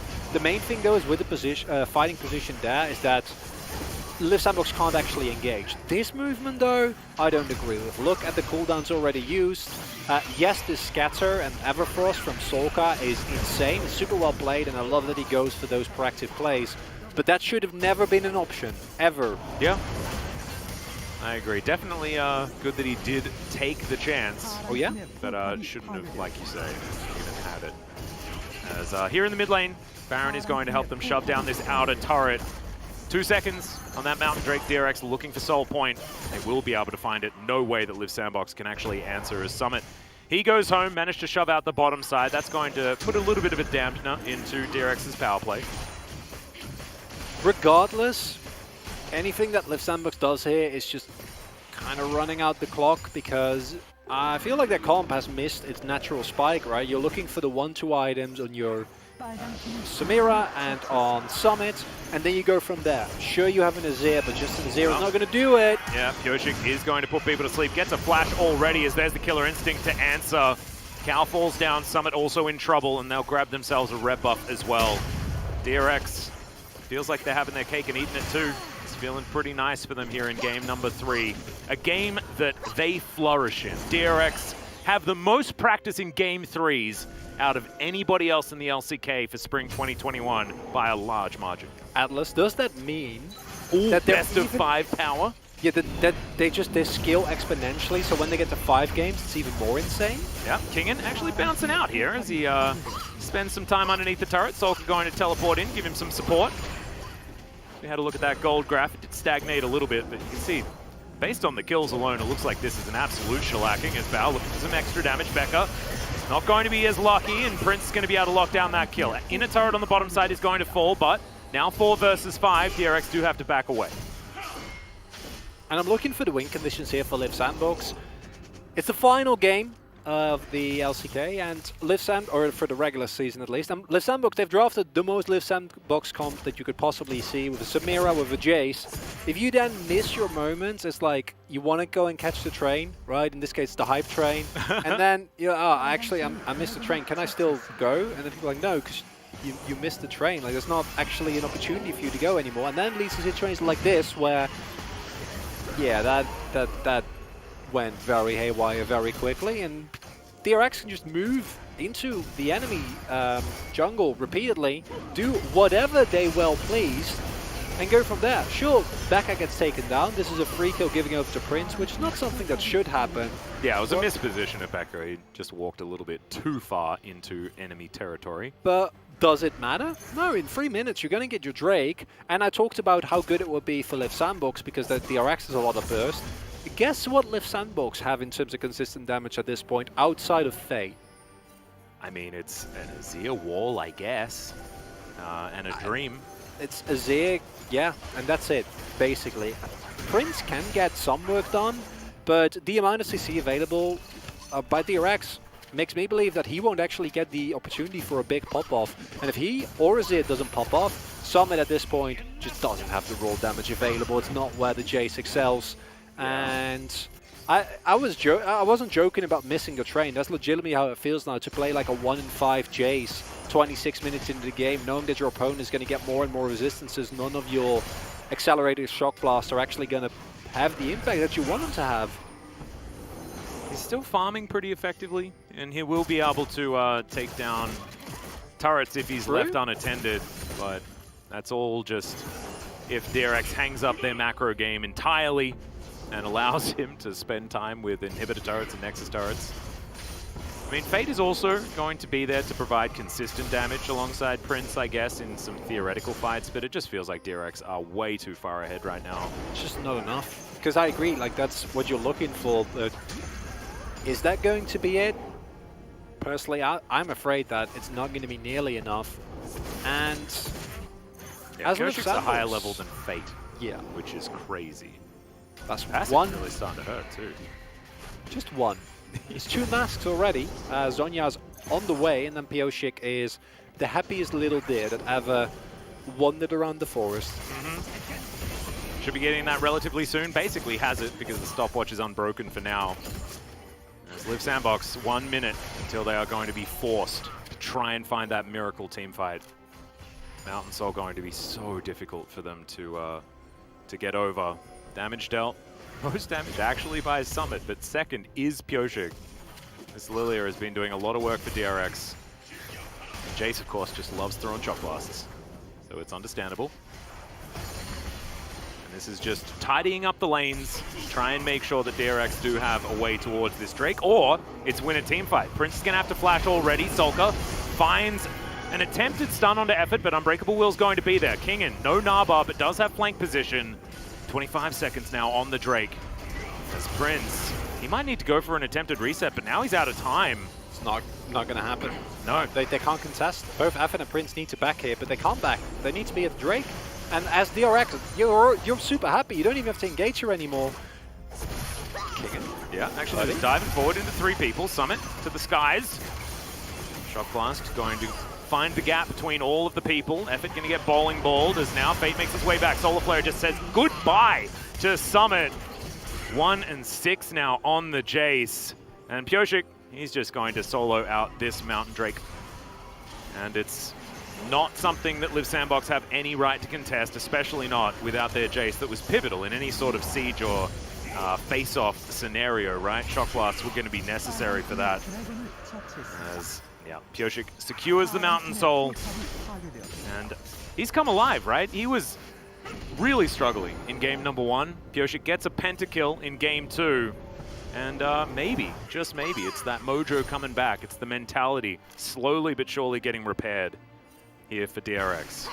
I'd agree, but personally, I'm looking at Kingen. The fact that you go from losing your counter matchup to winning your stomping, I'd say, your counter matchup, to getting countered and then still winning yeah. within 1 best of 3. Like, That's the type of mental fortitude that we were hyping DRX up for it when they were playing really well. And I'm happy to see that team return. Is it a bit late? Yes, because playoffs are literally happening like this week. Yep. They're coming up. I mean, any win to give you momentum's good though, right? Agreed. Like, we have to go back to the stakes that are here, and there aren't any for this particular match. However, DRX need to do whatever they can to get over that slump. It's purely round one that's got DRX into the playoffs, and they need to show us exactly why they were so good back then. As DRX, okay, Live Sandbox, we're closing in. That's because DRX backing away because Kingin's on the top side, getting another wave in, slow push on the bottom lane as well. As Live Sandbox, they have some homework to do. They are putting it off. It's not a time for procrastination, but unfortunately they feel like they have to try and put on as much pressure as they can, as Jonas Strong, thankfully, down here. There's a season, so of course he's going to get there, as we've got a couple of sleeps. On two of the tanks, actually, is now Kingin looking for Kuroko. Becca comes on forward as well. Decent knock-up from Effort, but some very low health bars here, as DRX may have just bought themselves a Baron without even needing to get a kill. And here you see the problem. There's no damage. There's Mountain Saw available. Live Sandbox are too far behind. None of their poke sticks. The only one doing consistent damage at this point is Fate, unless Prince finds the biggest all-in that you've ever seen. Yeah, well, we'll see whether he can actually go for it, as Kingin stride breakering forward. Effort doesn't have the ulti available, as there's Becca finding the Zenith Blade onto Summit, who immediately flashes out of there. Kuroko, Effort still extraordinarily low. Prince at full health, Blade Whirls the bowling ball. DRX, they're not looking for any Barons or anything, they're just staying grouped up as a team. Wanting to make sure that they have all the options possible. See that damage? Yeah. No, I mean, no, we didn't. It killed the shields. We didn't see that damage. Then they came back again. That's the problem, Atlas. Yeah, it's bad. It's definitely a worry. Effort's still sitting at half health, but he can do a lot of work with that. Can potentially Hex Flash his way over here as, okay. Fate gets in, looks for the hero play, finds a couple with the Emperor's Divide as Bao goes golden. Becca looking for Prince now as well, and I have a feeling this is a wallet story, but no! Prince tidies it up! Oh my god, the hero saving Live Sandbox in this moment! And now they're going to be able to get some real work done! No way!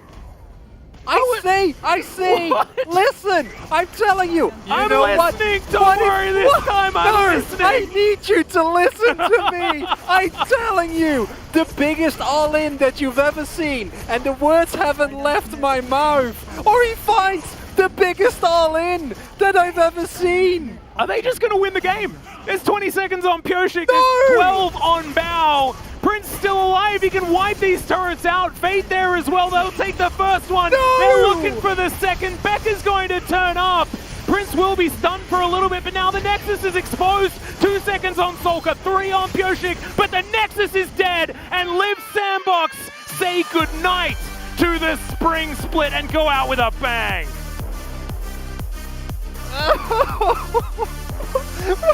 Oh, that is the best possible way to end the regular split, Atlas. Oh my goodness. You gotta vote. Oh no, DRX. Oh no. They had so much control. That game was almost 100% theirs. But then sometimes Samira's just find a way. Let's have a look at the replay of the moment. As I'm not going to lie to everyone, I didn't think that this was going to be possible. I thought DRX with their Mountain Soul were just going to be too far ahead. Didn't we all? Yeah. Because listen, he cleanses, he Blade Whirls, and you're like, nah, surely he wouldn't. But he doesn't die. No, and he's in there meleeing forever. Oh my god. I didn't believe it. I said it, but I didn't believe it, and I should have believed. Should you? I mean, I don't know. I think you're Actually, allowed that. You're entitled to that. To not necessarily assume that Prince is going to pop off, chill out in the back of a team fight, just slashing people with his sword, and then murder everyone with his ulti. Like, even tanked the Baron like multiple times and waited for Kingen to jump on him just to dash out of the way and kill him. It's the most DRX ending possible. But it got done to them. Yeah. This is... Actually, I love this for Live Sandbox. It is very sad for DRX, and look, it's far more relevant for DRX as well. Like, this is the end of the run for Live Sandbox. They have to wait until the summer split. They do have a lot of time to get their ducks in a row to sort themselves out, and this is a team with a lot of promise. But for DRX, it is heartbreaking to have to go out losing to one of the bottom place teams. This does mean that Live Sandbox do manage to get themselves, I believe, up to at least 7th place. Agreed. Which is pretty cool. It's losing to a lower team is one thing. But the problem in this game, and the one that's really going to stay in the head of DRX fans and presumably the players themselves, is not just that you lost, but it's that that last game was under your control. Like game 1, you can forget about it. It was upsetting, but you got outplayed in every lane. It happens. Game 2, much cleaner, able to take control, take the victory, and then game 3, you're like, we're cruising towards the same path. And then that happens, and this is gonna stick on your mind as if the playoffs match wasn't hard enough. Yeah. Oh, it's very, very sad for DRX, but I think we have to focus on the victors here, right? We have to focus on the fact that this is Live Sandbox, and they had some odd drafting choices throughout this series, but sometimes you got to give it to them, right? Like, this is what they wanted to play, and in the end, it worked out throughout the entire game. It's the classic Skara moment. They were winning until they lost, right, on the DRX side. Let's have a look at some of the highlights that are mostly going to be of DRX smashing Live Sandbox, and Summit in particular. Summit really got smashed. This is some Dyrus level treatment that he got here as a top laner. Oh, yes. It's not a Cyan where I'll tank it, guys. It's fine. Make cross map plays and we'll be okay. It is a Jace, which does not provide any considerable value outside of the early and mid game, unless you're really fat, in which case you can of course skill decently into the late game just from like the value of your items. Obviously, this is a personal turning point for Summit, because after this, I think he dies like once or twice more, but he's playing with much more vigor. And I think this is the moment where I'm like, okay, listen, together with the... I was ready for it. You caught it yourself. Together with the amount of pressure and importance that they put into the souls, it was just not looking likely anymore. And these kind of macro mistakes, Live Sandbox, these need to be erased. These are not allowed to continuously be made as we go into the season. But I also, again, want to make the case for let this team stay together. Yes, their lows are low, but if you can smooth out this team... And it's not based on individual play. No. Like, these are all really good players. Exactly. You gotta arm them with all of the information on how to make it all work. So I completely agree with you. There is, we've said it so many times, the old potential. I want to hear this. Let's have a listen to this. 카이사 와보자. 볼만해. 죽여봐. 야, 살아봐. 미드가 맞다. 갈만하다. 제발. 할만해. 일단 봐줄게 내가. I want to see if we can get the next end as well. Yeah. 사람 탱커거든? 아니 안 끝날 수도 있어. 아니 끝났어. 진심으로 해봐. 끝났어. 진심 퍼트로 갈게. 동범군 동탱 잘 부탁해. 나갈게. 바로 가자. 죽으면 안 돼? 아, 다음 열심히 끝난다 이거. 안 끝났어. 제이스도 먼저 나와. 열심히 쳐봐. 나도 텔 탈게. 15초. 끝났다 얘들아. 상대 19초. 얘들아. 잠깐만. 아래 거부터 할게. 먼저 아래 거. 뭐 먼저? 끝났다 얘들아. 아래 거. 아래 거 위에 거 바로. 제이스 바로 헬타 주고. Go with all of your heart, guys.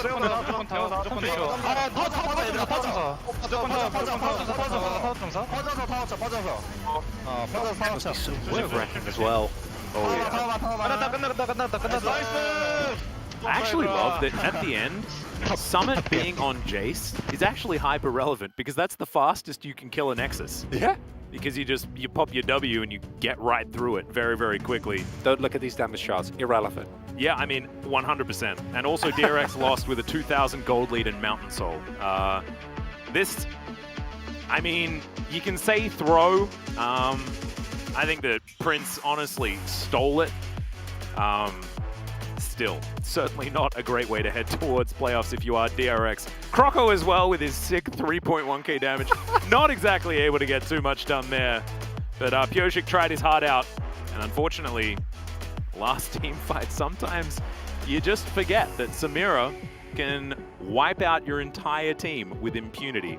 And she did. Low range comps certainly can get punished by Samira, but she was being held under wraps the entire game. Yeah. I love it. You know, we finished the very last match, and that's when finally Chronicler's speechless. You made it the entire season. But now there's just nothing. So do you know what we're gonna do? I'm gonna save you. We're gonna go straight to the analyst desk, and we get to hear from Live Sandbox as well in their final match of the season.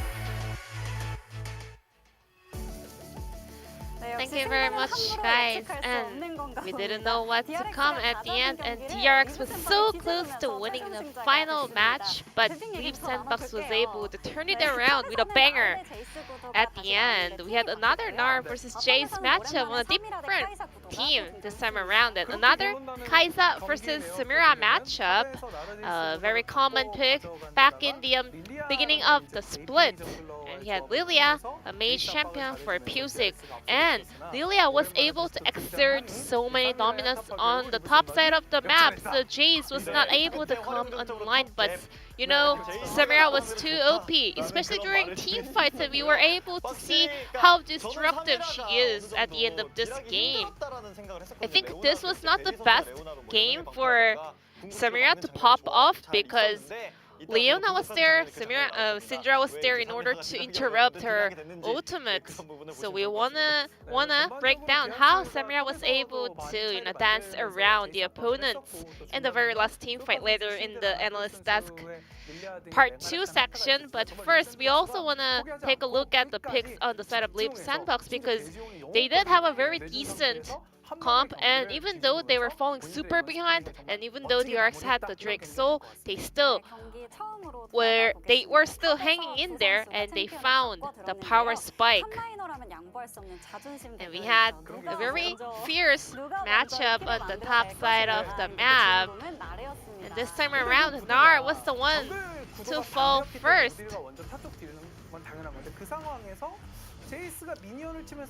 Jace was not able to actually push in the waves. The Summit had to recall.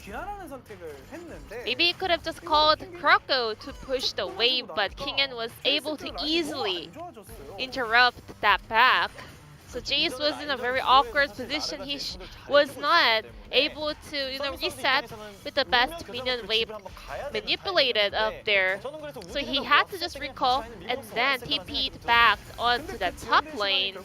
However, because Summit was wasting his time and Kurko was not able to make his backup for Summit, Pusic was able to clear all the camps and gank Summit.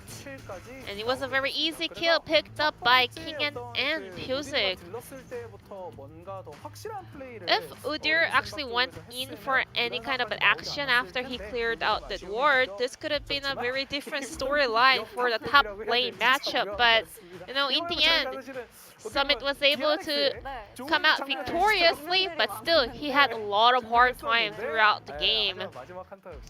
So the last team fight was everything that mattered in the end. Let's take a look at this highlight around the team fight around the Baron. So Alistar and Azir was looking for a flank angle. That was do or die attempt for that. So Fate goes in, and Alistar is also in the back line. And then he finds Bao and Pusic in the back line, and then Kai'Sa was able to break her stopwatch.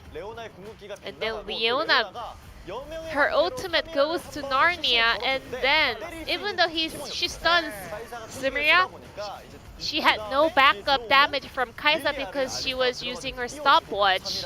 And then Lilia was knocked up, and it was a showtime for Samira. Lilia also was not able to activate the ultimate because she got CC for too long. And because of the mythic item active, Samira was able to take so much damage by herself and then find an opening to put up a show onto the opponents. it was really hard to expect what will happen at the end of this game, and I'm pretty sure no one would have expected for Leaf Sandbox to come out on top with that massive team fight, but Leaf Sandbox was there and they were able to turn it around. And Prince will pick up another POG of the night. He will be the solo POG on the side of Leaf Sandbox. That one team fight victory was all on Saria, a champion that has been nerfed critically recently. I think this is a good signal for this champion as well. I think this could be pretty much viable, especially during the playoffs. She always had a great synergy with the tank village support champions. Very thrilling team fight pulled off by Prince, and one highlight tells it all. And unanimous POG secured by Prince and the Samaria performance. Now let's invite him for a victorious POG interview to wrap up the split. Congratulations on your win! Can't believe what we just saw. It was a massive comeback from Leap Sandbox. How are you feeling, Prince? You are the solo POG. At the end, our mid and support were doing a fantastic work opening that team fight. So I had the perfect angle to go in. I think they set up everything, but I'm glad that I was able to pick up the POG as well. Leaf Sandbox was able to end the split with a very meaningful acquirement. It was really, it was a bummer that you guys were not able to make that miracle run. So what kind of feedback went back and forth after losing that Africa Fruit series? After that match, we didn't really discuss about the in-game factors. They tried their best to help us out with our mentality, you know. They tried to keep us strong because, you know, that match was about our playoffs. So we were so frustrated after losing that match. So they tried their best to cheer us up. And this is the end for Leap Sandbox for the spring split. And Leap Sandbox and the Blind Pignar name a more iconic duo because you guys have been repeating that on and on and on. So we are really curious about that plan between that draft strategy.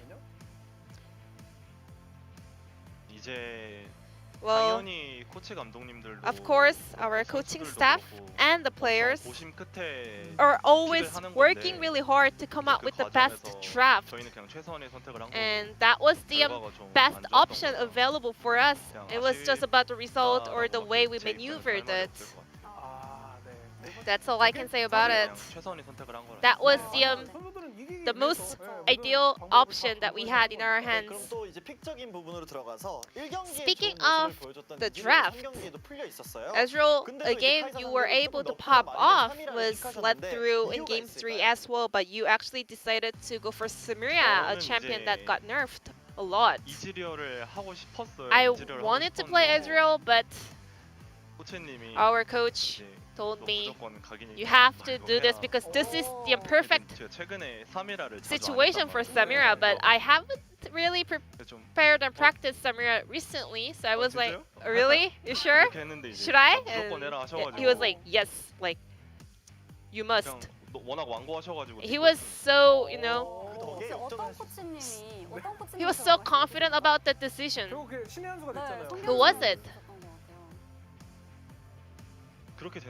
Yeah, Joker. He was like, just go for Samira, and it worked.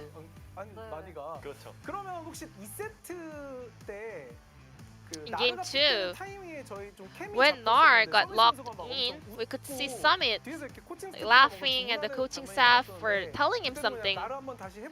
Was that something about, like, let's get back to this Nar pick, or was that something about Summit, like, I'm pretty confident that I can go back to this blind pick Nar? In Game 2, well, because we lost, so I don't want to really like call out the names or reveal what kind of communication happened there because we lost that game. At the end, we could hear Summit saying top gap. at the end in the mic check. 저 뒤를 쳐다보려다가 I was trying to stare at him, you know, give him the eyes, but I just did not. I just resisted. 올라다가 상호야 수고했다. 이런 식으로 수고했다. I was like, yeah, good game, Summit. I was like, at first I was almost giving him the eyes, but I decided to just say GG, good game, well played. 가서 마지막에 정말 좋은 3이라 궁. Yeah, I mean that Samira team fight was so destructive. Did you have this feeling that this is gonna be your show, or did you just follow your instinct? 마지막 3이라도 The last Samira team fight, 피 상태가 진짜 I was super low. 죽었어도 이상하지 I was 않은 so close to dying, you know? 아 제발 제발 I was 하면서 like, 치다가 please, 이제 please, 각이 please, 나온 and 이후로는 then I 무의식 saw that 속에서 angle. I was just like dancing without even noticing, you know? Maybe I was in a flow state. So DRX was having a solid lead and control, and you guys were behind in gold even at the end of the game. So did Sandbox find any opening to turn the game around? 운영으로 해야 되는데 Usually we had to play around our macro, but we were so behind, so we could not 팀적으로 you know, 한타를 잘 be 해보자. reliant on the macro decisions. So we wanted to actually find some openings and breakouts through team fights. 프린스 선수 이제 좀 개인적인 질문을 And Prince, 드려볼게요. 2라운드부터 LCK에 you joined the LCK starting from the second round robin. So how was your LCK round so far in 2020 LCK Spring Split? 이제 오늘로서 끝이 났는데. Today, marks the end of my Spring Split. After losing the last series, I was so depressed. I was crying, you know. But I'm glad that we won, you know. It's a bit of a chance that I had to prove myself. So I'm happy that I was able to pull it off. Watching today's performance, yeah, we are definitely getting excited for Leap Sandbox. There's Summer Split. So any message over to your fans, any mindset preparing for the upcoming Summer Split? I think our team has a very high, you know. We have a very high ceiling, but still we have a lot of work to be done. You know, we have a lot of room to improve. So I think if you guys continuously watch us improve, I think it's gonna be super great, and we always appreciate all the love and support. This will be the end of the interview from Prince, the solo POG from Leap Sandbox, and I'm gonna toss it back to our casters. Thank you. Thank you so much, Ji-sun, for the amazing translation of both the analyst desk and the interview. Great to hear from Prince. I think it's one of the first times that we've seen Prince just there by himself, just chilling out. And Chronicler, we got a play of the day coming up. Let's just drop it. I hope it's what I think it is. It can only be one choice, and otherwise we will be very upset. I think it is. Is it? Yeah. Yes. No, no, it's the Penta kill. Oh, I got so excited. I was like, it's the right series. It's not. It's not the play. And yes, Miyoshi carried his fight and really showcases yet again why the Hecarim is just... It's not the strongest character. I think that award still goes to Seraphine in 11.5, but it is the strongest jungler by a large margin. Because just the amount of consistent DPS he has, in addition to the amount of life gain, the damage, the burst, the CC, it just does it all. Yep. He's got a lot of consistent CC, consistently never loses his health bar, and runs too fast and does too much damage, especially to a whole bunch of squishies. Let's have a look at the standings. Live Sandbox do finish off in 8th place, so we're not able to tie with KT. Not sure what that head-to-head looks like either way. I think it needed to be a 2-0. Yeah, it needed to be a 2-0 for 7th. However, they would have been 9th alongside Afrika, I believe, if they had have actually lost, right? And could have actually been underneath Afrika, as you can see, based on the points that they have accrued. So, do manage to get themselves to 8th place, and that, last year, would have avoided relegations. So hell yeah, there you go. Take those. Fate's still in their own hands, as of course he is also in their mid lane. Let's have a look at the playoffs though. We only have a few days until we're getting into our very first one. Hammerlife Esports versus Nongshim is going to be that first best of 5. And then, following that on Thursday, DRX, like you just saw, going to be taking on a extraordinarily powerful looking T1 that just made Humble Life Esports look like a bottom tier team. Yeah, those first rounds, those look a little rough, a bit of a mismatch. I think round 2 though, that's gonna be amazing. I don't even care who gets picked for what. I know you personally feel like a Gen G T1 series is not gonna be it. No, it is gonna be it. Well, for T1. No, I mean like it's not gonna be good. If it happens, it's no, going to be inevitable. I think it. You think I it's think most likely? I think it's going to happen. I know. I think it's going to happen. I'm not going to tell you whether it's going to be good or not. I could tell you who's going to win, because you know history does give us a lot of this information. But guys, this is going to be the Challengers career schedule as well. Playoffs are upon us, whether we're in the Academy Series or whether we're in the LCK, as Humble Life Esports going to be taking on Live Sandbox, and KT against DRX as our first round, which is certainly going to be very interesting. I hope that we can get some streams of that going as well coming up. So looking forward to that one, but. That's gonna do it. That's the regular season done. Yeah, it's my first LCK split as well. Yeah, the regular season. You blink and you'll miss it, man. It's crazy. It goes so fast. It felt like at the beginning, you know, things were it was lagging. Things were taking so long. You couldn't make it to Korea, things like that. Then we were in quarantine. Then we finally make it back to LoL Park, and that's when the fingers get snapped and it's over. And it's gone. So sad. Just shows that it's so much more fun being back at LoL Park. Yeah. And hopefully we can get vaccines out, things like that, and we can sort this all out so that we can have people back in the audience. You know, we can get our cold brews from the Water Cafe, all that cool stuff.